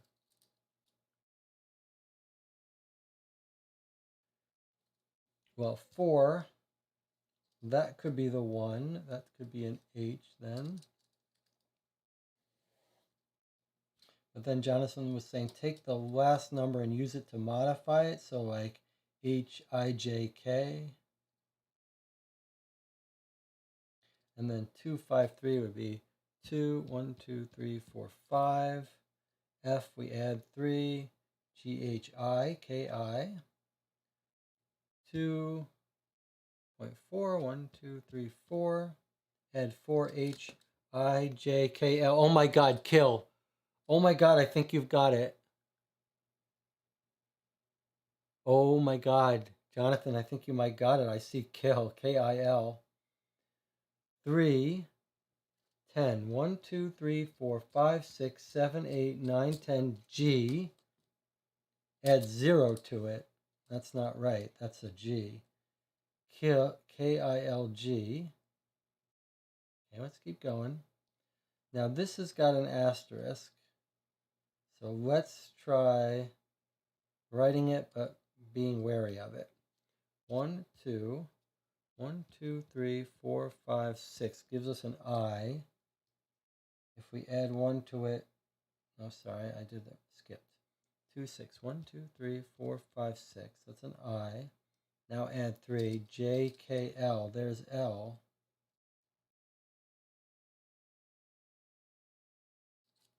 3, 10. 1, 2, 3, 4, 5, 6, 7, 8, 9, 10 with a G and a 0. I wonder if that's like a decoy. All right, let's keep going. 2.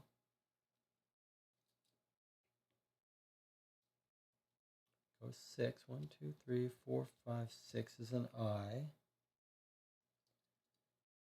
We add 1, we get J.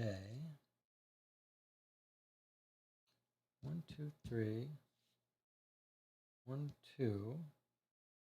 We add 8 to S. T, U, V, W, X, Y, Z, A. I'm starting to get crazy. 1, 2, 3, 7. 1, 2, 3, 4, 5, 6, 7 is an A. Add 5, B, C, D, E, F.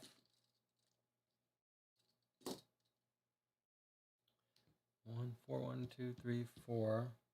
Add 2, L, M, N, O, P, Q. It's already messed up again. The main idea is shift of 0 makes sense. You're right. I think that's a very clever observation that a shift of 0 makes sense.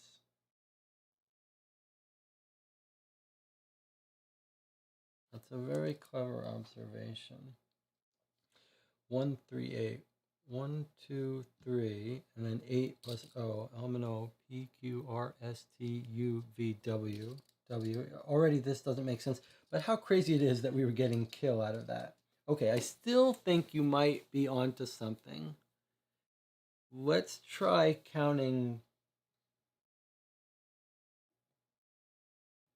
Count backwards following the column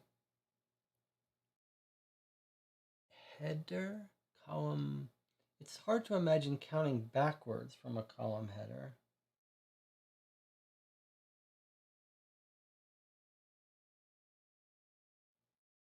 But we could count backwards instead of forward for the letters. 1, 2, 3, 4. The first is an H. Maybe I'll write down what their actual numbers here. So if we count 3 back from H, we get an E, right? F, G, H, okay. And then 2, 5, 1, 2, 3, 4, 5 is an F. If we count backwards 3 from F, what do we get? C. 2, 4, 1, 2, 3, 4 is another H. If we count 4 backwards from H, we get D. E, F, G, H. 3, 10, 1, 2, 3, 4, 5, 6, 7, 8, 9, 10. We get a G, G, which is maps. E, C, D, G, that's nothing.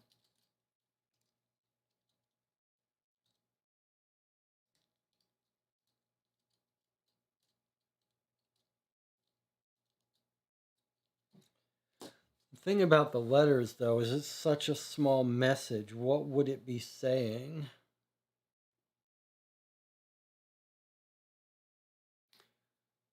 What would it be saying? Okay, one thing you might put in a message is someone's name. Let's see. Forster. 1, 2, 3, 4, 5, 6, 7 letters. That's no good.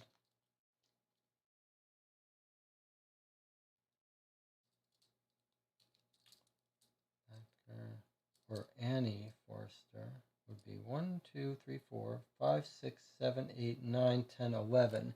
Annie Forster is 11 letters.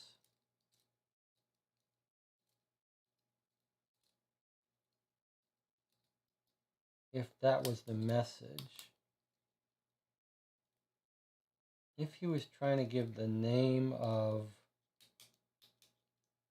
a spy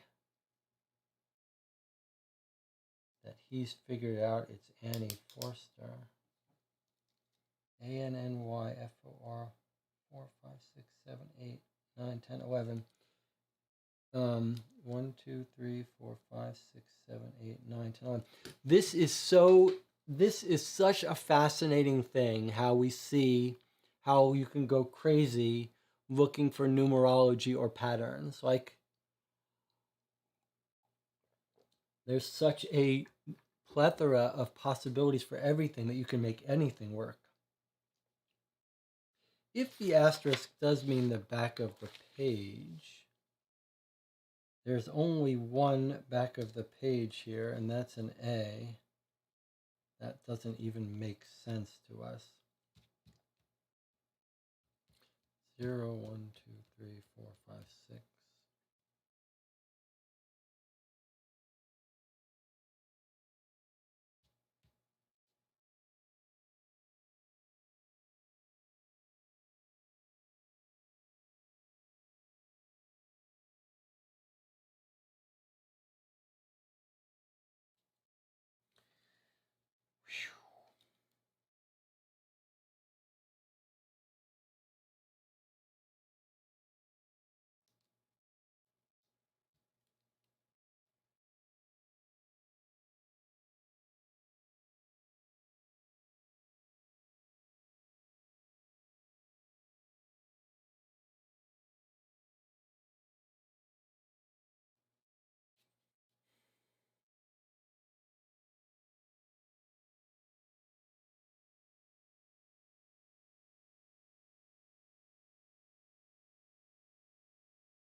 Let's count backwards. Let's count backwards for a second. So 4 would be 1, 2, 3, 4. The first letter would be O. Plus 3 would give us an S. Sorry, L-M-N-O-P-Q. L-M-N-O-P-Q-R. Okay, that's an R. Now let's count backwards again. 1, 2. 1, 2, 3, 4, 5 is an A. Plus 3 gives us D. RD. And I should write down that's an A. All right, 1, 2. 1, 2, 3, 4 gives us an M. If we add 4 to that, L-M-N-O-P-Q, we get Q. That does not look right so far. 1, 2, 3, 10, 1, 2, 3, 4, 5, 6, 7, 8, 9, 10. Gives us a P. If we rotate that anywhere, we get another P. RDQP. 1, 2, 1, 2, 3, 4, 5, 6 gives us an. Oh, this is the reason that's 1, 2, 3, 4, 5, 6.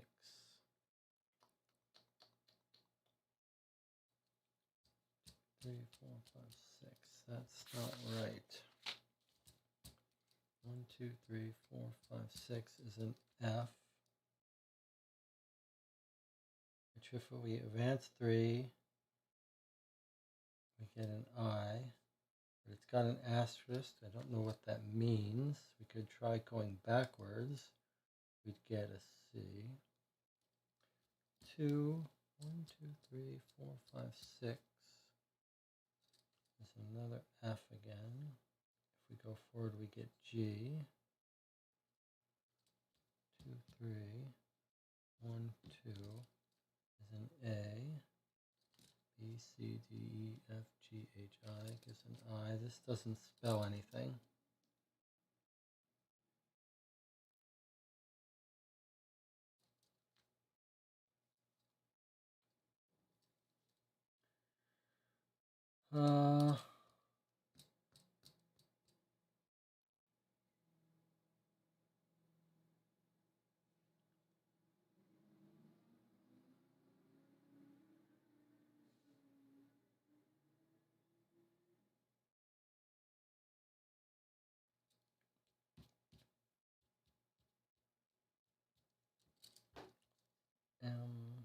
Go ahead. 5.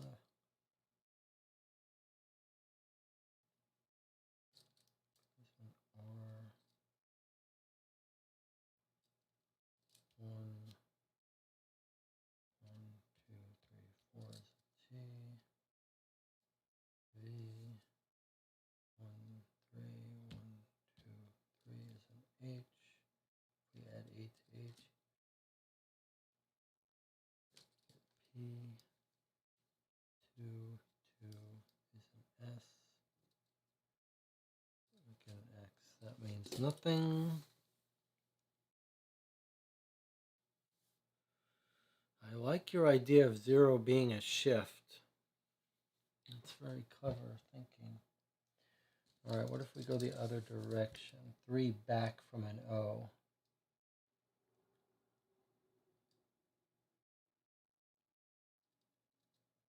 Be an L.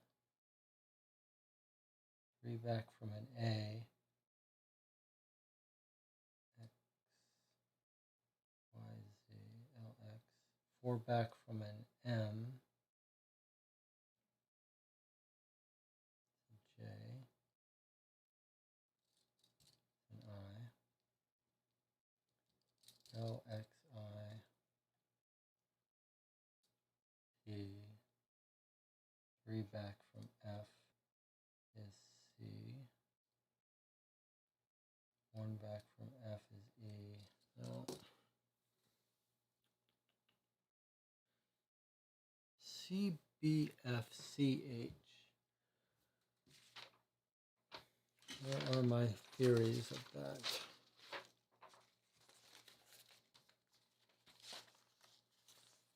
Count backwards following column header.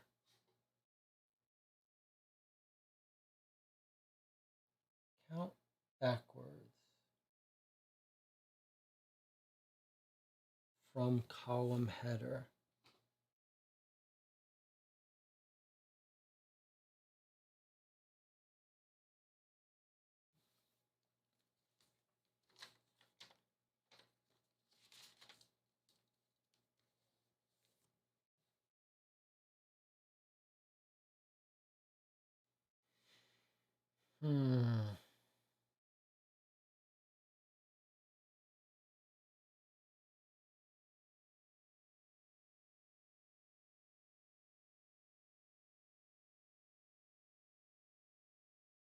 Maybe I shouldn't be looking at the bolded letters, but the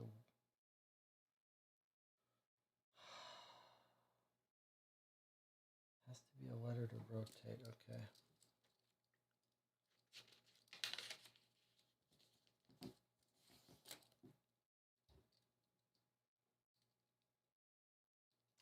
Count backwards from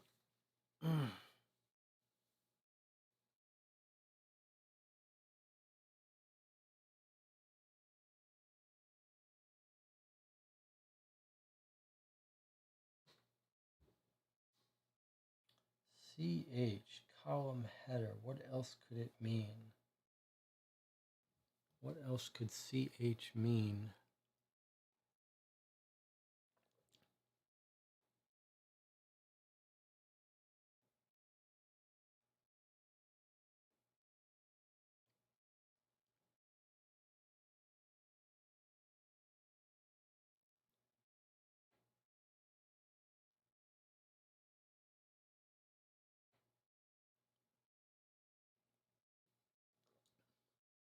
Let's bring up a dictionary of C words.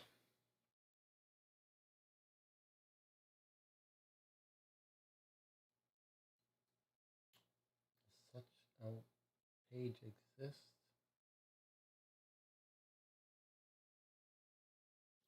Words. Starting.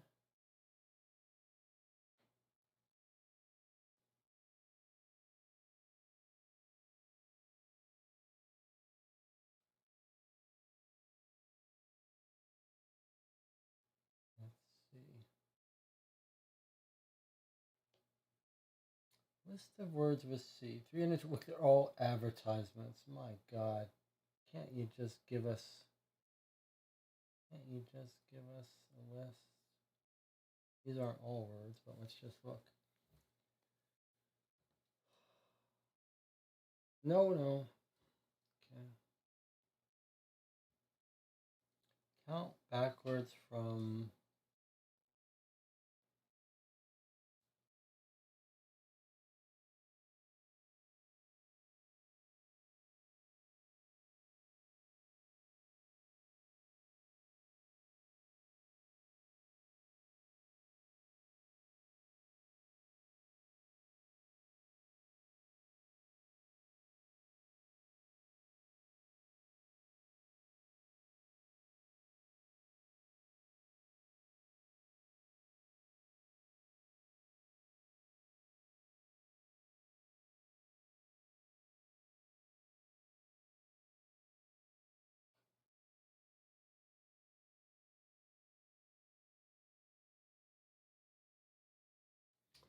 need a bigger list of words.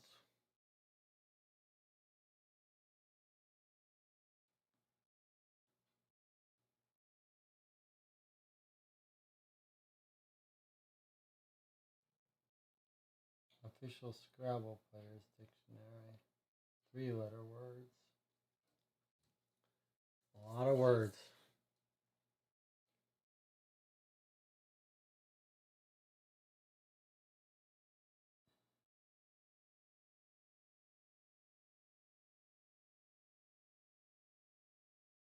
How insane is this?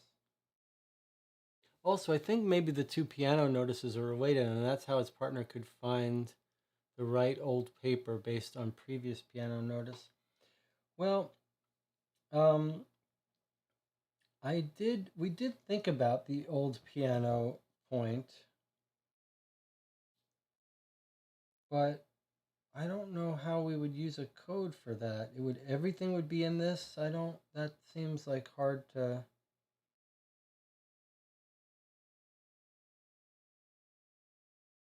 But count backwards from column heading. You could imagine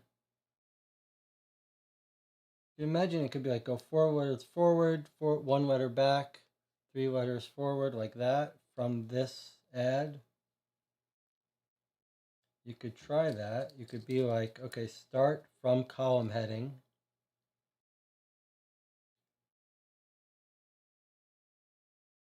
Of the special add, if they're related. That is the 21. But you couldn't go by words. Remember, he doesn't know what message he's going to give.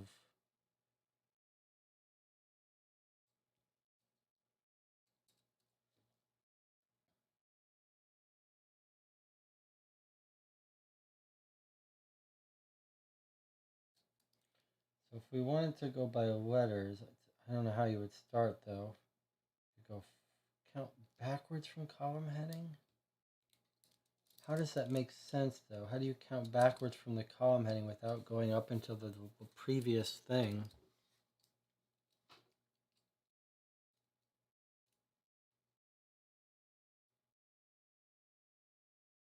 Also, Jonathan, in the same way that I think your 0 idea is such a good observation about it being a rotation or a Caesar cipher, the fact that this number only goes to 1, 4, from 1 to 4, really suggests to me that it's a column number, especially given that this acronym, CBFCH, really feels like it's saying column header or something.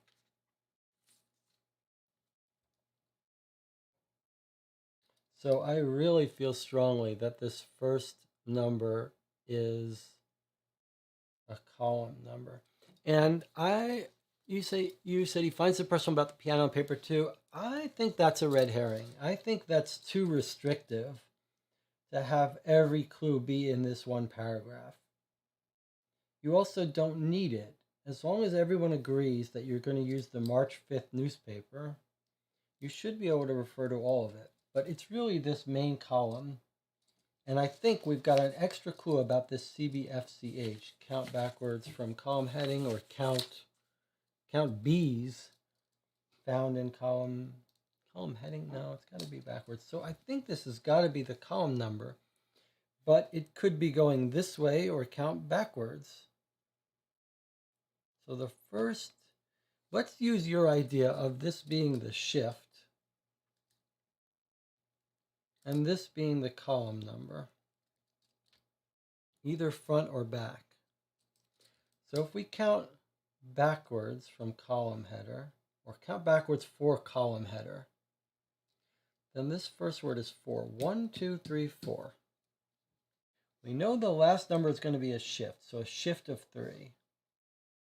But then the question is, should we use the O, or maybe we're supposed to use the B? So what if we take this B and then shift it, or the O? So wait a minute, I've been shifting letters like an O Caesar cipher plus 3, but maybe it's count 3 letters. So then this would be a T if we go ahead 1, 2, 3 letters. 2, 1, 2, 3, 4, 5.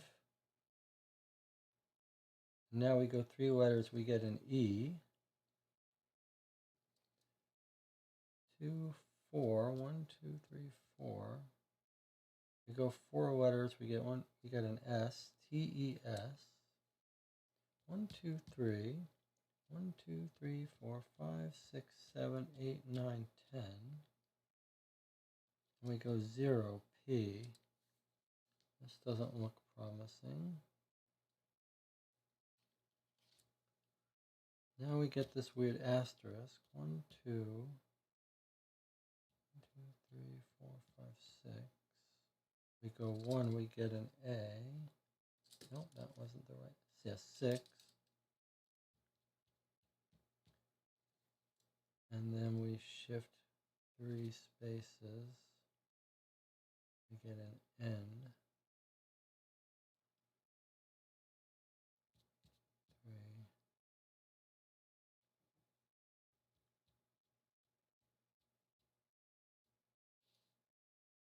1, 2, 6. 1, 2, 3, 4, 5, 6 was an F. We go 1, we get an A. Test N-A. 1, 2, 3, 1, 2. Now we go 8. 1, 2, 3, 4, 5, 6, 7, 8 is an A. Nope, this doesn't look right. 1, 2, 3, 7. 1, 2, 3, 4, 5, 6, 7. It's an M plus 5. 1, 2, 3, 4, 5 is an Y. 1, 4. 1, 2, 3, 4. Go 2. 1, 2. Is a W. 1, 1, 2, 3, and 8. 1, 2, 3, 4, 5, 6, 7, 8 is a P. This doesn't make any sense. The person sees the person with the code numbers and sees it says in regards to previous post about piano. He goes through all the old papers. He finds one with the person about the piano. So you're just saying, how does he figure out that this is the newspaper to use? Yes, that could be the way. Or they could just agree, always go back 15 days.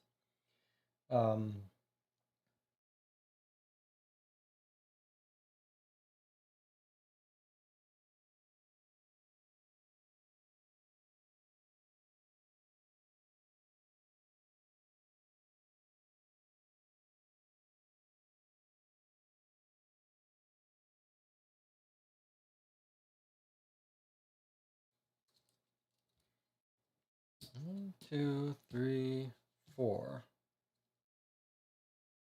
First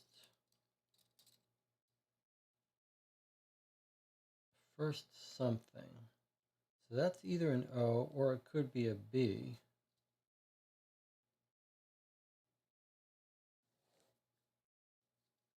If it's a B, and then we shift 3, we're either saying go forward 3 letters, which would be a T, or shift a Caesar cipher, which would make it CD or an E.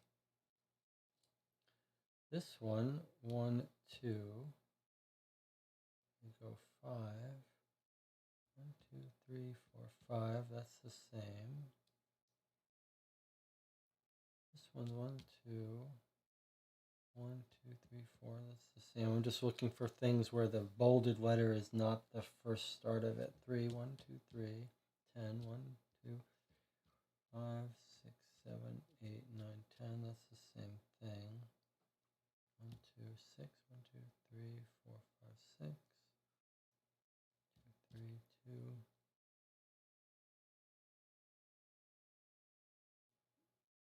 A goes 8.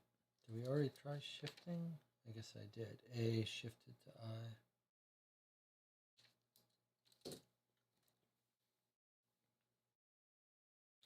Wow, I just feel like it's close.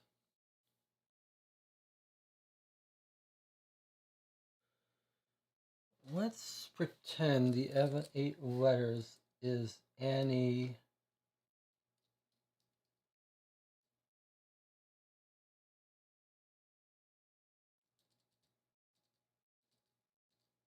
Let's pretend the butler sees Annie go into the workshop, who he thinks is Annie, and so he's converted. He's sending her name.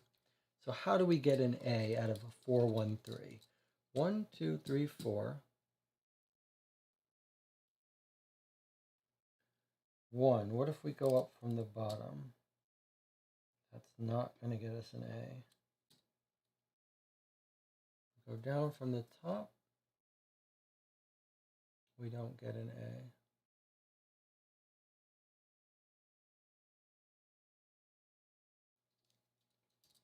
What if we go this way and we don't count backwards? 1, 2, 3, 4.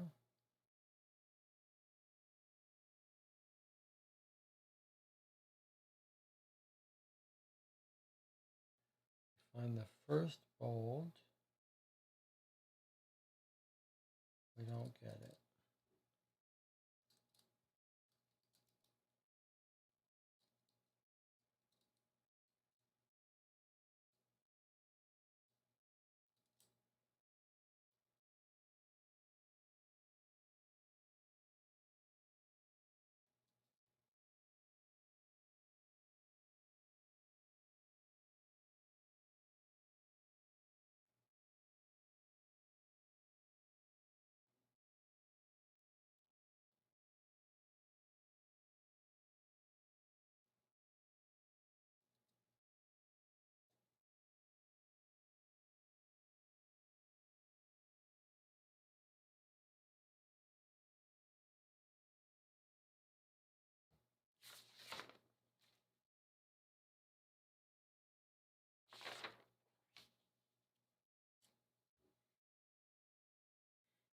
I feel like they could have made this a little easier for us.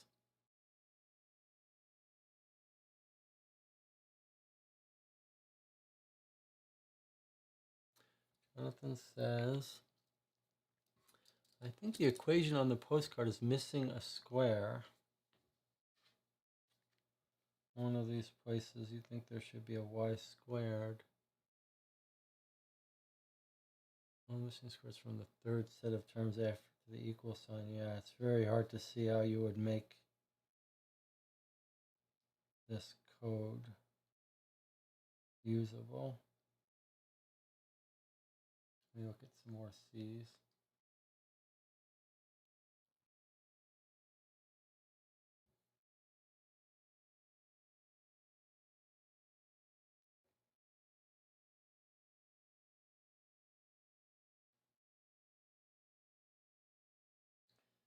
C also can be used for Caesar. So Caesar.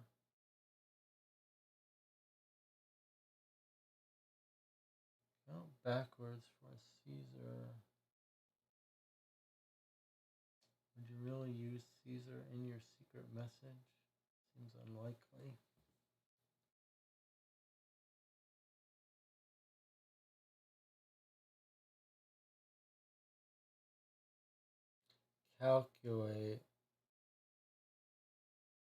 Calculate binomial formula. CBF, calculate binomial formula. God help us. Calculate binomial formula. That's very upsetting, that CBF. Yes, you did, Jonathan. I remember. I just don't know how to use it. CBF. At BF could be binomial, but you don't call it a binomial formula. You call it a binomial equation. No one's going to call it a formula. But you could imagine calculate binomial for column header. Calculate binomial for column header. But that really does not make sense. If that's what it said, it wouldn't help us.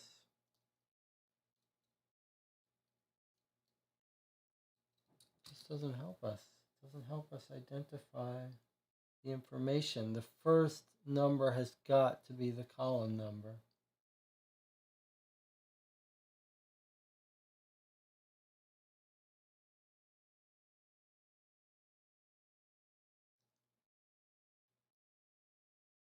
And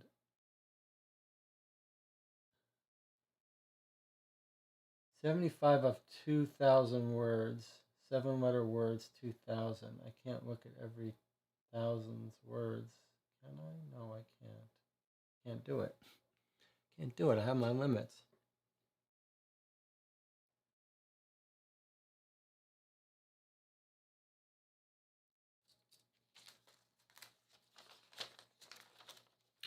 I have my limits. What else? What other message might the butler be giving? Annie Forster. What if he was giving her last name first? How can I get F out of 413? 4.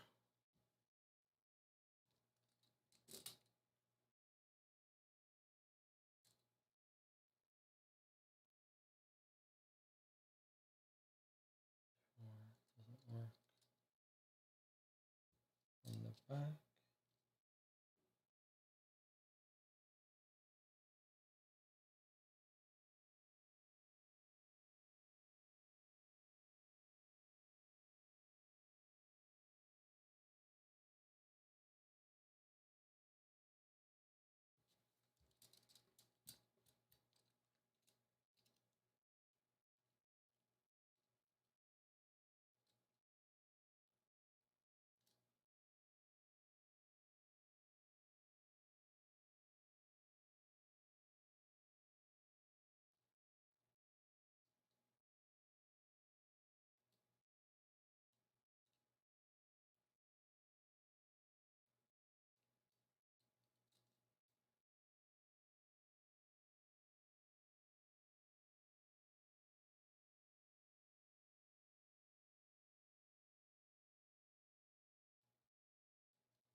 If I, the shift, that's a good point.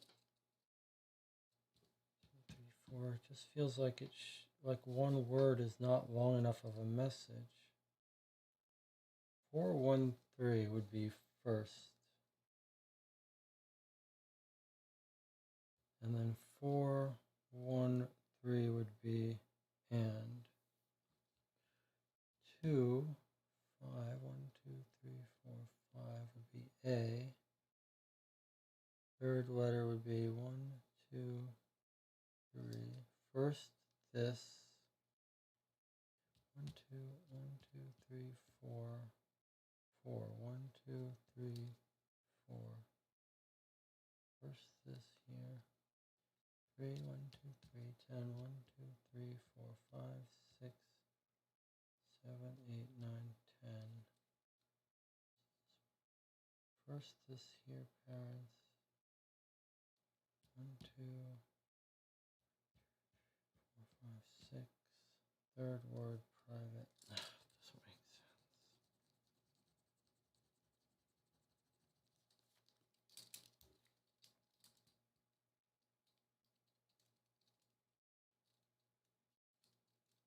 Okay, it doesn't have to be saying Annie Forster, even though it's 11 letters. If the first number is the column,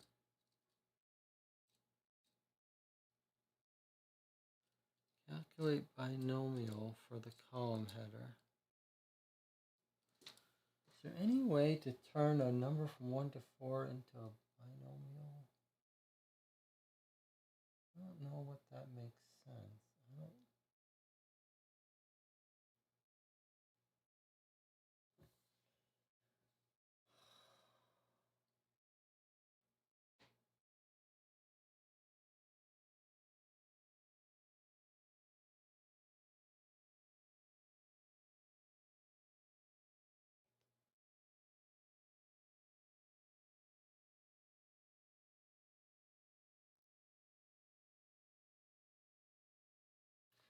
Binomial formula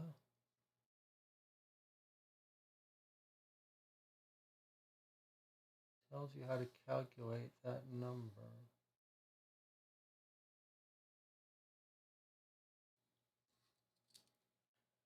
But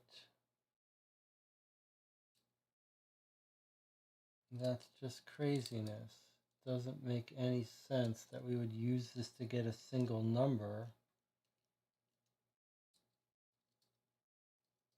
We don't know how to use a single number. And they're high, they'd be high numbers. They'd be insanely high numbers. And so it makes no sense.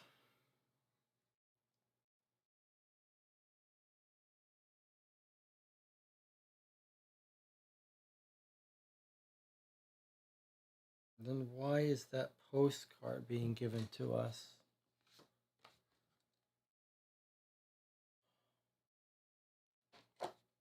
Why is this postcard being given to us?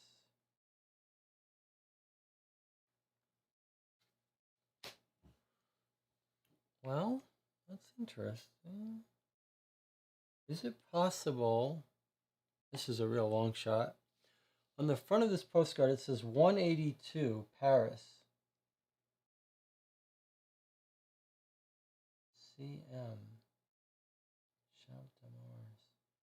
Is it possible that this 182 is a clue to us? 182. That makes no sense. 6, 7, 8. That makes no sense. This is when people said this case was notorious and frustrating, and the one person in particular said they spent a lot of time on the codes, which they never could make any sense out of.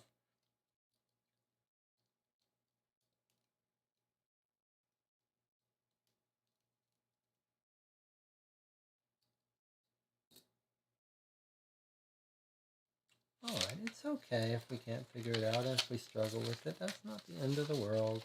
It's not going to kill us. How did I get Vauxhall and Empress? I want to see that again because that just looks crazy. I counted backwards. 1, 2, 3, 4. Then I went up 3. But then the problem was we have a 0, so that doesn't make any sense.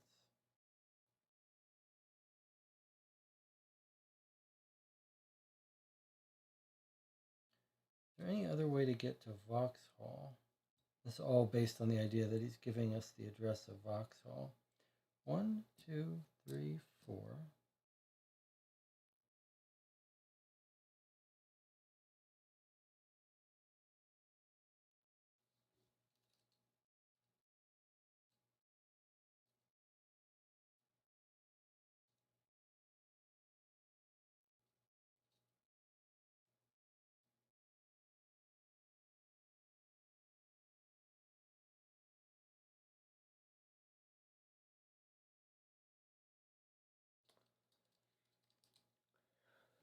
But then how does that turn into a 0?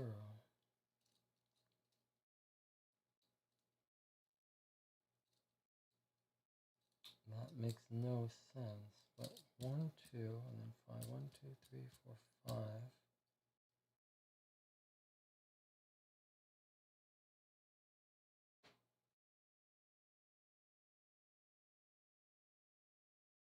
Oh yeah, 1, 2, and then I went up 3. 1, 2, 3. And I went back 5. 1, 2, 3, 4, 5. Vauxhall and 1, 2, 1, 2, 3, 4, and then went back 4, which gave me Jardine or Empress. And the next one was 1, 2, 3.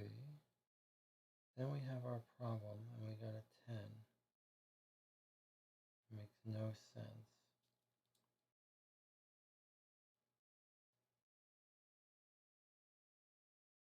Pressure, reward. Then we got this weird asterisk. 6, go back 3 words. 1, 2. No, that's not how it works. 2, 1, 2, 3. 6 words. 1, 2, 3, 4, 5, 6, which gives us surgeon. But if it's on this side, we go back 1, 2. Up 3, 1, 2, 3. 6, 1, 2, 3, 4, 5, 6, which brings us to craziness.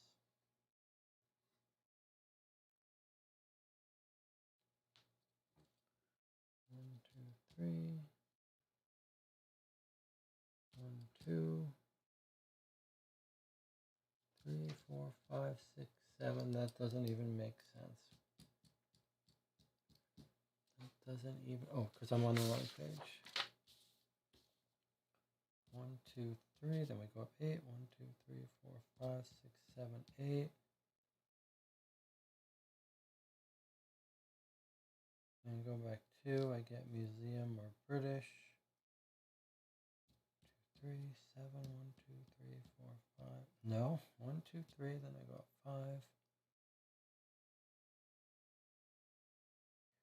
1, 2, 3, 4, 5. And I go 7. 1, 2, 3, 4, 5, 6, 7. Which is apply. Why do I have a point?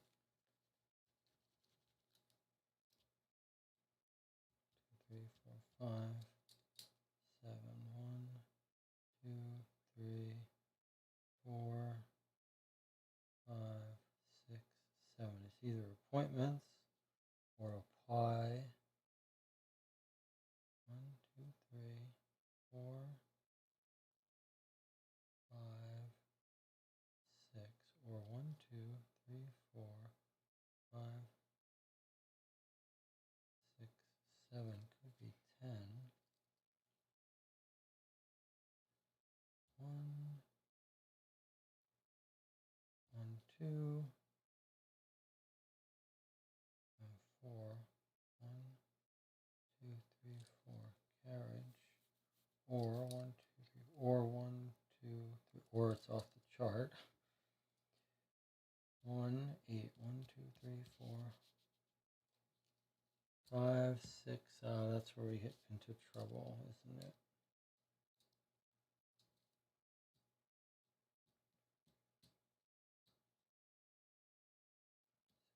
7, 8, 3, 1, 2, 3, when? 1, 2, 4, 5 makes no sense. 2 makes no sense.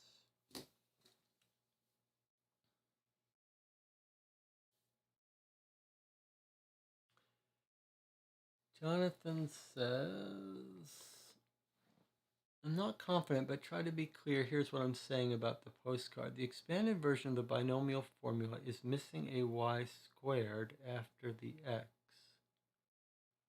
So are you just supposed to note this missing y squared and use it for something? About the streams, I'm thinking we take a couple of days off. All right, so what if we take a break and play on the night of the 1st or the night of the 2nd? What do you think about?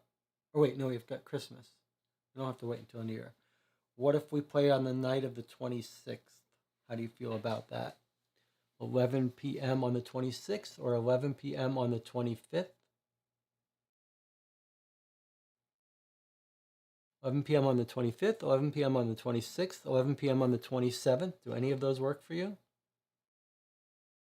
And then we could chew over this on Christmas over the next couple days.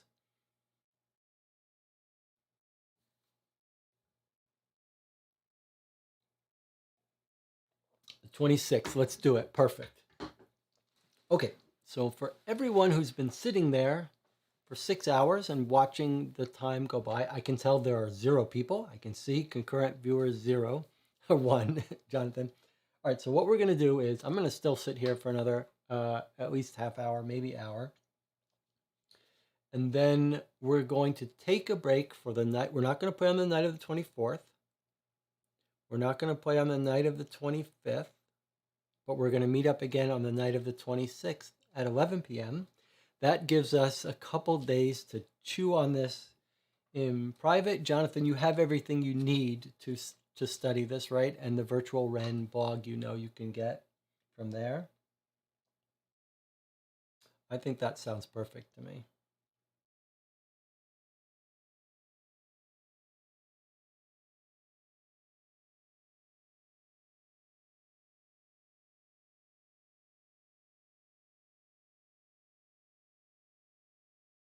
Okay, that was a good decision. Then we actually have a couple days to waste of my life offline trying to make sense of this.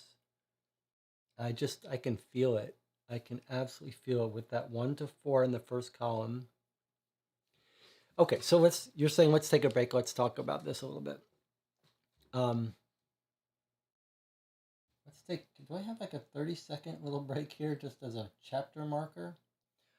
Jonathan, are you okay with taking a 5-minute break and then talking about it a little bit? Just because I know we probably were ready to go to sleep, but I want to break in the video. So I'm going to go switch to a 5-minute break. Then we'll come back and we'll talk. I'm interested in hearing your thoughts on London. So 5-minute break, we'll be back and we'll continue.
Welcome back. You're watching Co-op for Two. It is 5:30 a.m. here, Thursday, December 24th, the early hours of December 24th. We are wrapping up our fourth session of Adventures by Gaslight, the 1986 rare and out-of-print expansion for Sherlock Holmes Consulting Detective. We've now played for maybe almost 30 hours. And we're going to take a break for a couple of days over Christmas. We'll come back on the night of the 26th at 11 p.m. and start into Paris, which will give us a couple of days to chew over this code. Jonathan, let's hear your thoughts on London so far. Not London so far. We're done with London, basically. But what are your thoughts on Adventures by Gaslight? Was this what you expected? Did you enjoy it? I'm curious your thoughts. I know my thoughts. I will give them in a minute.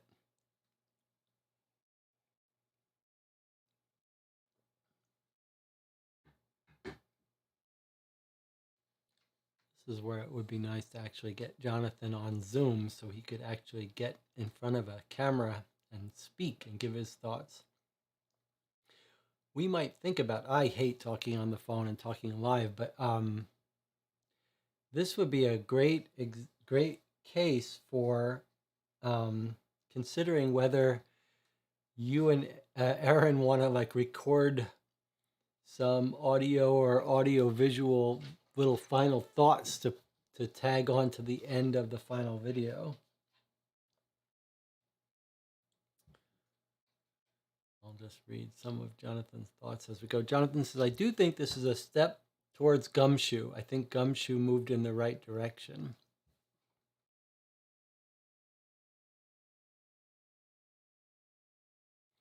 Gumshoe, of course, being the 1985 or so expansion that had 9 missions, had maybe triple the size of this booklet in it. It was an amazing, epic experience. Jonathan says, I really like the passage of time in Gumshoe. Yes, the feeling like things were unfolding over time, new developments came out. I agree, but you seem to be saying, you're talking about how we're going to travel to Paris. Time hasn't passed that much for our current adventure in London. Time pressure added a little bit of strategic decisions. Gumshoe definitely felt like you were sort of, yes, there was some weight to your actions because it felt like your actions could have some consequences. And if you messed up and didn't discover something in time, someone could get injured, etc. But you still seem to be talking about not London in particular, but the entire picture. We haven't even been to Paris yet. Gumshoe sometimes rewarded your deductions by getting somewhere at the right time. Yes, that's right. We haven't encountered that yet. There were some interesting parts about the Adventures by Gaslight clue book where it was sort of branching that kind of started to remind you of Gumshoe. And Gumshoe had a lot of illustrations and special things in its clue book. And of course, the first thing that jumped out that made us think of Gumshoe was this clue page that Gumshoe had, and most of the Sherlock Holmes Consulting Detectives don't. And in fact, this is the kind of thing you would find in Gumshoe and some of the diagrams and stuff. So yeah, it did have a kind of feel of Gumshoe for sure.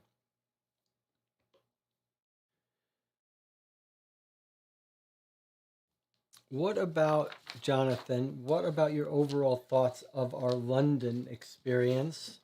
And I'll tell you what I'm curious to hear your thoughts about.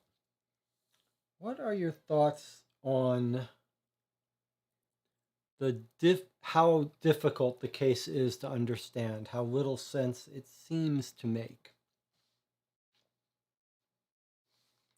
So I'm interested in your thoughts on that. I'm interested in your thoughts on the length of the case and how long we are taking to play it. Obviously, most people do not want to play games in this way, the way that we're playing, taking so long. And many of the comments, one of the reviews said this should have just been one simple case, taking one day, not stretched out, etc.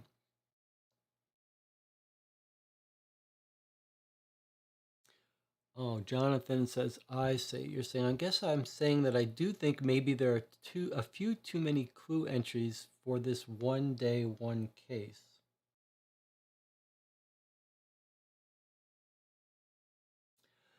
I think you're making a very interesting point that did not occur to me, but I think I would completely agree with.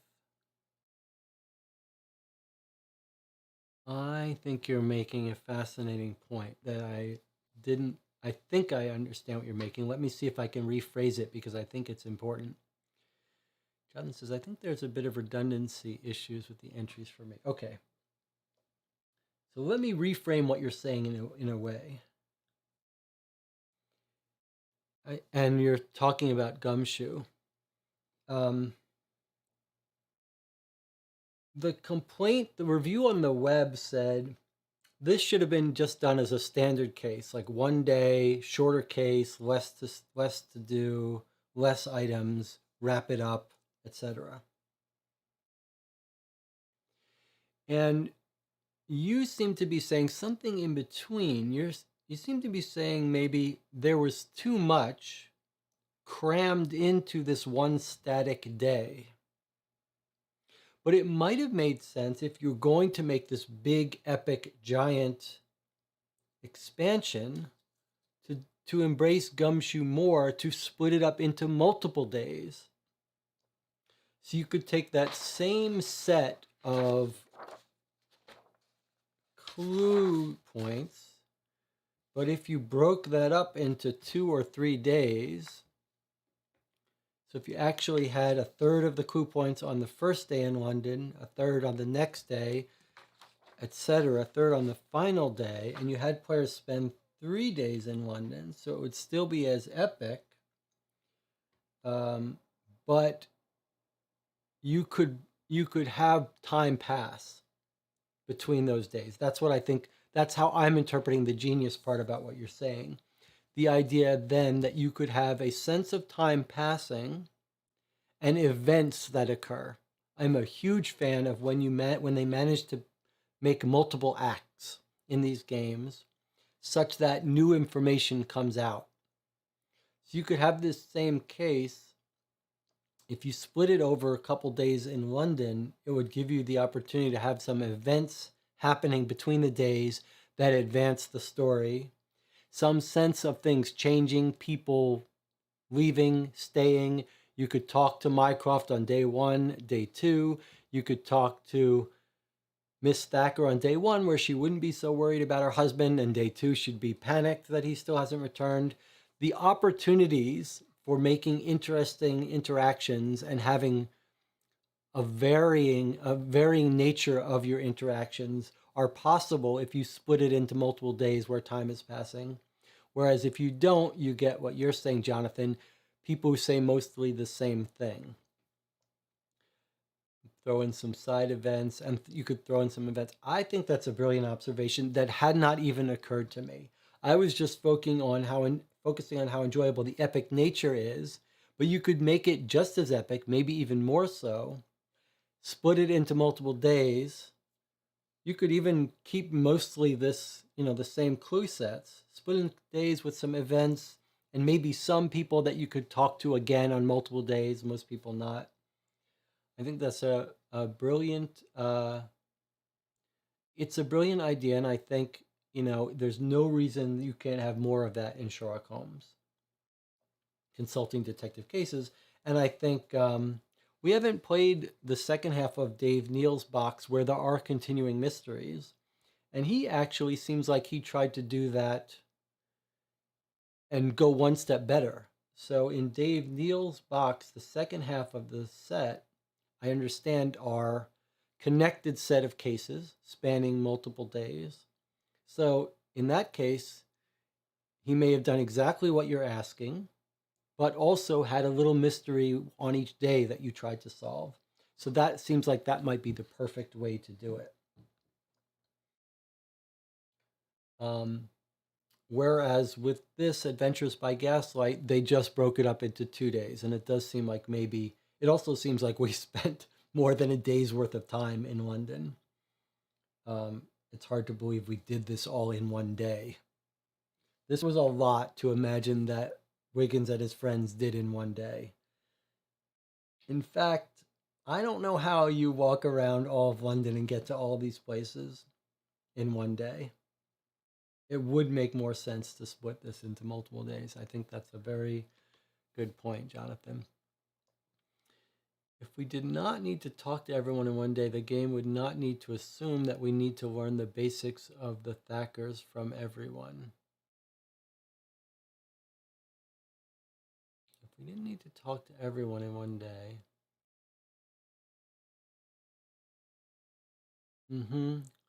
Yes, okay. What about the fact that this mystery is so confounding to us, Jonathan? What do you make of that?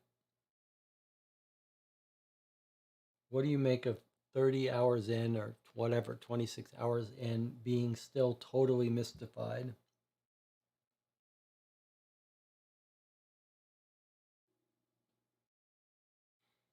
I feel like there's a little, like when you play these games, you want to feel like you're making progress and solving some things. And I feel like we've barely solved anything. We solved a little bit about the murdered guy, but it's very possible that my theory of the suicide is right and we're never going to find out more information. It very well may be that that when we go to Paris, some of these things never wrap up, and that's why it's a challenge. And we remember, and we knew full well coming in, that everyone says you will not be able to solve the case the way Sherlock does. Like you won't be able to, there aren't enough dots to connect. So we knew that going in, and I think it's reasonable to expect that.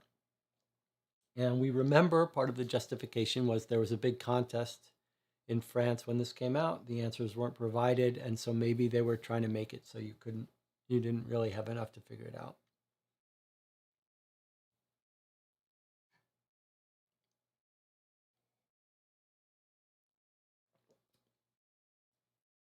Let me give some thoughts, some of my thoughts based on that. I absolutely adore it. I mean, this is the part that I care about most in these games. The part where you're scratching your head trying to make sense of it and feeling like you're in this world with characters with some humor and a little bit of history, and this dense clue of 22 when we visit the house. The fact that I've been through these 2 pages over and over and over again and found little extra things each time. The fact that the game is sort of asking of you, demanding of you that you put that much time and effort into it, and the fact that this case is so difficult, hard to understand, I find very enjoyable. I feel like I'm in this world. And I am completely okay with not solving the mystery as the game is going to tell us the solution was. That is okay with me. It honestly is. It's okay if we don't figure it out. As I said in the beginning, I think it's more important. My goal is to find a solution, to convince ourselves that we've come up with some rationalization of what's happened. And if we can sort of plausibly convince ourselves a story, even if it's far-fetched, then that's the enjoyable, sort of challenging part. And I find it fascinating that we haven't quite been able to do that yet. That we understand the clues enough to know that they don't match the theories we keep trying to come up with. And I think those weird contradictions are the part that really stop you in your tracks. Like, we're like, they swap places. Why? That makes no sense. Those moments where we're like, that makes no sense, but we feel like there must be some sense to be made out of it, are just wonderful. And a good callback to Gumshoe that this game has is, you can imagine when you're making these games, you could say, well, when they go visit this person, just tell them what this person says. And then there's this little bit of busy work that this has and Gumshoe has, where you're like, send them here, then they'll talk to someone who sends them here, who will tell them where they hang out to gamble. That sends you here, then you get the information. That's busy work. There isn't deduction involved in that 3 hop to get the information. And you could absolutely see someone saying, why are you making me go through 3 steps to catch up with this person to learn what they are learning? But the immersion is why. It is a completely different sort of feeling of traveling, feeling of meeting different characters, feeling like you're in a living, breathing world. To go to one place and have the secretary not want to tell you, but okay, she tells you where his office is. Then you go to the office and then you find out, well, he's not here, but you can give the cleaning lady a little money, and then she tells you what club he hangs out in. Those hops, you could call them busy work, but they make it feel like a real living, breathing world.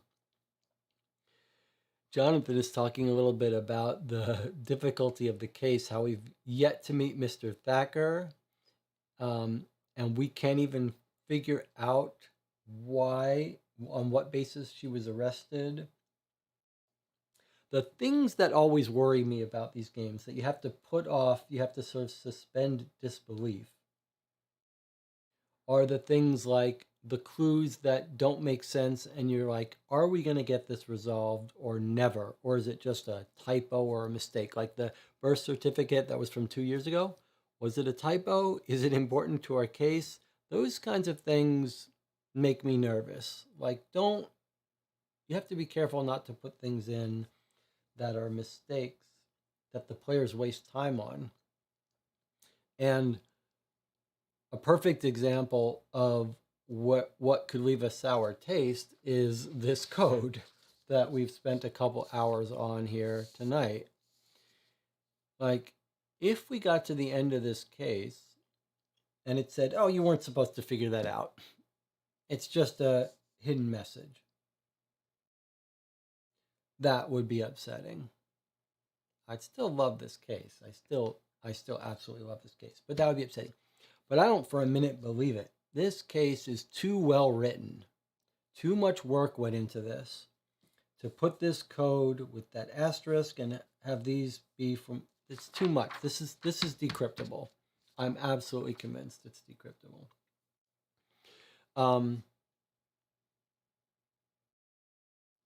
The fact that we've spent a few hours here trying to decipher that makes it all the more enjoyable. Now, there'll be a little unpleasantness if it turns out that the way to decipher this code was some convoluted thing that we'll never make sense of. That will bother me. Like if the code is, you take the first number, you square it, you divide by 3, like you run this formula on it, and you see the mistake, and then you look up the person's name, and you take the 3rd digit of their last name, like something we would never do. It's going to bother me a little if we go to a huge amount of work and don't decipher it, and the rules for deciphering it were too ridiculous, and the message was pointless. But I think just even trying to decipher it was fascinating. How we got these weird partial answers. There were twice in the last couple hours while I was deciphering it that I was sure I hit upon something. The first time they seemed to be giving the address of the workshop. And the second time when Jonathan made this very clever observation about the last digit being a 0 probably means it has to be some sort of rotation or offset. I think this was absolutely enthralling to look at this number and say the first number has to be column because it's 1 through 4. And Jonathan saying the last digit surely is a rotation because of the 0. That is so satisfying. So I really hope we do figure it out. That will be very satisfying if we do. It did occur to me that we got that newspaper with this postcard, Jonathan, and you've been focusing a bit on this equation, and I've been just like, the postcard is not important. But I think now maybe I've been too quick to write off this postcard. There's a number here, 182. You could imagine adding it to our numbers or doing something. Like, maybe it's insane to ignore this postcard for the purposes of decrypting that message, since they came side by side. So I don't know how to use it. I'm not going to try to solve. I don't know what you would do with this, but let's not write off this postcard, especially since we found postcards in Peter Rucastle's apartment. I think it's worth considering how we could use this postcard to help us decipher the newspaper message.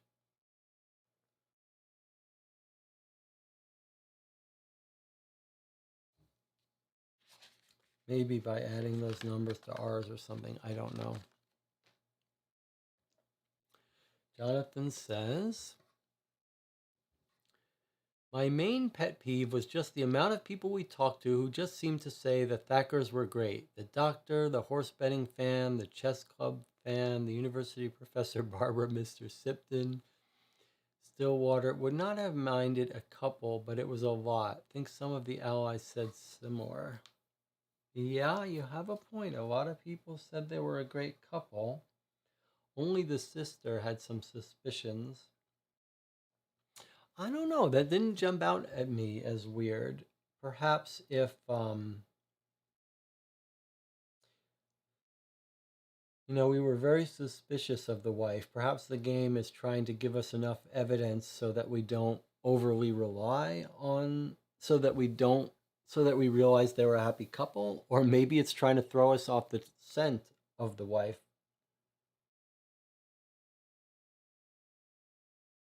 We don't know how much is going to be revealed in Paris. That's the interesting thing. We do not have a good feel about how much of our mystery is going to be resolved in Paris. And how much of what we don't understand is going to be told to us.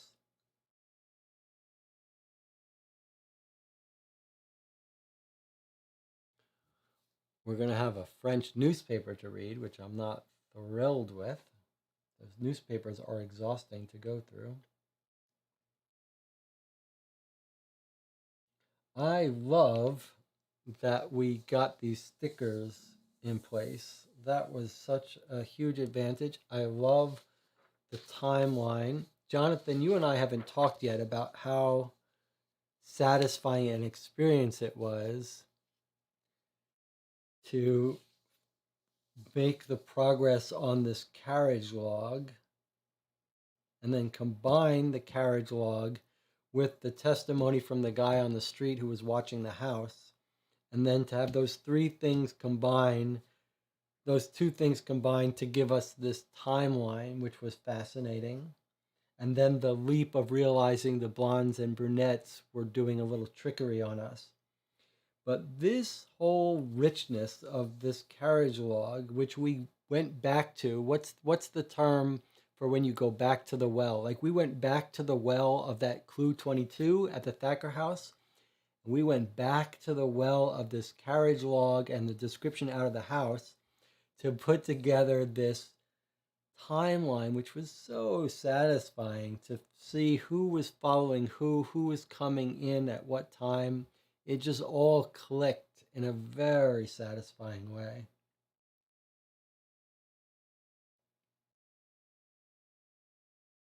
That thing where we're reconstructing the day of the incident and finding these little clues here and the little subtle clues. There's one where we could track back the person from where they met them. This was real gold. This was just so enjoyable.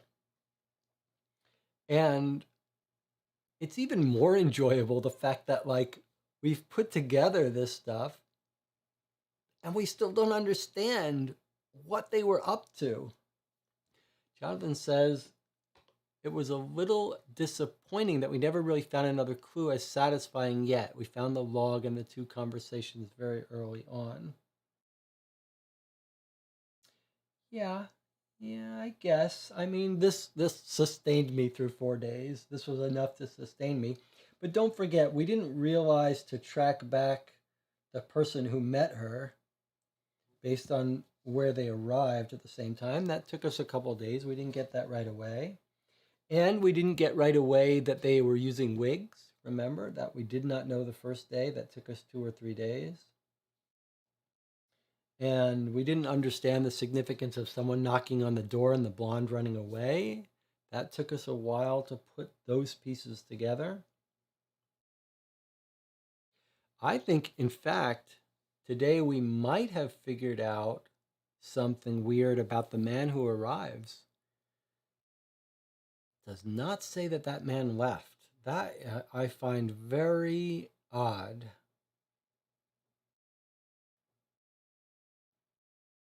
Is that tall man, was he still at their house, and did he go through the office and tear everything upside down? Is that what happened there? And why would that be? That just occurred to us today, whether that could be the case. We tell her, I just want to point out, we ask her to tell us what happened. Don't leave any detail out, we say.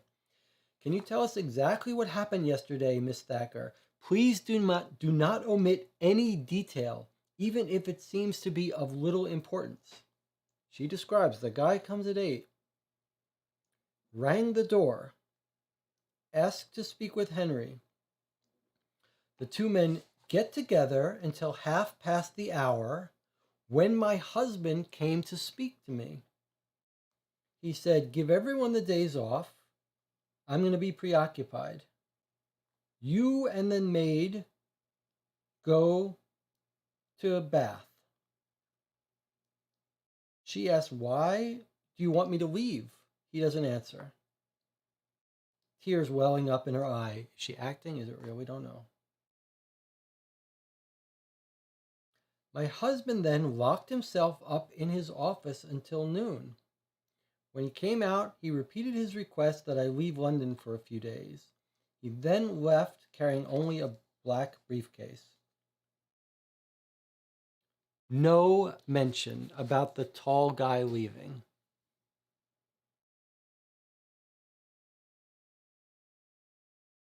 That is odd.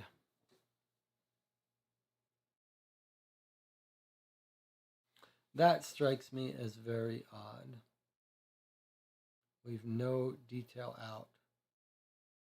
She doesn't say he came out after a half hour and then escorted the guy out. And in fact, he goes back to his office.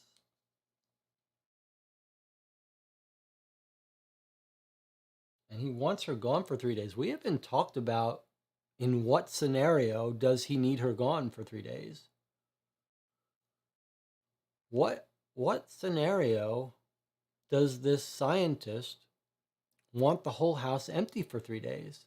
It's because that guy is staying with him, but then he leaves.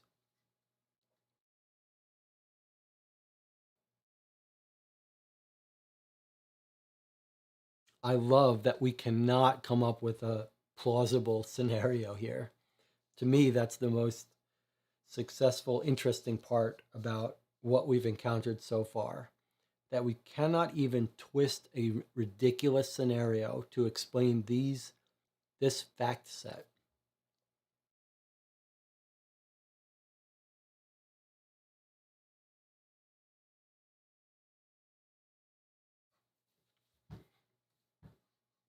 Jonathan, I know after we played our first session, you were really enjoying this experience. I feel like, you must have a hard time. It's a different kind of exhaustion being in front of the camera and then having to sit and watch this without being able to control these documents and sit in front of them. So I so appreciate you joining me for this. I really do. And I hope, I'm not a huge fan of online stuff, so I know this is a weird experience, but it's made a huge difference for me to be able to share this experience and have someone else to talk to about it, and have you and Aaron being able to brainstorm about this stuff. So I can't tell you how important it's been for me. But I can see how this would be exhausting also. So I hope it's still an interesting experience. It does feel like a unique experience and a marathon. I hoped it would be an exhausting, frustrating marathon, and in many ways it has been, but in a positive way. And it does feel like we've traveled back in time twice, to 86 and then to the 1800s, for a unique experience, for an absolutely unique experience. And you could imagine the people who played this in 86 and the people who designed it, how much love and care they have poured into the creation of this game and this expansion. And those designers are probably still somewhere in France. Jacques and Nadine Thiriot and Catherine Thelen, who translated. Amazing job of translating. When we're reading this, which we're reading the dialects and the speaking of Londoners that were written by French people originally and translated. All of this was written in French. It feels completely natural. I mean, to the ears of someone listening to people in the 1800s talk, but boy, did they do a nice job of writing and translating. So, hats off to the design team. It's felt remarkably well done to me. The quality of the writing and the lack of errors and typos has been very impressive. I did not expect such high quality writing and so few problems. You look at the Astari version of Sherlock Holmes, there's a big giant errata of mistakes. So far, this has been very clean.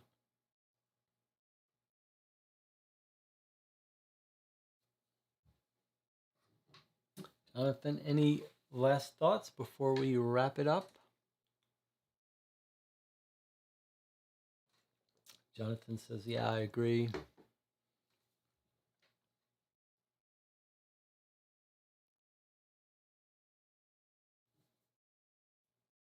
Jonathan, that was great when you figured out this part, which you did at the end of today's session. Figuring out that this middle line of the burned up note says 4 Gray's Inn, the address of the Thackers.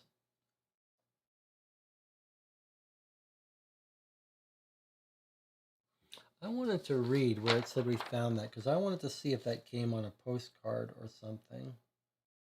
So while you're giving some more final thoughts, I want to read this again. Jonathan, you tell me, what do you hope from Paris?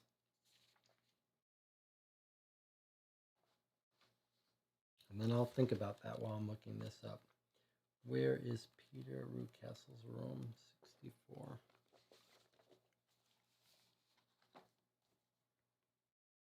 Let's see what this says. The landlady lets us in. How long has he been gone? We don't. She doesn't care. I don't care to talk to my tenants. Private lives don't concern me. He's a funny one. An old soldier, keeps odd hours. Yeah, because he's spying on people and doing stuff like that. It's locked, we say. She says, I've got back pain. We say, we'll take care of it. Don't worry. She says, don't disturb anything. We go up there. He uses his wire to come in. Okay. It's a simply furnished room. Walls yellowed by age and humidity. Bed is unmade. Table is piled with old papers. Half-empty bottle of gin, a glass of dubious cleanliness are sitting next to an inkwell and a quill pen, and a pile of chipped dishes.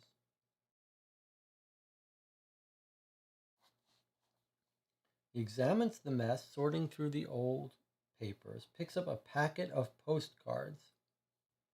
Here he says to us, turning over the cards, our man must like to travel. Souvenirs from Australia, where we think Annie Forster is from. On the back of a card, we read badly written text. Why is it badly written text? Greetings from Adelaide. Why does it say it's badly written?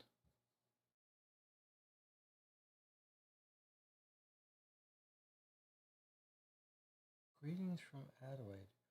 Oh, I see. I was reading that as meaning it was like this. It was a postcard that had printed on it, Greetings from Adelaide. But it's not. It's someone wrote on the postcard, Greetings from Adelaide. Badly written handwriting. Maybe badly written like his handwriting is badly written? Greetings from Adelaide. But the card is not signed, and it doesn't have stamps or an address on it.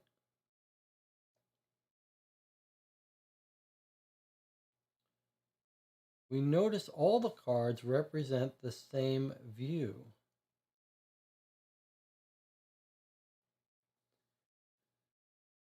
Our woman, Annie Forster, came over from Adelaide 3 years ago. She's 30 years old.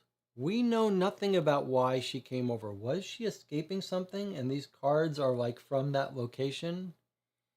And he was using it he was going to drop it off to her to use it to threaten her or something. Okay, everyone has their hobbies. He seems to have quite a collection here, says Wiggins. He opens the wardrobe where everything is carefully put away, in contrast to the rest of the room. Not sure the significance of that. He looks under several piles of used clothing and suddenly discovers a small locked wooden box. Hidden. So this is a hidden box. It's locked. He opens it up. It contains stamps. I don't see anything special. These are ordinary everyday stamps you can buy anywhere. Or at least they appear to be. He closes the box and puts it away. We discover an ashtray full of cigarette butts. Okay, here's something I didn't pick up before, but I should. This leads credence to the idea that there were his actual cigarettes that we found on his body, the French cigarettes. He is a smoker. Mr. Holmes would certainly notice more things than we can, says Wiggins. Look at this. He picks up a charred and crumpled scrap of paper with great delicacy. How unfortunate not more of it is left. We finish the search without finding anything else. We erase signs of our presence, and we close the door. Okay, Not much more there, but we did figure out that he is a smoker. Okay, Jonathan deleted someone troublemaker's message. That's fine. What do you hope from Paris? Jonathan says. He says, well, I originally thought we would have a little better picture of things when we left. I thought it might be like, okay, the spy thing is going on now. Let's go to try to foil it in Paris. I agree. I hope that some of these characters travel with us to Paris. If it's a whole new cast of people, I might be a little disappointed, but I guess we do get 2 more days for old characters to return after Paris. I agree with you. Like, I feel like we need to solve more of London, and if all of this is like, okay, that was your London mystery, and now you're going to get a totally new mystery without resolving any of that other stuff, and it's just going to be totally new, confusing stuff. That's going to feel a little overwhelming. Hopefully, we will now have a better handle on the players, and it'll be an evolution of what we've been working on rather than leaving the rest of the stuff completely behind. I agree. And as you point out, several days have passed, so maybe some more interesting stuff. I'm sure we'll see Mr. Attard. I think we might see Brady O'Neill's brother.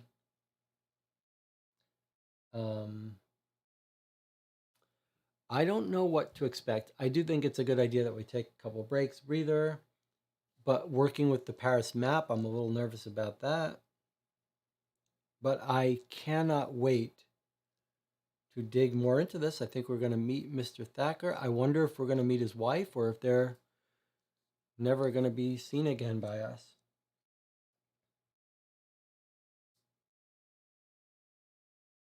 I do feel like I want to understand this better, and I wonder if we are ever going to.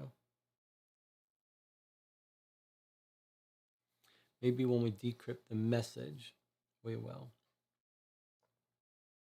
All right, I guess we should probably end it there. If you have any final statements, Jonathan, you got a couple seconds to get them in. Otherwise, recapping to our audience, we are going to now take a couple days off. This being our 4th full day playthrough. We're going to skip Christmas Eve and Christmas night, and we will be back at 11 p.m. on December 26th. Jonathan says, if Mr. Thacker just walks back in at the final paragraph of this story, it might be too much. Yeah, we'll see. I wouldn't be surprised if Moriarty's not going to get involved here. I hope we can decrypt the message in the intervening days and make some sense of it. And I hope Aaron is back and can join us on the 26th. We can use as much help as we can get. And I'll rest my voice a little. I can hear myself lisping a little, and my my muscles of my mouth getting a bit tired. And I'm running on coffee fumes. But I've loved it. I've loved every moment of the experience. It's been exactly what I wanted for Christmas. So thanks again, Jonathan. I'll see you on the 26th. And anyone else who might be watching this in the future, you could imagine, as rare as this is in 1986, imagine in another 100 years, if YouTube still exists and this game is forgotten to time, maybe someone will be like, stumble on this and be like, what was it like when people played with games, mystery games that were just pen and paper? Don't forget, Jonathan, we still have to do that Dennis Wheatley book. So there's that too. But okay, let's not get ahead of ourselves. Jonathan says, hope everyone has a Merry Christmas. I'd like to wish everyone a Merry Christmas, Happy Holidays as well. And with that, we will see you on December 26th.